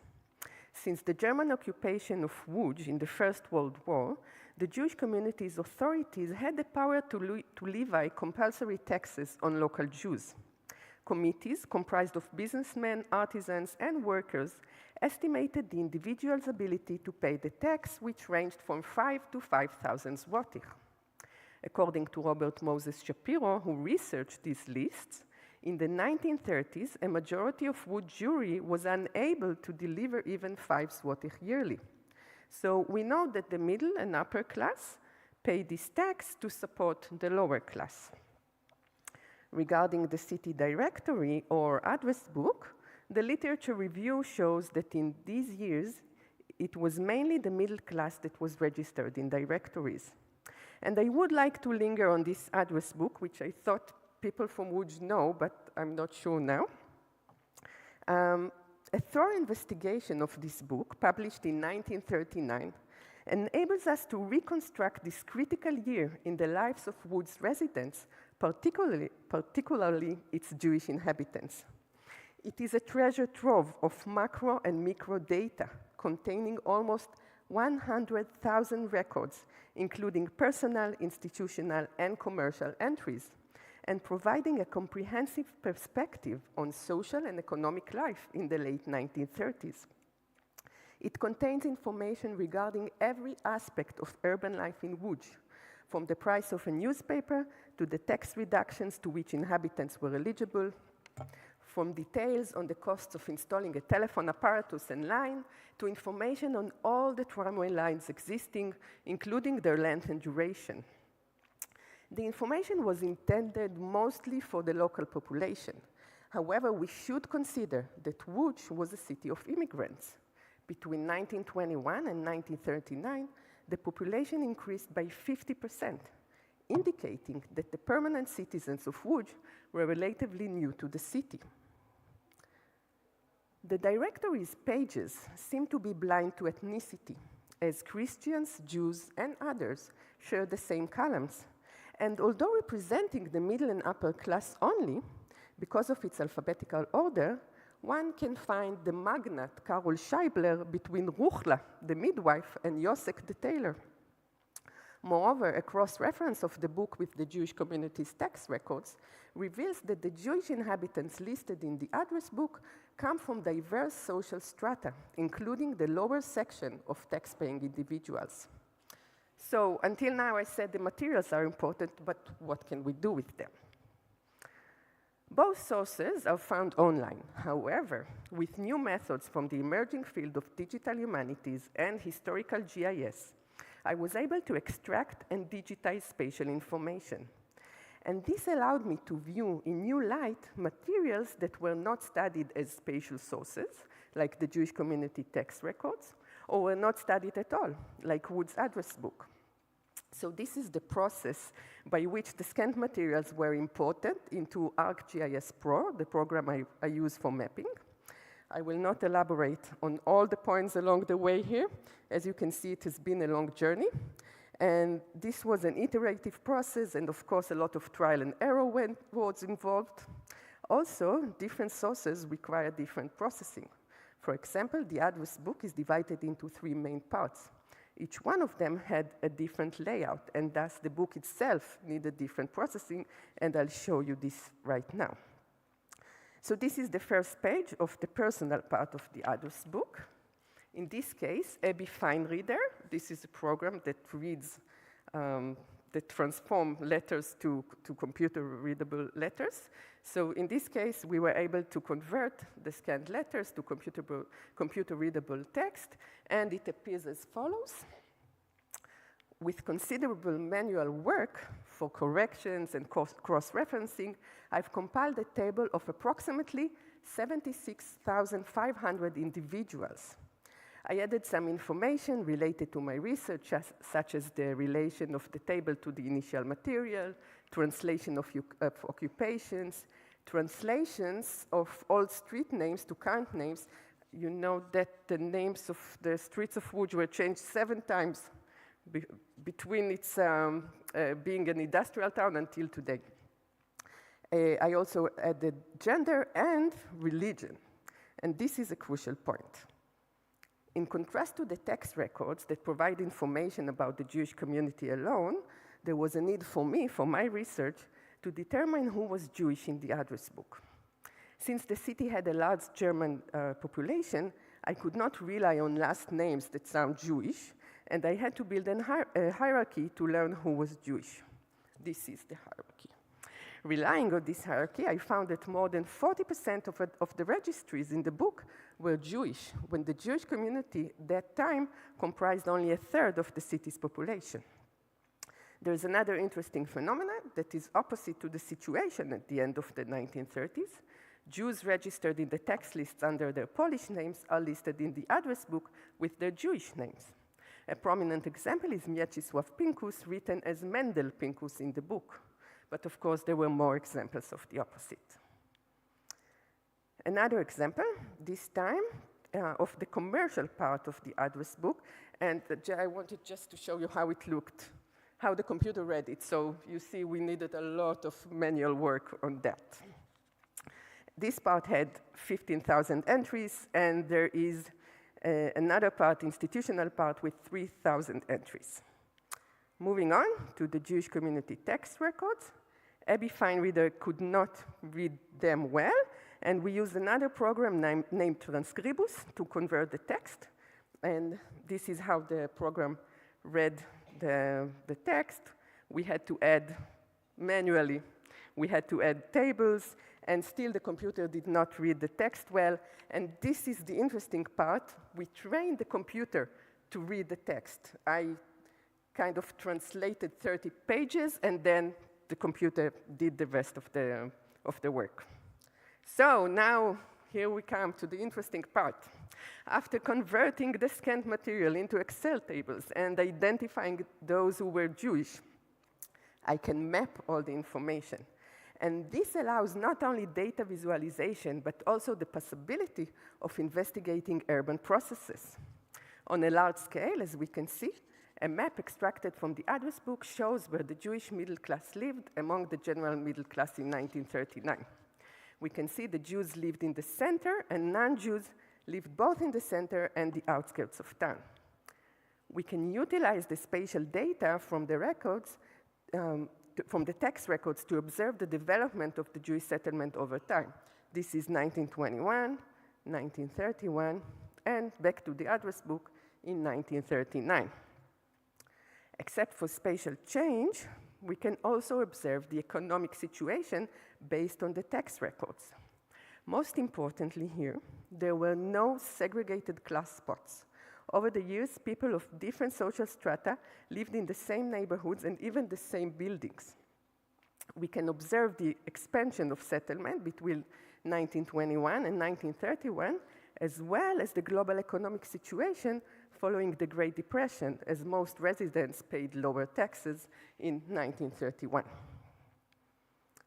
The address book can reveal the spatial differences between subclasses by categorizing the various occupations listed. Here, for example, are Jewish and non-Jewish merchants, in contrast to intelligentsia occupations, such as engineers.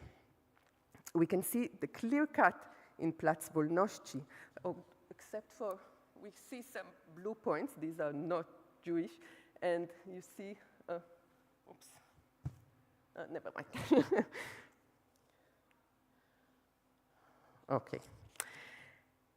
This is, on the other hand, the Jewish intelligentsia, which includes rabbis, Talmud teachers, and others, and we see that they are located both beneath Plac Wolności and above Plac Wolności.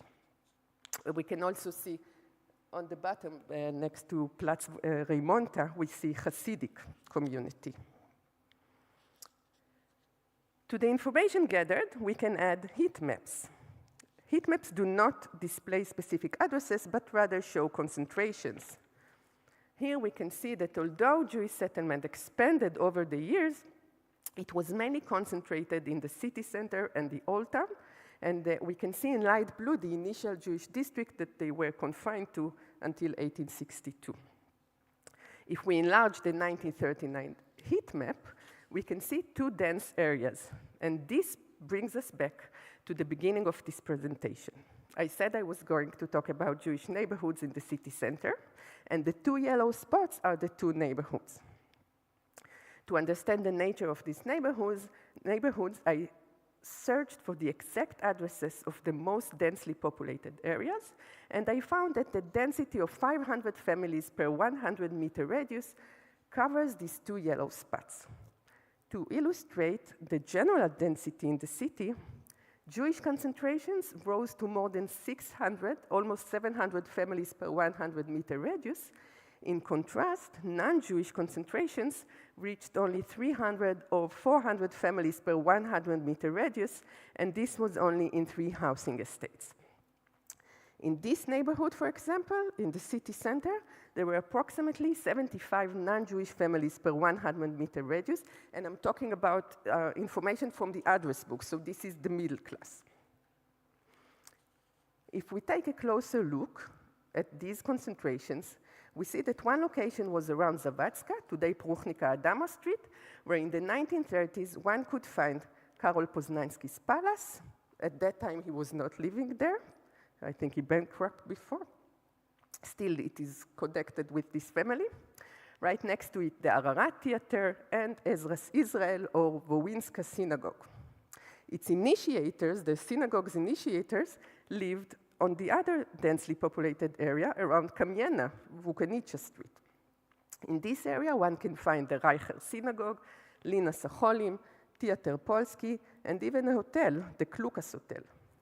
Katzenelson School moved from the Kamienna area to the Zawadzka area at the beginning of the 1930s. Like many other streets in Łódź, the two areas were a diverse mix of stores, workshops, factories, housing, and institutions. As seen on the screen, both areas were very close to one another, with Piotrkowska Street separating them. It should be noted that Piotrkowska Street, in its northern part, had a high percentage of Jewish residents, and so did Nowomiejska Street, which was almost 100% Jewish. However, these streets were more commercial, and the neighborhoods were analyzed according to dwelling information. So this is why it is separated. Now, as a historian, I'm an architect, but this work is for a history work. And so I'm not only mapping and digitizing, I also want to see how people felt about the places that they were living. And I think this shows us that the number of Jewish residents and the various Jewish institutions had brought for the perception of this area as a Jewish area in the interwar period. As we can see, this is a person that wrote a memoir, and he writes, "My mother was delighted with her apartment because it was located at the center of town. In a short walking distance, there were municipal offices, Jewish institutions, cinemas, and theaters. However, we lived in a distinct Jewish area." Thank you very much.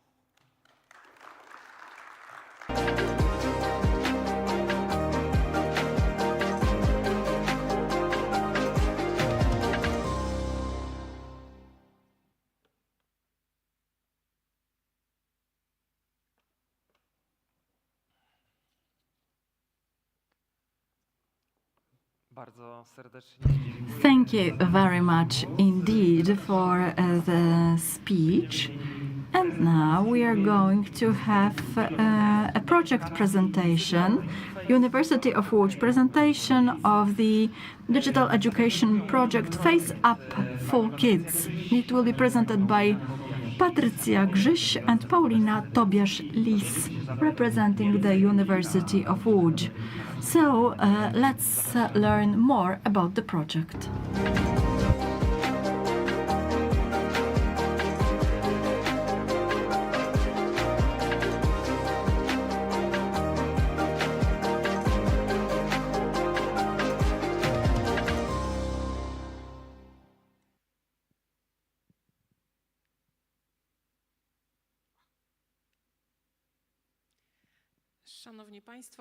Ladies and gentlemen, I'm Paulina Tobiasz-Lis, and together with Patrycja Grzyś, who will take the floor in the second part of our presentation, we work at the chair of Geography at the Faculty of Geography, University of Łódź.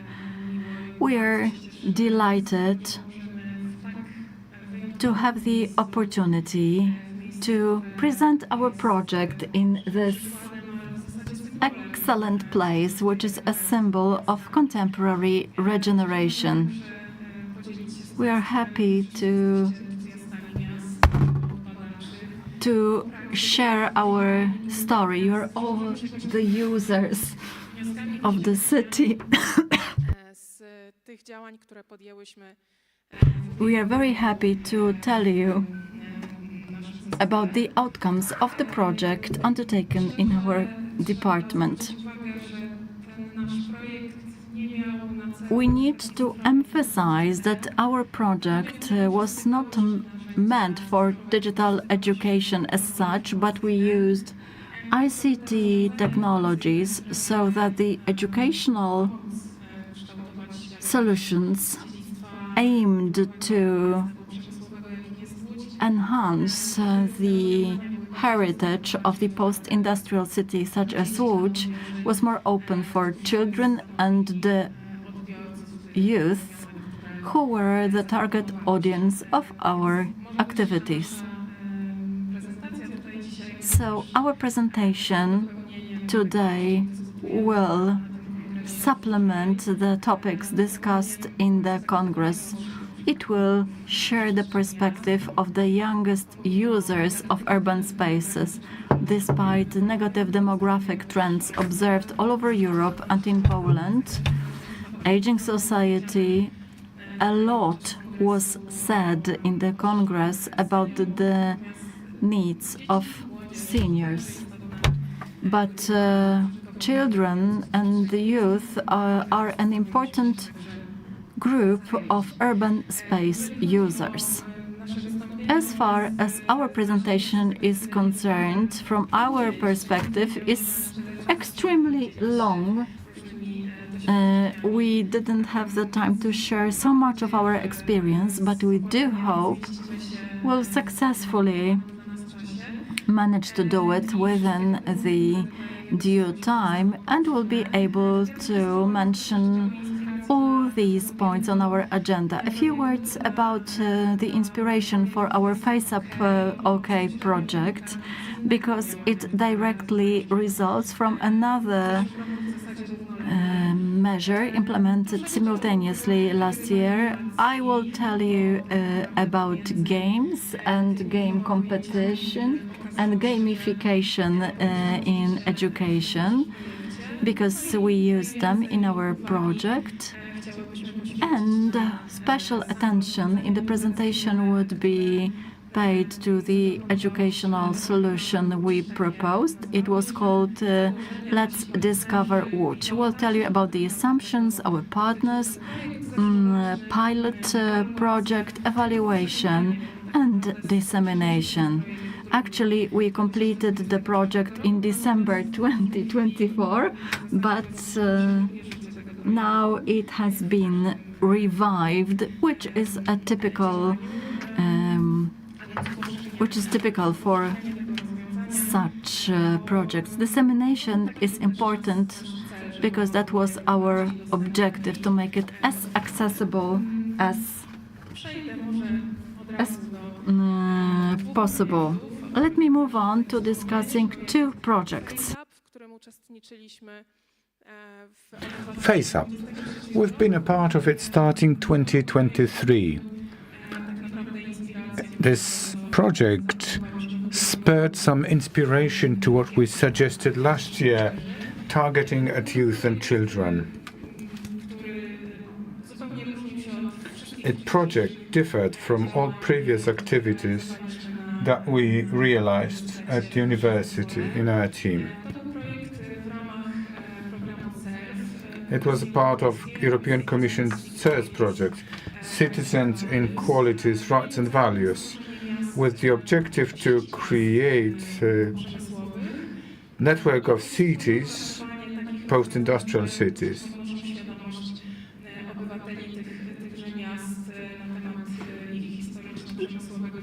It raises awareness of the cities with regards to industrial heritage.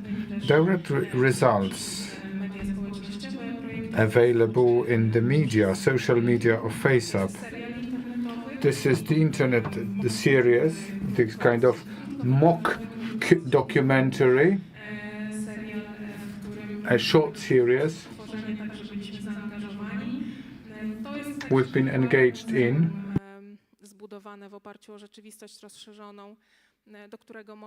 Augmented reality-based virtual museum, and partner cities have assigned halls. It was Bulgarian Gabrovo, Croatia Osijek, German Oberhausen, Italian two cities Valdania and Skio, apart from Łódź, and on top of that Gijón from Spain. One thing is in common, industrial past. Though sectors and industry might have differed when it comes to particular cities, be it heavy-duty industry and light type of industry. All solutions delivered by the project, including the local educational ones, were targeted at adults. It provoked us to suggest something to this group of people, the youngest users. And this is how we created FaceUp OK, Open for Kids, as a kind of research institute excellence project at Łódź University. It was the design competition that focused on impact of science upon general public. Speaking about the project that we were working on, FaceUp OK, the Times 2008 was a springboard. It's unavoidable for us to be players, en masse. Thinking about children and youth, we decided to develop a game. It was the first idea, to have a kind of end-close experience, a system for children to enter, to play a game. They can learn something, they can cognite something, they can cognite Łódź, its heritage, culture. And in the middle of the project we discovered that after on-site workshop that we suggested in the institutions that we collaborated with,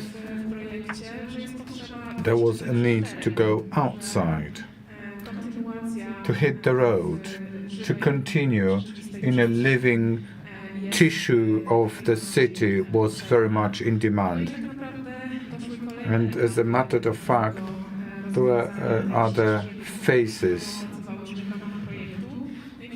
And we can speak about something more. It's more of a gamification type of solution, a process. We've got on-site workshop, we've got off-site workshops. We use mechanics of the games to employ the sequences to learn to teach children to learn to shape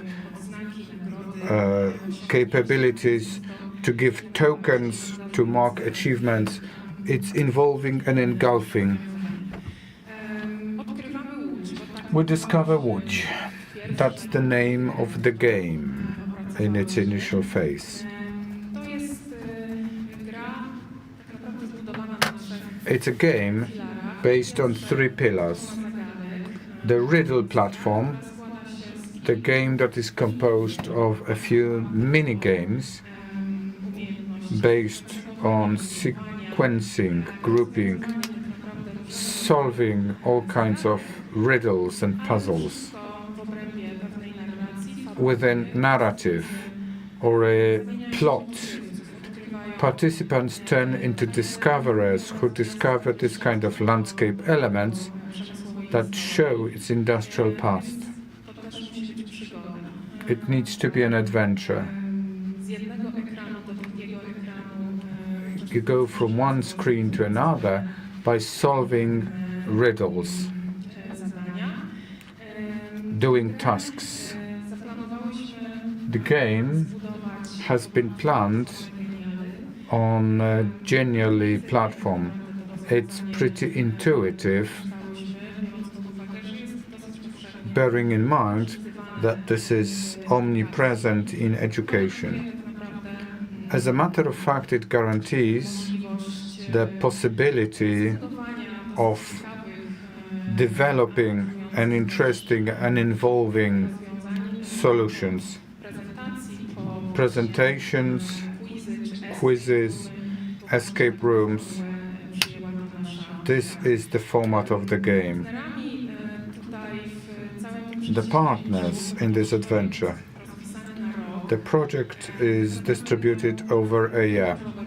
It was supposed to give you a pilot project to observe how it works, whether it is playable, what is the response. It was Łódź University Kindergarten, its natural environment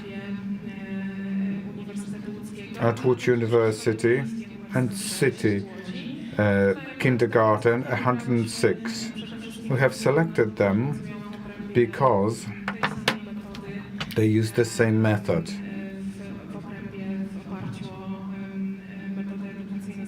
Educational methods suggested by Montessori. Work with children is similar, so we might have compared the solution. To use this in both units, we are responsible for a primary school, early education teachers are involved. This is the insemination phase. We established collaboration with the city activity domain and a designer partner, the one that renders services, was our partner in digital development.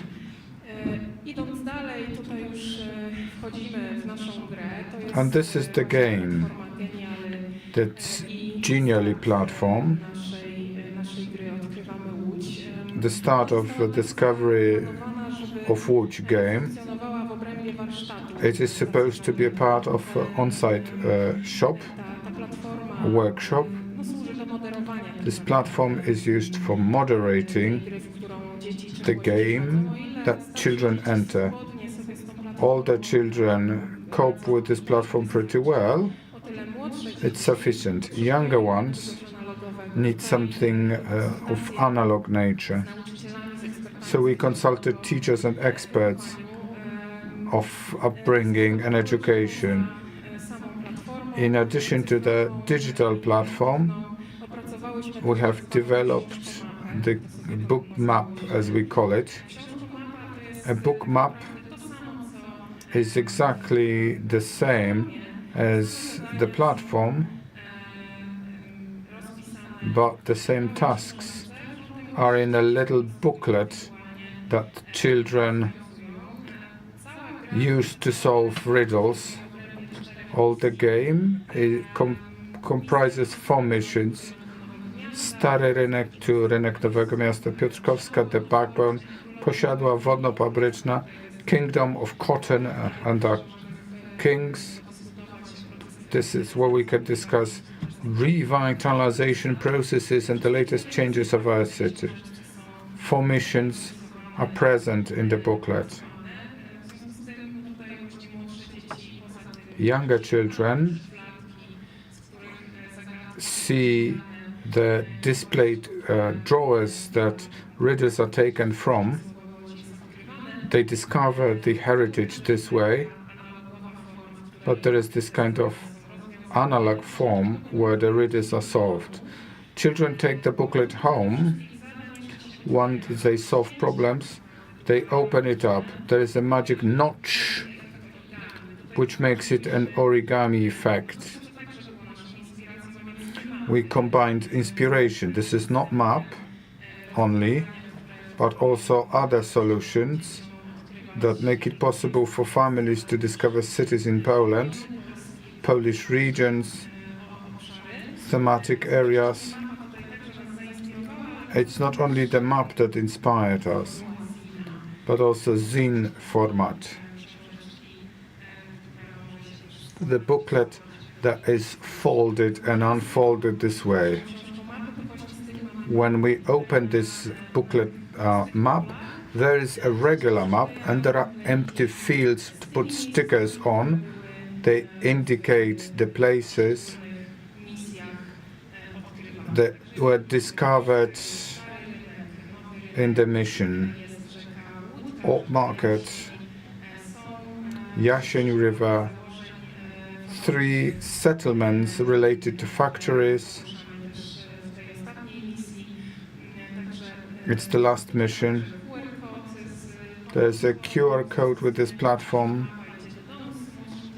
You take it home and you and your parents can return to it. You can rediscover the city again and again and anew. As I mentioned at the beginning, this is what I showed. That is the printable version of the file, double-sided print. All you need to do is to cut through and you can fold it. And the badge that we created, once you do all the quests, you get the first badge. This is a starting point. Younger children in a workshop. And it was a starting point to something that we didn't plan. After on-site shops,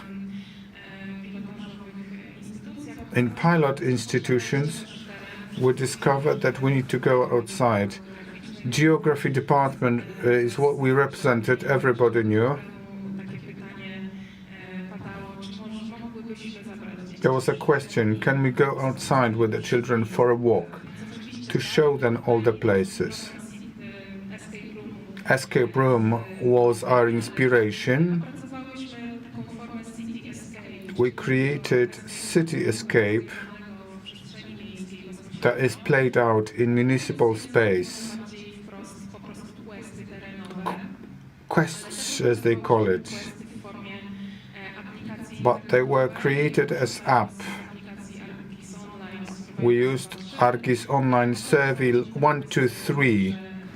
We developed the quests. They are online.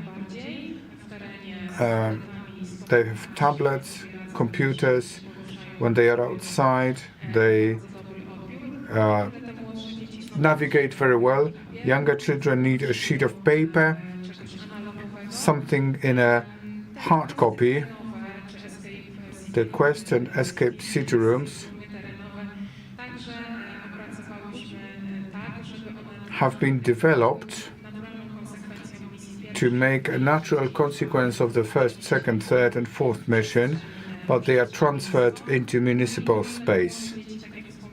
Younger children needed something in an analog form, but there is something that we discovered in the project, Instamaxis, light triggered, cheap one, but in this quest children use photography. They become more watchful watchers, the registrators, illustrators of their experiences, because upon returning to kindergarten they were supposed to create a map of what they have observed, what they discovered. It's a starting point for us, inspiration, a pretext for discussion, because we see the perception of the youngest people. Here are the discoveries of children from kindergarten. Stary Rynek, Plac Wolności, evaluation of the solutions, and over to Patricia. a few minutes for me to present you the evaluation, what we put through, what we plan, what we've done. It was a pilot, as you might have seen, with an objective to teach something, to learn something, to convey something. And we learned a lot ourselves when delivering the project. We keep learning. New themes, new narratives appear. And it's a very nice project. Speaking about evaluation, what we were most interested were the opinions of key stakeholders, reactions and opinions. You might have seen them in previous ones. But we wanted to have a feedback from parents, teachers, kindergartens. The teachers' reflections were pretty positive, and their feedback was also positive. We observed that children were actively involved in the whole game process, something that was highlighted by Professor Matera at the opening session. We have a problem with focus with adults and children. We had certain fears, 40, 50, 60-minute workshop, depending on the number of people in the group. Can we keep the attention span? Gamification use made it possible. Children were intrigued. They were waiting what happens when they open another drawer.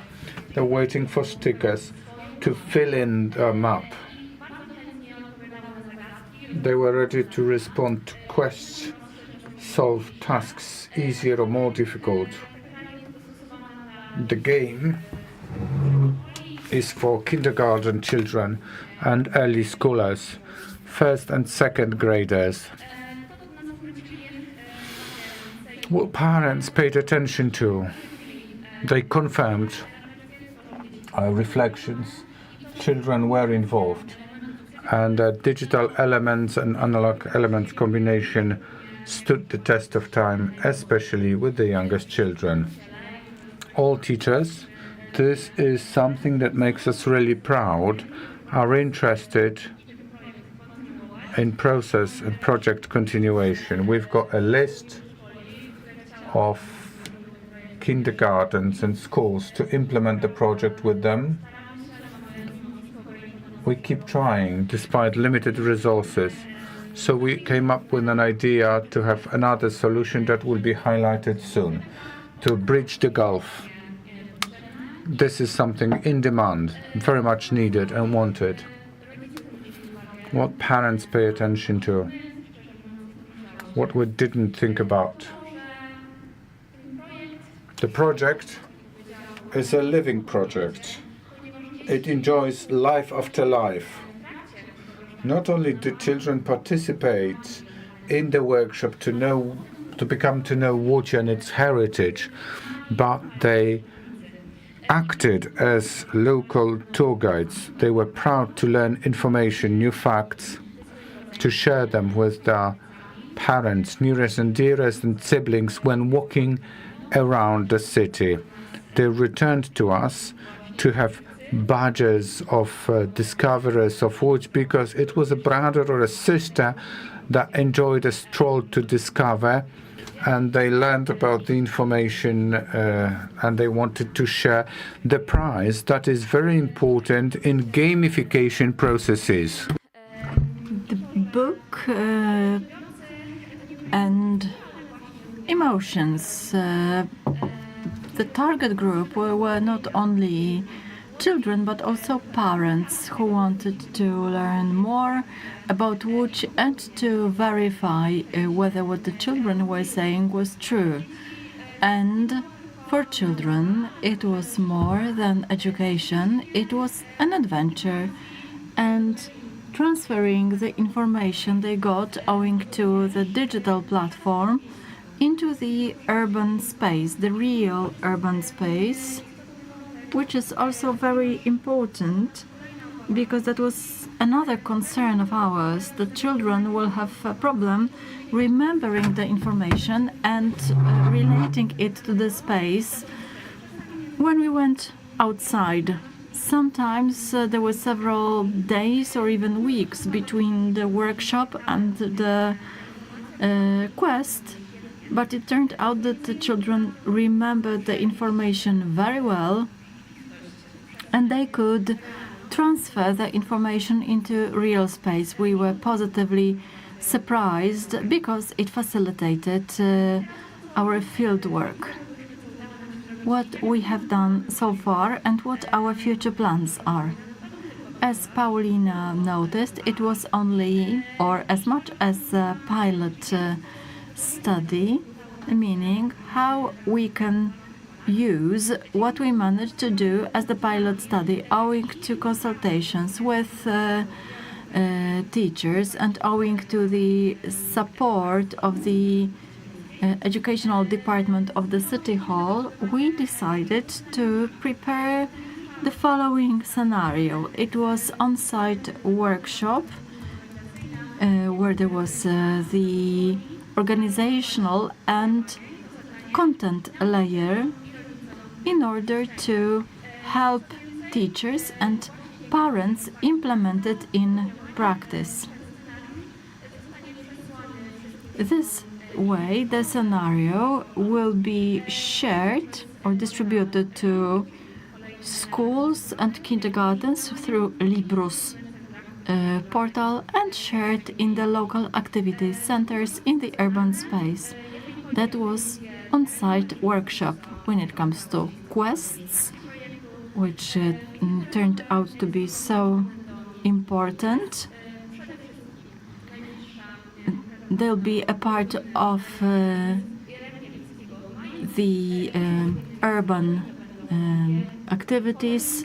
One of them will be celebrating the anniversary of Rębieliński's birthday, but we'll also have quests for tourists, and we intend to collaborate with the City Hall and external partners in order for the quests to become a permanent component of the urban space in the form of the QR codes in the places where the missions, where the quests start. Perhaps there could be an app or a platform where this solution would be commonly available. Such solutions function in cities, but they are either limited to a specific number of target group members, or they are time limited. We wanted to make it an open solution. And summing up, when we talk about openness, I would like to come back to the opening session where we heard an important statement that some digital solutions shouldn't be implemented only for their own sake to trigger the effect of innovation, but simply for the inhabitants to improve the quality of their lives. The youngest inhabitants of Łódź were our target group, and we used digital tools and their supporting function to improve the availability, to engage them, to discover the heritage of Łódź, to build a sense of belonging, because the way we treat our young people's approaches will translate into how they will develop our city in the future. Thank you very much.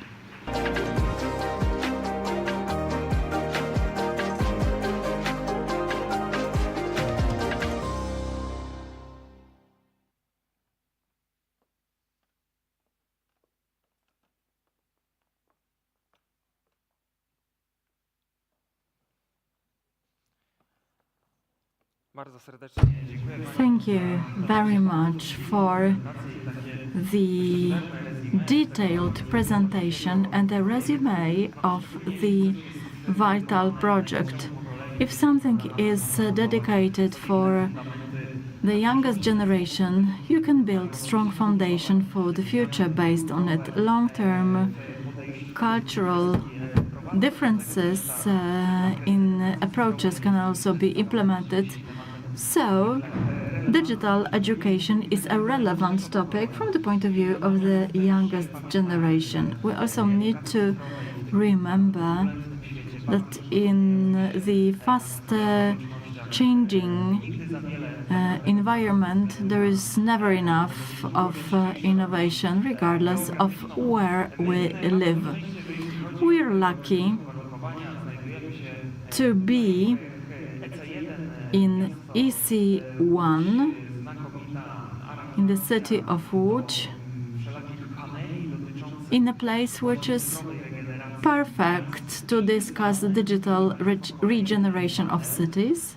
We are about to commence the next panel, Culture and Digital Space of the Regenerative City and the Formation of New Value Systems.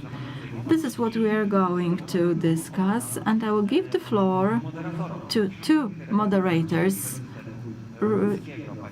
representing University of Łódź, Agnieszka Orankiewicz and Kamil Śmiechowski, and their panelists, Aneta Dalbiak, Director of the Central Museum of Textiles in Łódź, Bartosz Mielniczek, Łódź for You, Artur Modliński, University of Łódź, and Michał Rzeszewski, the Adam Mickiewicz University in Poznań.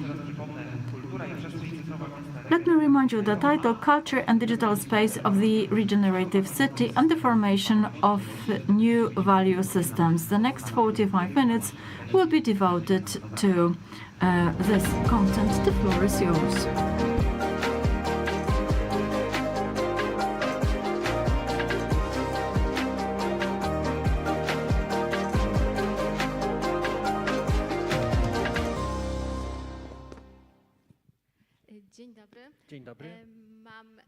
Good afternoon, ladies and gentlemen. We are delighted to welcome you to the last panel in this Congress. Its title is Culture and Digital Space of the Regenerative City and the Formation of New Value Systems.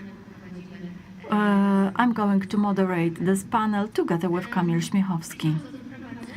Thinking about the introduction to this panel, I believe we should come back to the paradigm of the regenerative city or to the paradigm of regenerative development, because it's closely related to adopting a value-based system based on such values as tolerance, social trust, participation, and ability to co-governance, responsibility for oneself, for community, and for common goods, respect to natural values and shared goods, as well as many other values that could be summarized as regenerative society values.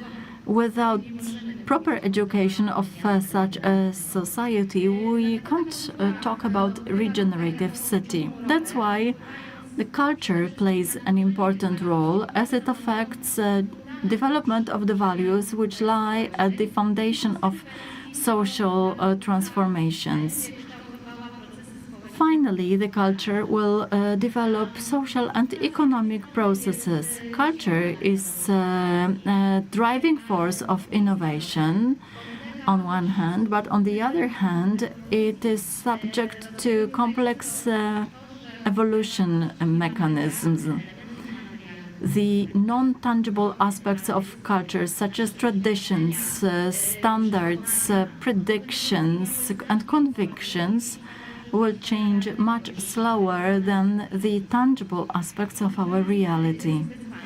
This is a challenge, and the cultural determinants in the social and economic transformations will gain special importance considering the dramatic acceleration of digital society development. As technologies and new media grow, we have a culture based on virtual technology, which is digital culture. Last year, we mentioned a regenerative city culture. In this panel, however, we would like to focus on the special form of culture, meaning digital one. I suppose we all agree that digital culture plays an increasingly important role in the development of contemporary societies. It defines our experiences, relationships, the way we perceive the world, and how we live. The digital culture can be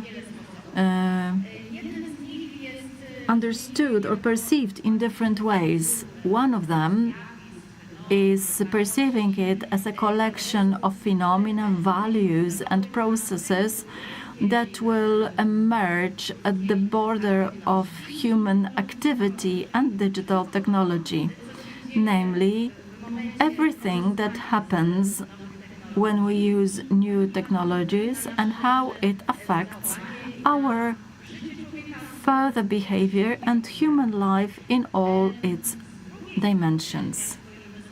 But when we take a look at the digital culture, integration of the digital culture with urban life can also affect the way cultural values are popularized and disseminated. Digital platforms which emerge and provide access to movies, books, virtual museums, virtual libraries, and galleries. Yesterday we had an opportunity to have a virtual tour of a gallery. It generates new opportunities for artists to express their artistic visions. But it is also a new way for the art target group that participates in a completely different way. The virtual culture products operate as tools that shape cultural patterns and values of a digital society. Using the digital culture as a tool can vary. In our discussion, we'll come back to the hazards and opportunities that digital culture can generate. But the first question goes to Aneta Dalbiak, the director of the Central Museum of Textiles. I would like to ask about the practical use of digital tools for regenerating local heritage, building new narratives around the industrial history of our city. I will refer to my experience related to the museum, but there are plenty tools of that kind. However, I would like to focus on 3 of them because they have become popular and are even required by law. I would like to talk about the apps that museums create to popularize their collections. Our museum has a similar app. I believe that the pandemic period was the peak of such activities. Museums had to face a challenge related to the fact that they went almost fully digital. Then we developed an app which was supposed to present the entire area that belonged to Geyer's empire. We operate in the so-called White Factory, which is the landmark of the textile Łódź. It is the first factory built here.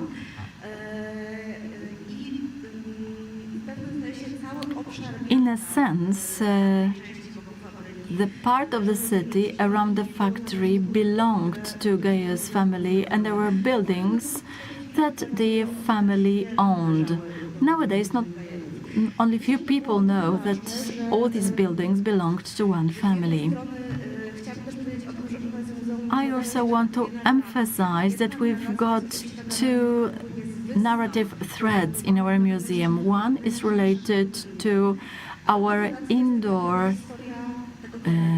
exhibitions, but there is also the history of the area, of the buildings, and the empire created by Gaia. So we wanted to present this heritage, and this is what the application refers to. There are also electronic systems of keeping record of the exhibits. These are the systems that have become mandatory for some years, and hence the exhibits being parts of the collection are recorded. They are based on databases containing details of the sizes, digitalized photos, and I would like to mention some difficulty related to the systems, because in Poland we never managed to standardize the system. So museums in various regions of Poland use different databases.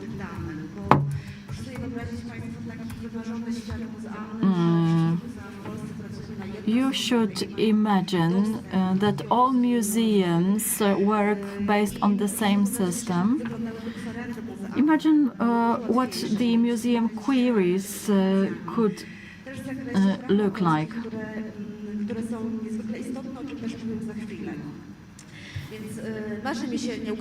So, my dream is to have a digital space that would be available for all museums, researchers and museum specialists, available for everybody, and providing a platform to exchange knowledge. The third tool I would like to mention is Digitizing. We created it a few years ago.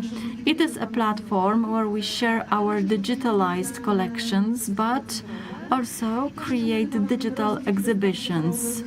Digital exhibitions flourished in the pandemic period because that was the only form of communication with our viewers. We developed exhibitions which are not virtual tours but dedicated internet projects. I would like to come back to copyrights because this topic is important for development of digital tools. Digitex is the platform where we present our digitalized collection.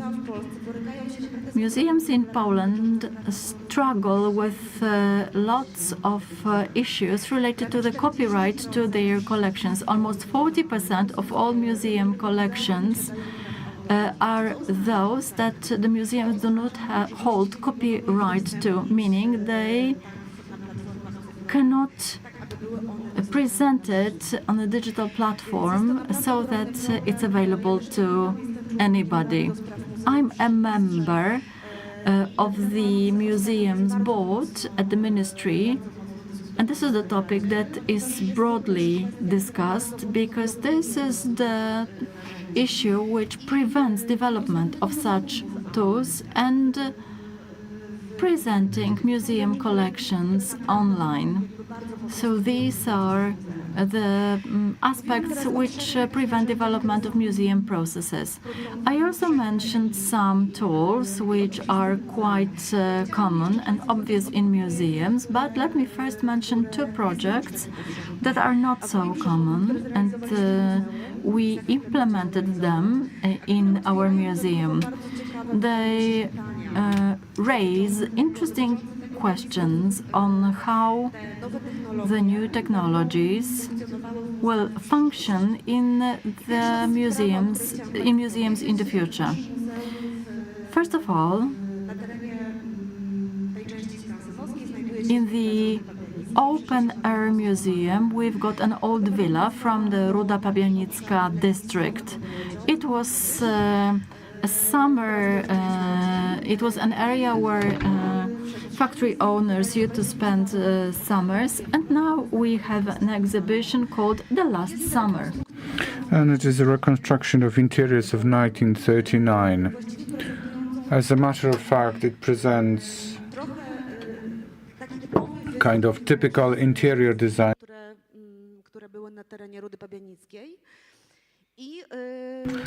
It was the interior of Ruda Pabianicka area.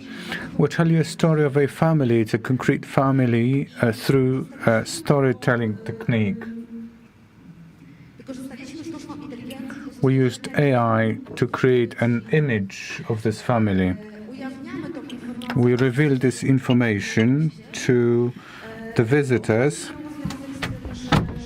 It was associated with the fact that, first and foremost, it is difficult to get image rights of particular people so that the wall text can tap into, and it's a universal story. It was our objective.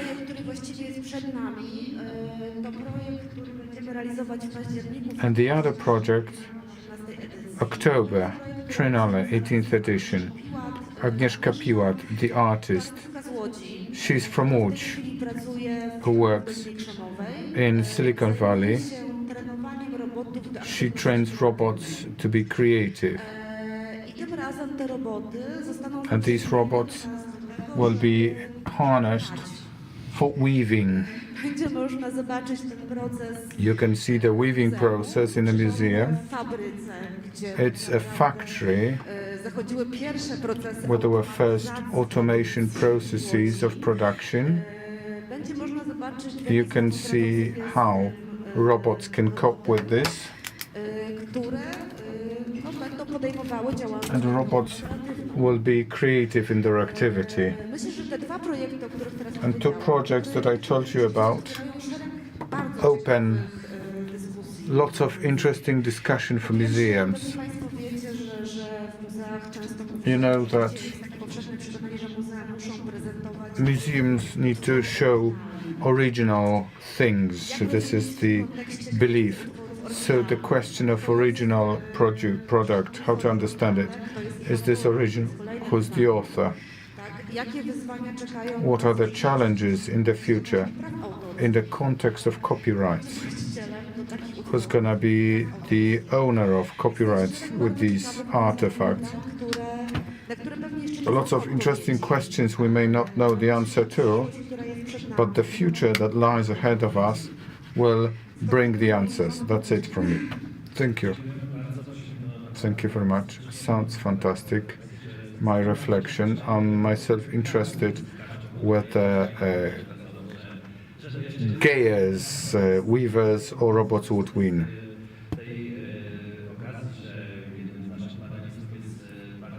Bartosz Mielniczek is one of the participants. Cold War secondary role. He should have won Oscar, but he shows around Łódź with digital film contexts, digital by the very nature. None of you had a chance to meet so many VIPs. They are famous around the world.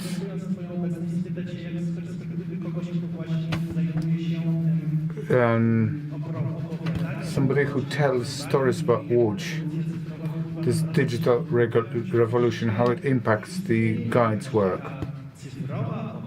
Is there any digital story about Łódź that is parallel to the existing city, or counter to it, or expanding it, neighboring the point of what we can show and see? We are in this point of history that screens are omnipresent. So what we can see on screens and you can hear from loudspeakers is a part of the reality we're in. Sometimes we are at a loss. We don't know what reality is. Where is the border? Where is that something that is not real? Everything is real, even if you watch it on screen. It's a visualization of something that is going to happen. Being a tour guide, you present the city, which shows the value of the city, shows exactly indicating, showing by hand, or this laser thing. We present what's been printed on photos.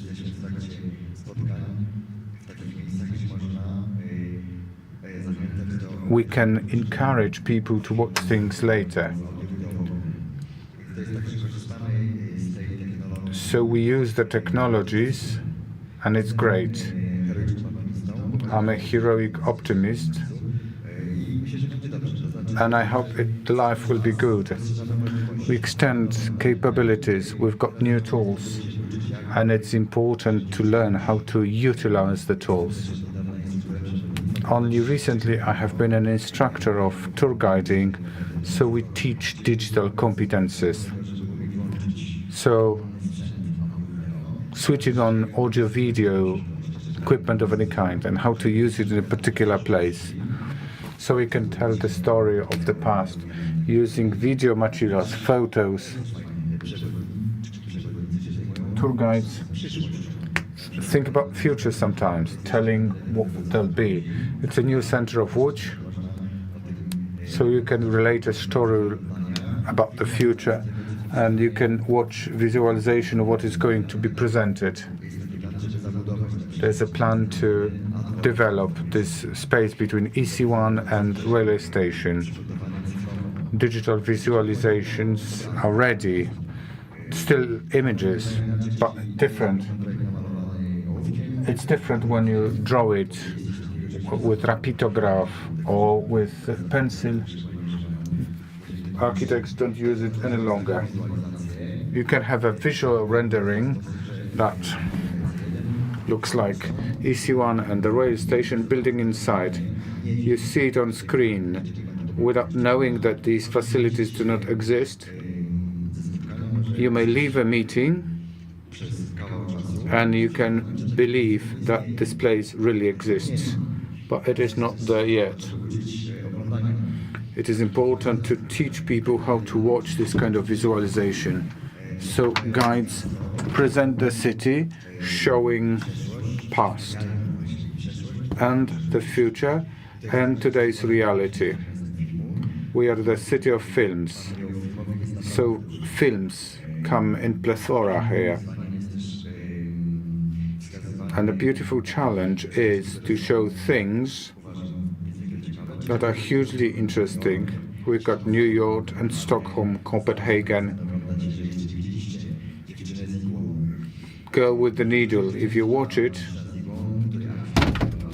it happens in Copenhagen, but it was screened in Łódź, Kłodzko and Wrocław, with the great majority in Łódź. We've got Radom in Księżymłyn. In other city, we pretend to be Warsaw. We've got beautiful architecture, so it can be used. You can look for locations, you don't have to go far. Some people are happy, you don't have to carry the crew and equipment. You can find location here. Like in film, you don't have to go anywhere. You can use this huge collection of film materials, films, TV series, music. If you have a moment, there is a song. Ciebie też bardzo, by Dawid Podsiadło. Vito Bambino. It's in EC1. This music video gets you back to the place we're in. It's nice to use it in this city, to use this digital technology and digital media. New media, well, it's a thing of the past, kind of. Visual identification of a Congress is the matrix. So, digits running down the streams. Matrix was screened 26 years ago. Much has happened since then, and it's good. Let's savor it, to have these possibilities and tools. Media expert, culture expert, a tour guide makes me think that using the media and digital technologies for showing different things, also in video and audio dimension, it's a great thing. I'm delighted with Go With the Needle. It's a phenomenal film. Zgierz swimming pool. There was a location for one of the scenes. Digital culture, robots, AI, it's a tool. It depends how we use it. It can serve a good or bad purpose. Just like a hammer being a tool, depending on what we use it for. It acts for or against us. And I'd like to return to the regenerative cities values. Artur, AI, development of AI. Can it impact social values change, which may trigger the development of regenerative city development? AI has been used in so many places: social, medical, legal, scientific. So it is unavoidable to a greater or smaller extent. All of us tap into this technology. AI, as you said, may bring about positives and negatives. Owing to this, and we can encapsulate different things. We spend lots of our time in virtual reality or on the internet with advantages and disadvantages. We can see non-obvious things, non-obvious people we wouldn't have recognized. But on the other hand, encapsulation neglects social aspect. It's lost. AI, in a sense, puts us into bubbles, cultural bubbles. If we have certain preferences regarding culture and values, AI may turn against us. If we read liberal media, we are encapsulated. Conservative media, the same. We are enclosed. So we have experienced political polarizing, social polarizing. It can aggravate this way. So when talking about regeneration, be it social, business, city regeneration, we wonder how to get out of bubble.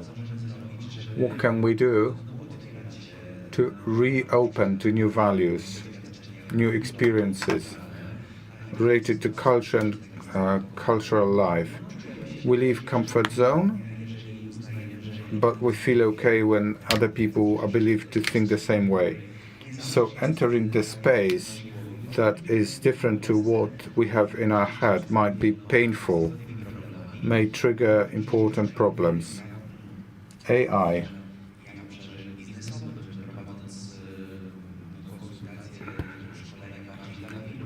I consult companies and business consulting. I speak about something that is post-organization. We are no longer the only intelligent people. Artificial intelligence is different to human intelligence, but we are different in our intelligence too. We've got Gardner's model. If you are not very talented in maths and logics, there is dance intelligence, movement intelligence, intrapersonal, interpersonal. There is lots of these. artificial intelligence is one of many that bring together different attributes. We live in post-social domain, post-organizational domain. We have intelligent robots, bots, that are humanized, and we interact with them. If we speak about network interaction in digital society, we talk to bots. The infamous X used to be called Twitter. Half of the users were bots that transfer specific messages and this culture hermetizes, and this is a role of artists, researchers, people responsible for culture, is to follow Wittgenstein's idea to leave this bubble, to show how to develop, how to flourish when we are not the only intelligent entities. I was listening to what you were saying, and there was a session before the break that I recollect. It was Błażej Wilanowski, digital twins of all kinds for cities or institutions. And there was an interesting question targeted at Artur Modliński. A digital twin might become more attractive than the original. There is this kind of risk. There's no risk of this kind because experiencing space that is real differs to virtual. If you go somewhere, you check it in Street View, but still your perception is different. So these words are not replaceable, but still chances provided by digital tools development. Four speakers showed it, how to use it in history, research, education.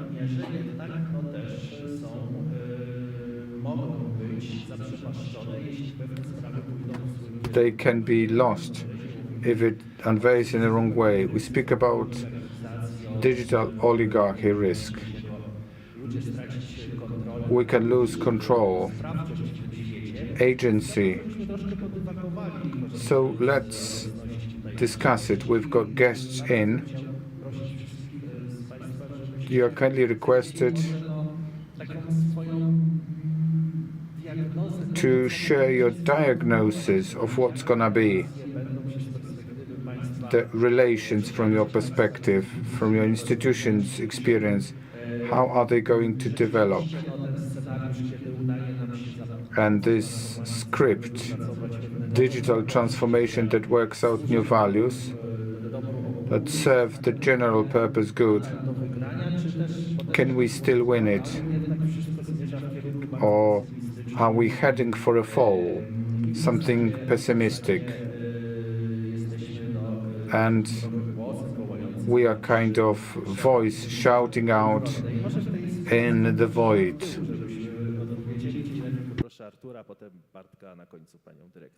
Let's start with Artur.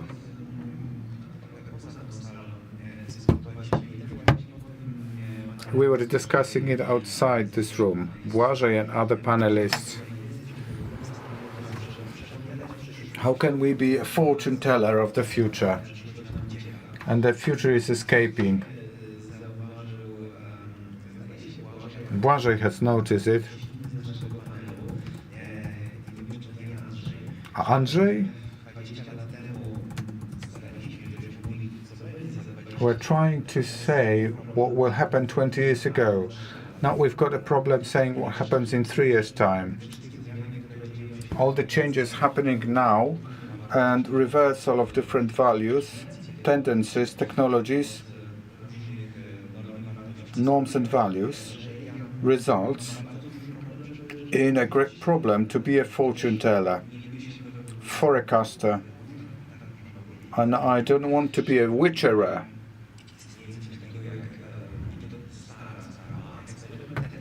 Tetlock experiment, an odd thing. He decided to check experts, how much can they tell the future.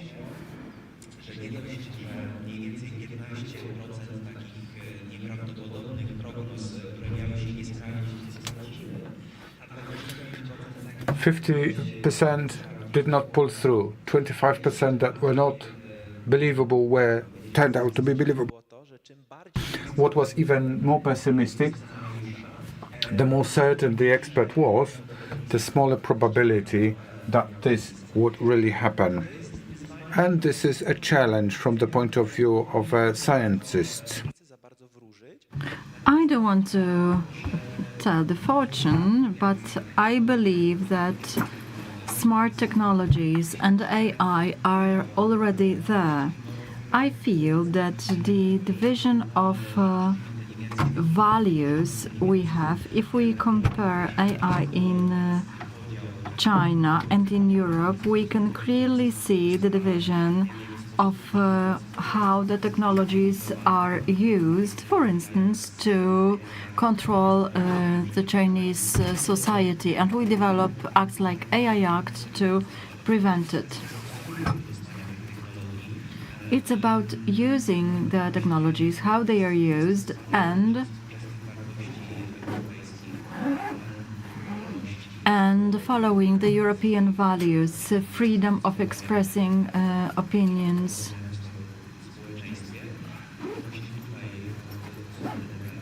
These are these sensitive aspects when AI and technology will matter. Now I should say thank you, bow and leave. So should I say it or not?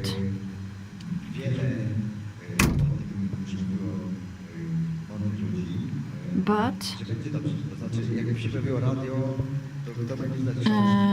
some said, okay, whenever there is radio, who is going to read books? They are not in paper as much as in an e-form. Then when TV appeared, who is going to listen to the radio? And they are doing well. So these are various aspects of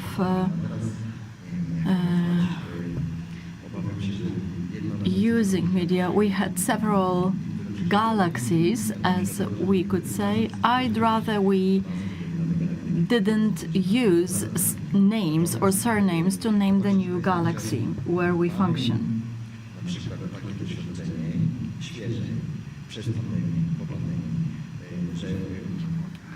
Following the pandemic, we have learned that it's good to be among people, that when we are in a situation, when we are isolated, we can still hear one another, see one another through the screen, but it's about the basic experience and the presence of another person next to you.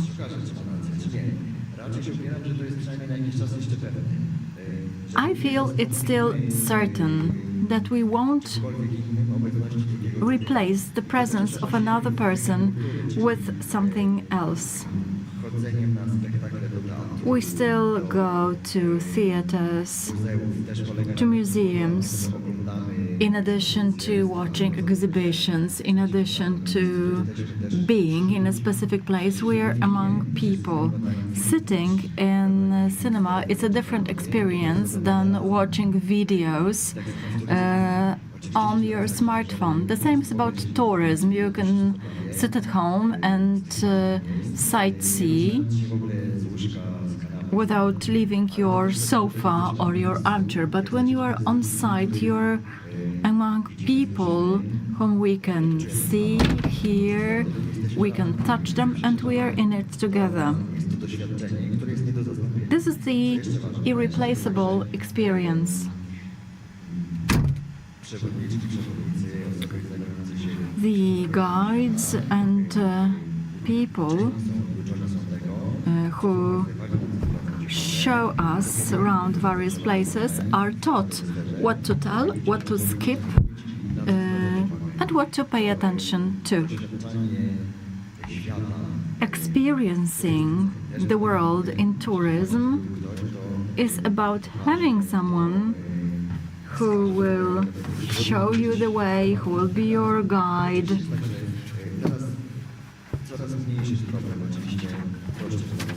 Let me simplify. The problem, accessing information, is simply non-existent. You can read a lot of information about Łódź, you can see films and so on. Talking about augmented reality, I always ask the following question: when has this change happened? When we were carrying a guidebook or a map, we had like two realities: the real space, the reality in which we are, and the map, the guidebook. It used to be printed, now it is on the screen or in goggles or in the helmets, whatever you call them. We are going to have some items added and we'll be looking around, watching the crane, and we'll see what its weightlifting capacity is, and so on and so forth. But it's about what is happening here and now. It will never replace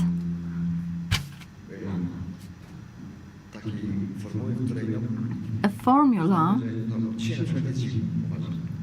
For instance, it's cold outside.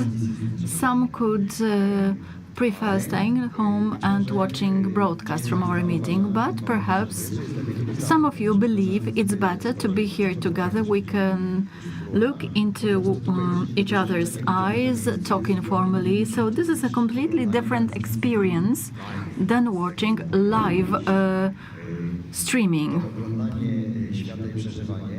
Experiencing and watching the world has specific power when you are among people, and I believe it's irreplaceable, at least for some time. I would like to refer to your last statement. I am fully convinced that contemporary artists not only mention some contemporary problems, but sometimes design the future. It is important what happens in contemporary art. We turn towards material aspects, tangible aspects. I don't know if it announces what is going to happen, but simply nothing will replace experiencing the material. I mean, the matter as humans whose physical presence we experience. I feel we cannot see technology as a hazard, although it is mentioned in the public discourse. We are afraid that AI will become a being. Well, it's presented in futuristic films that share an apocalyptic vision. The ladies in the previous panel mentioned that it is a way of using various tools and why we use them. If we use them only to create a kind of push effect, perhaps that's not the right use for the museum. But if we reach out for an app based on AI to help deaf people use our offering, if we have speech-to-text app, it's a great tool to use. I mentioned Agnieszka Piłat's work and robots she trains for creative activity, and I would like to end by saying what Agnieszka shared with me. She believes that we are able to have sensible relationships with machines and AI. It's like a combo because, robots are a combination of both. An interesting aspect is that when working with robots, the most difficult thing is to teach them some manual skills that we are skilled at. Coming back to artists, the shift towards tangible aspects is announcing our future. This is what I want to believe. Thank you very much. Our time is up. But as a brief summary, I would like to say that all the inventions that have changed the world always evoked criticism and skepticism. But still, all in all, even when not used in bona fide, still they did more good than bad. That's why it's up to us which way we are going to follow and whether we'll observe standards and values when using AI. I would like to say, don't be afraid, implement courageous projects. We have a science hub at the Łódź University where together with our partners from UNIC we'll try to solve various problems that the city faces using the reference tools. Anybody who is interested can join, because as the mass culture teaches us, even in the world of androids, it's important to remain human. Thank you very much. Thank you.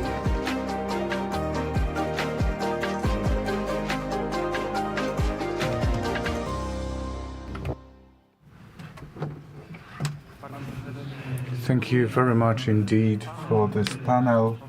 Let me remind you, it was about culture and the regenerative city space in the context of shaping new systems and values. And I believe this problem was distributed into little pieces. And I think this is inspirational space. Whatever we heard from our moderators and the panelists. The last session within the scope of our Congress. In a moment, we are going to speak about the language in the city of the future. Future is accentuated pretty strong here. The power of future generation has been highlighted on numerous occasions in short-term perspective, few months perspective, and long-term perspective in the context of future generations.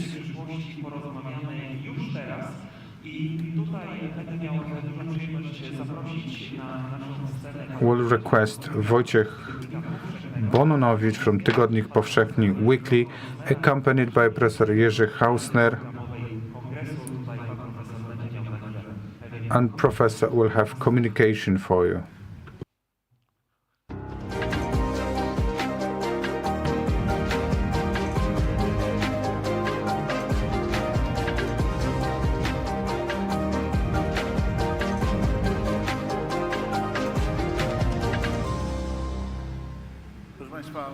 Ladies and gentlemen, Mr. Bonowicz, thank you very much for accepting invitation. He was supposed to talk to Professor Jerzy Bralczyk. As you know from media, Professor was involved in a road accident. Professor was not a driver, somebody else caused the accident, but he was in a car. Professor is hospitalized because he's battered. Had a chance to talk to Professor Bralczyk. Please accept this apology, but we don't want to give up on this point. Therefore, briefly, our guest from Tygodnik Powszechny will present what the discussion was about, because they were preparing intensely. And you are requested to give a round of applause showing our interest in Professor Bralczyk's well-being. and the wishes so that he is released from hospital ASAP and returns back to public life, because he is a prominent figure in this. Thank you very much. A very warm welcome. You understand that the situation is like Auntie's birthday. She was supposed to give a layer cake, but you are given pudding. But let's make this pudding palatable, and you don't believe this is the time lost. And I'd like to dedicate this meeting to Jerzy, who did want to be here. Actually, he invited me for this conversation. He wanted this to be a conversation rather than a lecture or a presentation. I hope that in a similar setting of a conference we shall be brought together. I asked Jerzy Bralczyk, what am I supposed to do? And he said, listen, you'll tell what we were supposed to speak about given the chance. I'm going to give you a narrative of that. I had to modify the script, kind of. Not so much about the future. It's more about what happens to a language when impacted by the changes. We had digital future, digital humans, digital cities. Digitization is everywhere. We use it in numerous places. We wanted to start with a question whether we are digital or semi-digital people. Frankly speaking, Jerzy Bralczyk admitted he is not willing to install apps in his telephone. He's got a telephone, a handset. He's got some apps in it. So he's semi-digitized.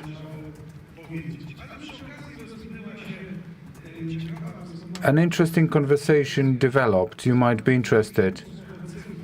Digital, digit, where it comes from. It comes from Arabic language, sifr, where it indicates void, emptiness, zero in algebra, which sprang into symbol in mathematics, creating most universal language of the world, that is the language of maths. But the starting point that was initial touches your heart. Digital in English comes from digitus, which comes from fingers. We all learned how to count with the use of our own fingers. What's happening? What kind of processes or phenomena happen in the language at the moment? We had signals in different presentations. The first phenomenon is as follows. Many people, I'm quoting Jerzy, when they see words from technology, feel shivers going down their spine. They have goosebumps. This is a kind of insomatic fear that is associated with machines technology. It's different with those who graduated from technological sciences versus general public, but that's the way it is. Simple examples. Algorithm. Simple word, but if you have a questionnaire among people, or you would question people in the street, you wouldn't know. We are algorithm driven. We are slave to algorithm. We are limited. Our freedom is deprived. All algorithms fail with Trump.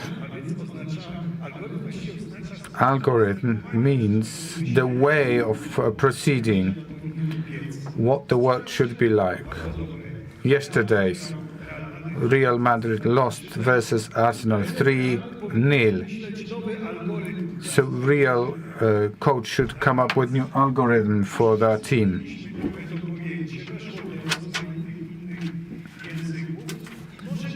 It entered our language, so we won't be afraid of algorithm. But this is intuitive, reflectional fear. Network does not trigger the fear, but system does. It's an interesting word, because a system is treated as something foreign, cold, dehumanized. Sometimes we say we need to have a systemic solution. In the language of politics, systemic approach. So we'd say comprehensive, but systemic sounds better. And anti-systemic values are valued highly. So anything against the system, against ordered structures, this is counterpoint to structures, especially harmful ones. Young people use it more often. He struck the system, he smashed the system, including social occasions, but politics. Smash the system, said something that triggered people's emotions. System is the word of double meaning. Though neutral, but matrix. It's a mathematical convention, just like algorithm. But Bachowski brothers' film made it into something dangerous. We all live in a matrix. It's a matrix. I don't know what's going on. Matrix has become a symbol of illusion. Gimmick, huge software that we are all in. And calculator, very nice device. Young generations hardly know what that is because they've got the function in a telephone. And a calculator, well, but to calculate, well, it's iffy. You smell a rat here. To calculate means to ploy, to create a plot. Political calculation, it's descriptive, but it's marked this or that way. Somebody is cold-blooded. They want to use tools for a reason, not necessarily good cause, as a guiding light. And what we've been brought together appeared on many occasions, artificial intelligence. I'm interested in you sensing this cluster of words. Sztuczna inteligencja, artificial intelligence. Ryszard Tadeusiewicz said artificial intelligence is better than natural stupidity. So we can squabble here because most of us appeared not because our parents calculated to have a child of this kind, but normally it was natural thoughtlessness or different instincts. If they calculated too much, you don't know the end of the story. But this cluster, artificial intelligence, we kind of tamed it. Artificial sounds bad to our ear. It seems false, gimmick, non-natural, fake, like non-natural crowd, an unnatural behavior.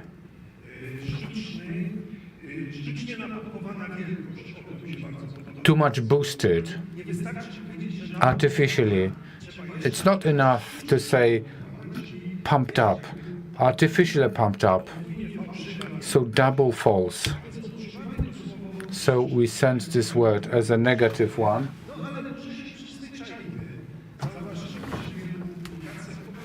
In many publications, we have this English AI to push away this negative connotation. I was speaking about calculations. I was speaking about a calculator. I'm going to advertise my magazine. The latest Tygodnik Powszechny Weekly, it contains an article about Krakow Archbishop. Thanks, Łódź, for this present that you've given us, that you have to, it's a burden they have to carry. The Archbishop is famous for being in a small group of people that have approached. Young priests working for him, they have lots of tasks. And one of the priests is described, he's got more functions than a Japanese calculator. So this is this kind of calculation used in a funny way.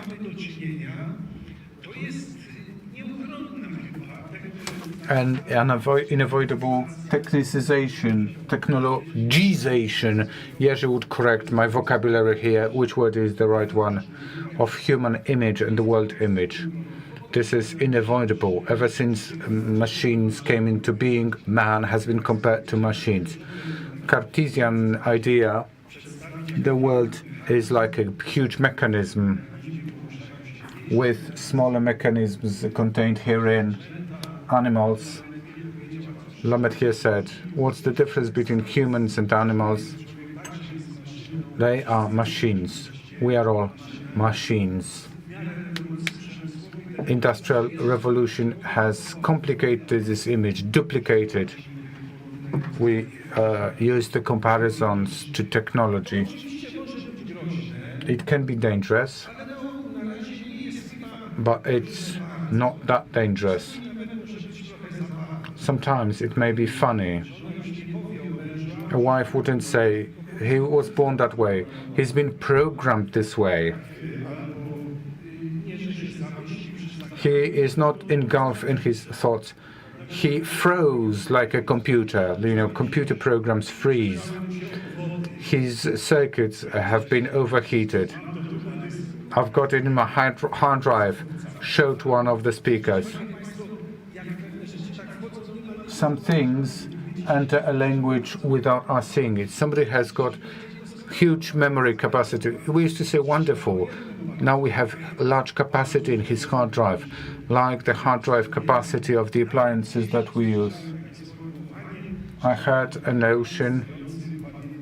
This stone that is a commemorator is the memory carrier. Again, taken from technology language and replanted to history, to a token commemoration. This technologization is something natural. No wonders. The more inventions, the more happy we are to reach out for these comparisons. This is kind of reflex in our speech. Something that was not discussed with Jerzy, but there is something different I want to share. I was going to ask him a digital dialect. Indeed, a language.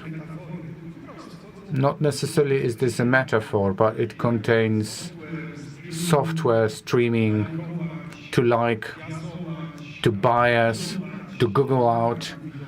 There's a journalist saying, I Googled him out. I wanted who Hausner is, so I Googled him out, and I know everything. And I know Jerzy Hausner's way, or at least what Wikipedia told me may not have been all that I was informed about. These words enter the language. They settle in. Streaming is not needed, but it's proliferate. Streaming means the right software or appliances. It's not enough to say transmission or connection, borrowed into Polish but Polonized. If we say streaming, there might be streaming from our meeting. And it seems to be pretty normal. and regular. What is interesting, we had this theme in the previous discussion. As columnists, why do we accentuate threats? As you can see in my lecture, I'm not a scarecrow. I'm not showing any dangers or hazards, but this is the world of alarm. There might be some kind of new forms of manipulation or control. But it's said about cybersecurity. It's an interesting cluster of words. It's the world that is created, is dehumanized. From a practical point of view, people contact less often because they have lots of software, outreach, mediators, intermediated software, replacers of doctors. There'll be diagnosticians in basic things, more serious ones. Doctors say, I had a number of conversations that there'll be domains of medicine where humans cannot be replaced, like psychiatry. But perhaps devices will take over the roles of doctors due to a simple reason, because statistically the doctors are of elderly age and they are getting older, so we'll see what it is like, and most likely the devices will support them. But there is a fear, an anxiety, a concern, and it is justified in many cases, but there are some optimists. I heard a very nice statement from a specialist in new technologies. I believe in the alliance of the silicon and protein. Very nice statement. So perhaps we shouldn't be too concerned. Perhaps the technology will expand our capabilities and overcome our limitations. Well, Jerzy invented what questions I should ask him so that it's all doing well. And two questions emerged which I believe are vital, but I will leave you with these questions. One of them is, are we striving to comfort or accuracy in language? Accuracy or comfort? We are forced to implement some processes faster. And what is our strive? Because as Jerzy emphasized, these strives are not compatible and they don't have to be compatible. Sometimes accuracy makes it more difficult to strike an agreement. If we enter the area, for instance, of physics, many of us no longer understand. Comfort can lead to oversimplification and misunderstandings. Do we strive for accuracy or comfort? And another question I want to ask as a take-home message, it's easier, perhaps, how will AI affect our natural language? Will it change under AI, chatbots, and all these programs that analyze the language and start using our natural language? We were laughing at them as they were not able to do it smoothly, and now it turns out they learn fast, they improve, and we are not capable of identifying whether an email was written by a human or artificial intelligence. What will come next? The first answer that Jerzy gave me was that the language will get standardized. If the behaviors become standardized, perhaps we're going to respond schematically, but it can be the other way around. Perhaps when analyzing various language levels, registers and language codes, it can become sensitive to some incorrectness. If someone speaks non-Polish language, which happens even to the greatest patriots, to use the language that has nothing in common with Polish syntax or grammar, perhaps the AI will correct them. I once asked Jerzy what post-truth is. Well, perhaps it's the truth shared by post. So is it the truth of the postman? Perhaps. Well, now we need to use our intelligence to find some glitches in our language, but perhaps AI will be able to do it one day. This is what we wish for, and let's wish Jerzy a quick recovery. All the best.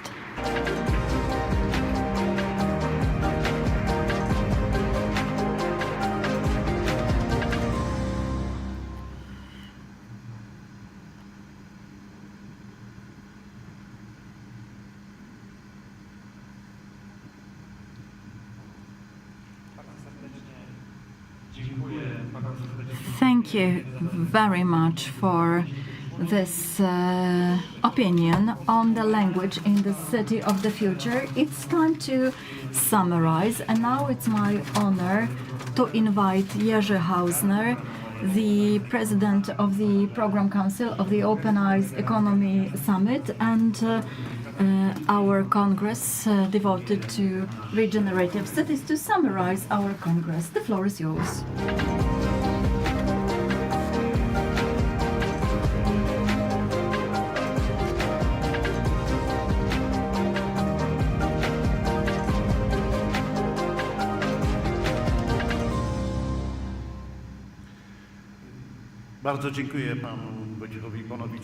I would like to thank Wojciech Bonowicz for having fun listening to his deliberations, and I'll do my best to include this conversation that did not take place in the next year's agenda. When a journalist asked me why a technology why a conference which refers to technology is the one where we mention human relations and emotions.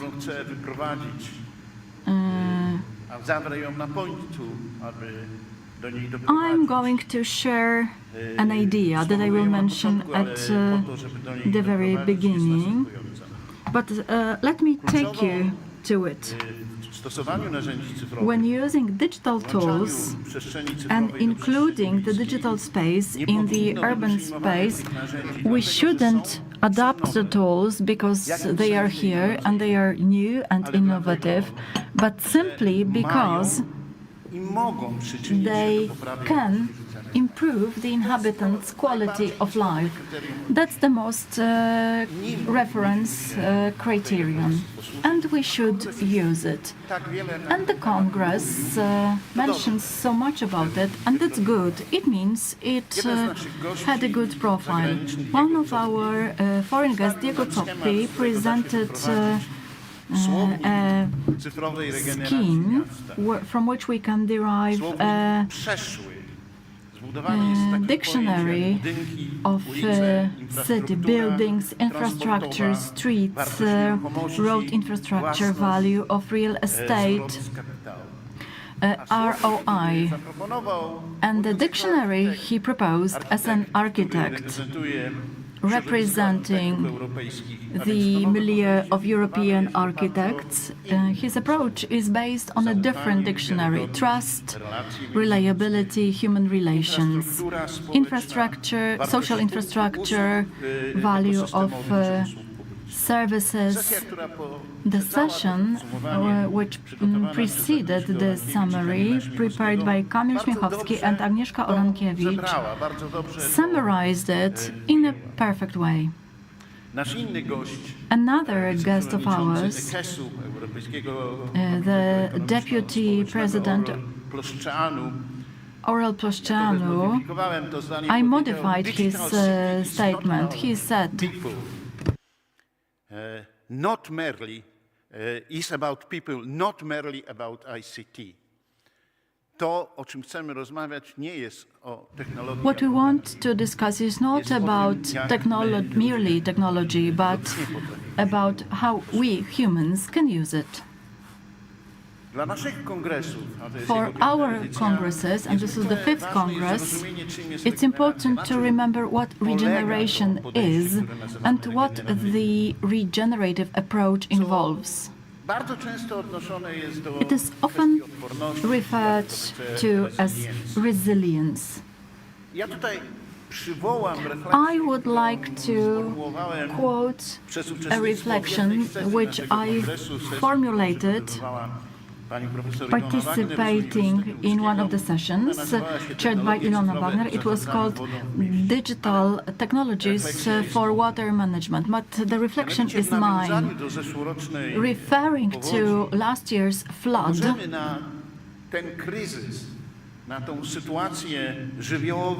the situation of a shock, of a natural calamity can be perceived from the perspective of resilience, meaning do we have warning systems, alert systems, or the systems which let us somehow stop or counteract the calamity effects. In this dimension, digital technologies are used to provide information. They are of pivotal importance. This session showed how important dynamic models are, how much changed since 1997, and how insufficient it is. Because the second dimension of the resilience we discuss is not only whether we predict the crisis and what happens when it strikes, but what knowledge we derive based on it, namely how we adapt. But it is still adaptation towards what has happened and what we have experienced. So the second aspect of building resilience is knowledge. Adaptation, when we discuss what to do, we mention water retention and separating humans from water.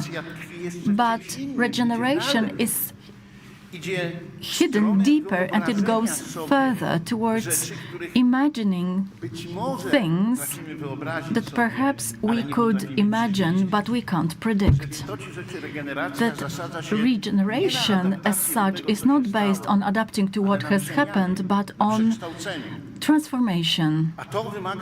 And this requires different roles. And institutions that use these roles, the Institute of Meteorology and Water Management and expert knowledge, do not suffice here. We need such roles as nature translators, river spokespeople, institutions representing the legal identity of a river. We need a new social imaginarium related to collective imagination. But this imagination asks question what regenerative forces we need and how we can strengthen it. Simply speaking, how experiencing this social space can be linked to its transformation, because this is what creates the role. The role which helps adapt. regeneracji miejskiej, a o tym mówimy na kolejnych naszych kongresach, to przywołajmy je po raz Let's mention once again the same issues we mentioned last year. I refer to physical energy ecosystem, water, social power, social energy. There is culture, art, and local production base, and self-governance meant as the community of inhabitants. People need to have the right to co-create the space where they live. In the referenced session before this one, the museum's director said that artists turn towards material nature if we do not combine it with other regenerative powers, because we want them to work in combination, we'll encounter hard barriers. Digital technologies will lead to disaster because they devour energy, and there will be other types of activity which also need energy, and they will be put aside. Locality, as this is the category we need to mention in combination with regenerative nature, it's a combined operation of various forces which we can trigger, but first and foremost we need to understand their significance. From this viewpoint, when we talk about digital regeneration, it penetrates every dimension of regeneration in locality. Let's take a look at the digital tools. Let me refer to the linguistic reflection. We discuss hazards. I have heard the heroic optimism term, but it has a lining of anxiety, but I'm afraid of it. I know it can trigger some negative effects. So on the one hand, when we discuss AI, we think about disinformation and the crisis of trust. What to do about it?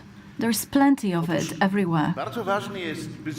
It's important to understand the next stage, namely the adaptation. What is adaptation to the digital world? In our case, it's about digital education. It's the ability to perceive information critically, the ability to use one's experience and not think with someone else's head. You can develop it, even though it can be a challenge. But actually, we need a step forward, the regenerative step. What does digital regeneration mean? Creating the urban, local environment for communication. Local environment of local communication, meaning a shared space. And creating the common space is about sharing knowledge and shared generation. The same journalist asked, what does it bring? It brings sense to what we do within the expert and citizen movement. It's not about having a nice fan page or nice website or the ability to promote our activities. It's about creating space for others to generate and share knowledge. The knowledge will be replicated and disseminated, and hence it will work if there are people who take it as something they need for communication with others.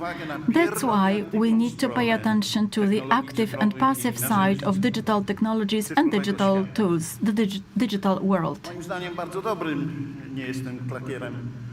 In my opinion, but in Mr. Gawkowski's presentation, there was a lot about the passive side, including humans and citizens into the digital space and digital services. We must not neglect it, but that's the side where we are the users. It would be good to be competent and critical users, so that we are co-users.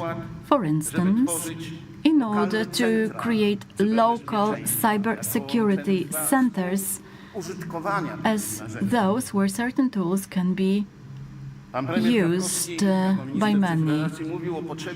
Minister Gawkowski mentioned the need for an information architecture model for territorial local governments. But once again, I mentioned the active side, not the one whose users we are, but the ones that we co-create. The creative side, where we co-create the tools and ways to use them. Only then can we ask questions who the user is, what they know, what they can do, and whether they can do what they want, and whether we can create space where they can say, I can because I want. But I'm not doing it on my own,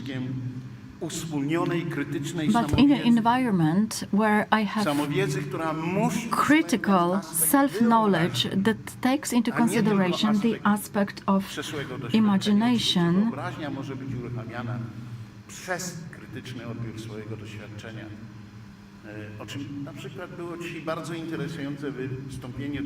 There was an interesting presentation on heritage.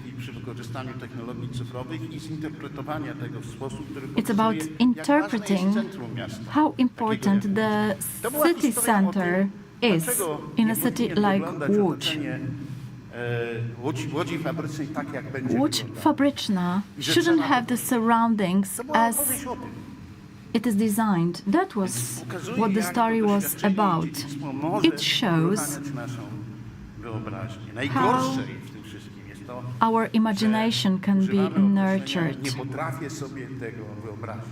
Some can say, I can't imagine it, meaning I accept the status quo. Rafał Matera, in his introductory speech, mentioned how important it is to find the right answer to the complexity of the world.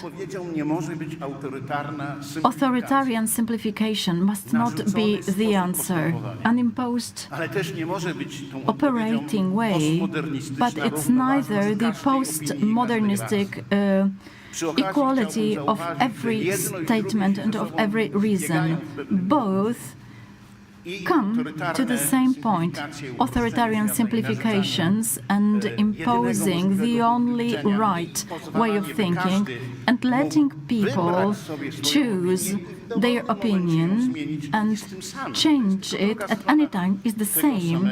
That's the other side of the same coin.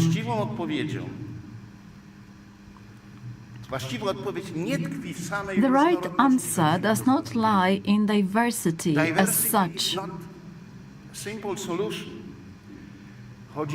It's about diversity in a society, creating the space for communication and cooperation. This is the diversity which creates what I claim for local social communication space and cooperation, because this is what it is meant for institutional partnership that people claim. It's about NGOs, culture institutions, universities and businesses. This is what we need nowadays, creating the local urban space for communication, which is a co-creation and cooperation of specific groups of people in their place and determines their future. It should be also institutional collaboration which makes it possible. Ladies and gentlemen, words of thanks. Let me start by thanking the town hall, which is an important organizer of the city. I'd like to thank personally Madam Maja Zdanowska, Mr. Adam Pustelnik, Wojciech Sierski, and Justyna Kowalska-Grzegory. I would like to thank the authorities of the Łódź University, Rafał Matera, Mariusz, I would like to thank you as well and share my thanks to the rector. I would like to thank the miliers of the Łódź University of Technology and Łukasz Albrecht. I would also like to thank the Academy of Fine Arts in Łódź, because for the second time we have had an exhibition showing the pieces of art awarded in the 42nd Władysław Strzemiński competition. So I would like to thank Przemysław Wachowski, the rector, and Małgorzata Gaduła-Zawratyńska, the chancellor. I would like to thank the Łódź Academic Association. I'm not mentioning the institutions by their names. All of them were involved. We have announced the future topic, health regeneration of cities, mentioning the use of digital solutions in medicine. This year's Congress had a very active partner, Łódź Special Economic Zone, represented by the President Tomasz Sadzyński. I would like to thank EC1 and the Director Błażej Moder, as well as the technical staff who helped us seamlessly go through the Congress. I would like to thank the company responsible for streaming and broadcasting. Shock. I would like to thank the interpreters whose work needs to be appreciated as it's extremely demanding and tiring. It's a very challenging job. I would like to thank the Ministry of Digitization, because it does not boil down to Minister Gawkowski's presence here, but the very fact that the ministry participated in organizing the Congress. I would like to thank the members of the program board, including but not limited to Tadeusz Markowski. I would like to thank all of you. Let me emphasize that the agenda was developed by the program team, including Kamil Śmiechowski from the Łódź University, Piotr Pietrzak representing the Łódź University of Technology, and Jacek Grudzień.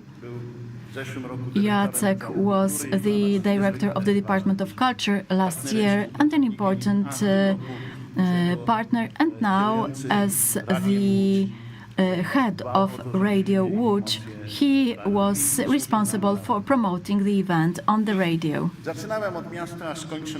Let me and with the GAP Foundation, the organization I represent. I would like to thank the entire team, those who are with us and those who stayed in Krakow, because work is going there as well. I would like to mention Kinga Taczkiewicz, Kasia Chuchmacz, Oliwia Ostrowska, and special thanks go to Monika Cybula. Monika, where are you?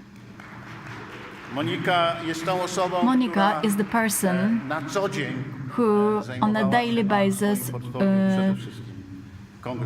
is responsible for the Łódź Congress, but it's a teamwork. Ladies and gentlemen, I would like to thank you for participating and for staying with us and listening to this summary. I am fully convinced that we'll continue the Congress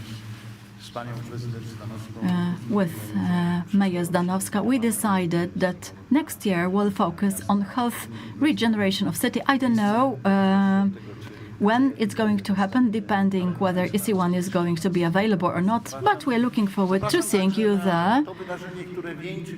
And there is an event closing the Open Eyes Economy Summit on the 18th and 19th of November, where we are going to summarize what we did in Wrocław, Pomerania, Warsaw, and what we've done in Łódź. Thank you.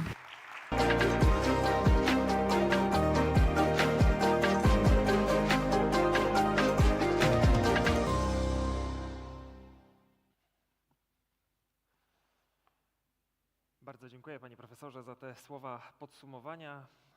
Drodzy państwo, cóż. Thank you very much for this summary. Our Congress has come to an end. Let me remind you, digital regeneration of cities, we've been talking about it today and yesterday. We had the privilege to host over 150 speakers who shared their knowledge, experience and the vision of the cities of the future. 800 people participated on site and 300 online, which means over 1,100 participants, which shows the scale of the undertaking. Ladies and gentlemen, we created the space for important discussions on urban transformation. Thank you very much for your presence, engagement, and shared energy. We believe it's going to be the beginning of our future activities. We hope that regenerated and inspired you will leave this place. It was my pleasure to talk here, to be with you for 2 days. David Kutryn, all the best and goodbye.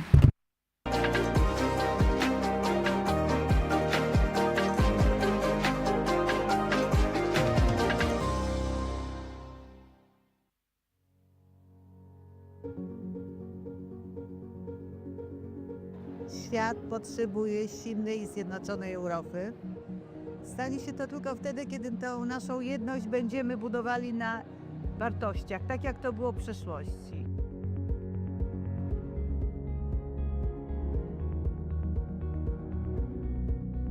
Ukraina jest potrzebna Unii Europejskiej, jest potrzebna Europie, chociażby dlatego, że to, co teraz się dzieje w Ukrainie, ta trwająca już prawie 3 lata wojna, jest wyzwaniem egzystencjalnym dla nas, dla wszystkich Europejczyków. Także Ukraińcy nie walczą wyłącznie o przetrwanie swojego państwa i narodu, tylko tak naprawdę o pewien model życia, europejski model życia, który stworzyliśmy po II wojnie światowej, z którego jesteśmy dumni.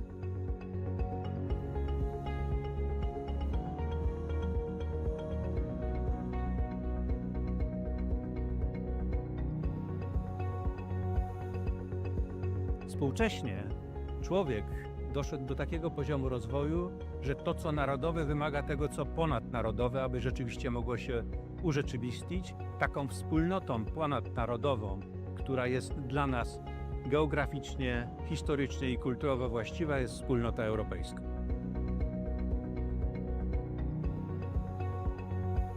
Uważam, że rolą uniwersytetów jest wzmacnianie tożsamości europejskiej. Nasi studenci, obecne pokolenie studentów to prawdziwi Europejczycy. Osoby, które znakomicie się odnajdują w relacjach ze studentami z innych krajów, nie mają barier komunikacyjnych, przemieszczają się, są mobilni, no i wchodzą w różnego rodzaju właśnie formy współpracy, integracji ze swoimi rówieśnikami z całej Europy.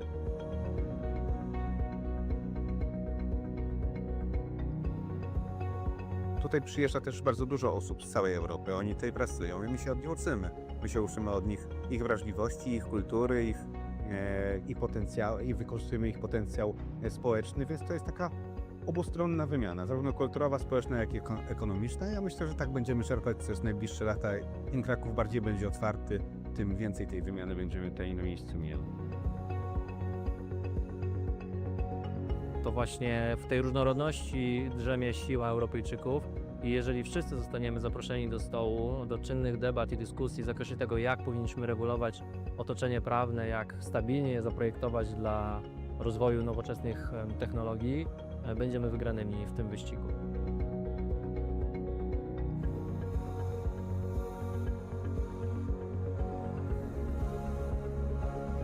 Dla Europy jest ważna różnorodność, ale nie możemy mówić o różnorodności, kiedy do końca sami siebie nie poznamy.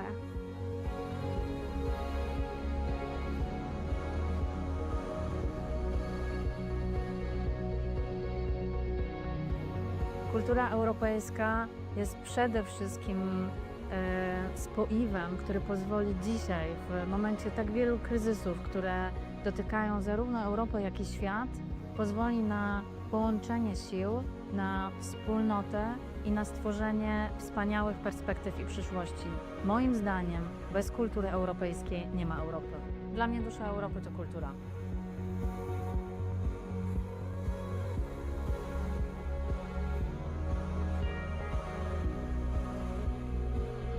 Kultura ma bardzo duży wpływ na gospodarkę. Dzięki kulturze rozbudza się w społeczeństwie kreatywność, innowacyjność, natomiast przewagi konkurencyjnej należy szukać w innowacyjności. Dzięki kulturze jesteśmy bardziej innowacyjni i możemy odnosić większe sukcesy w gospodarce.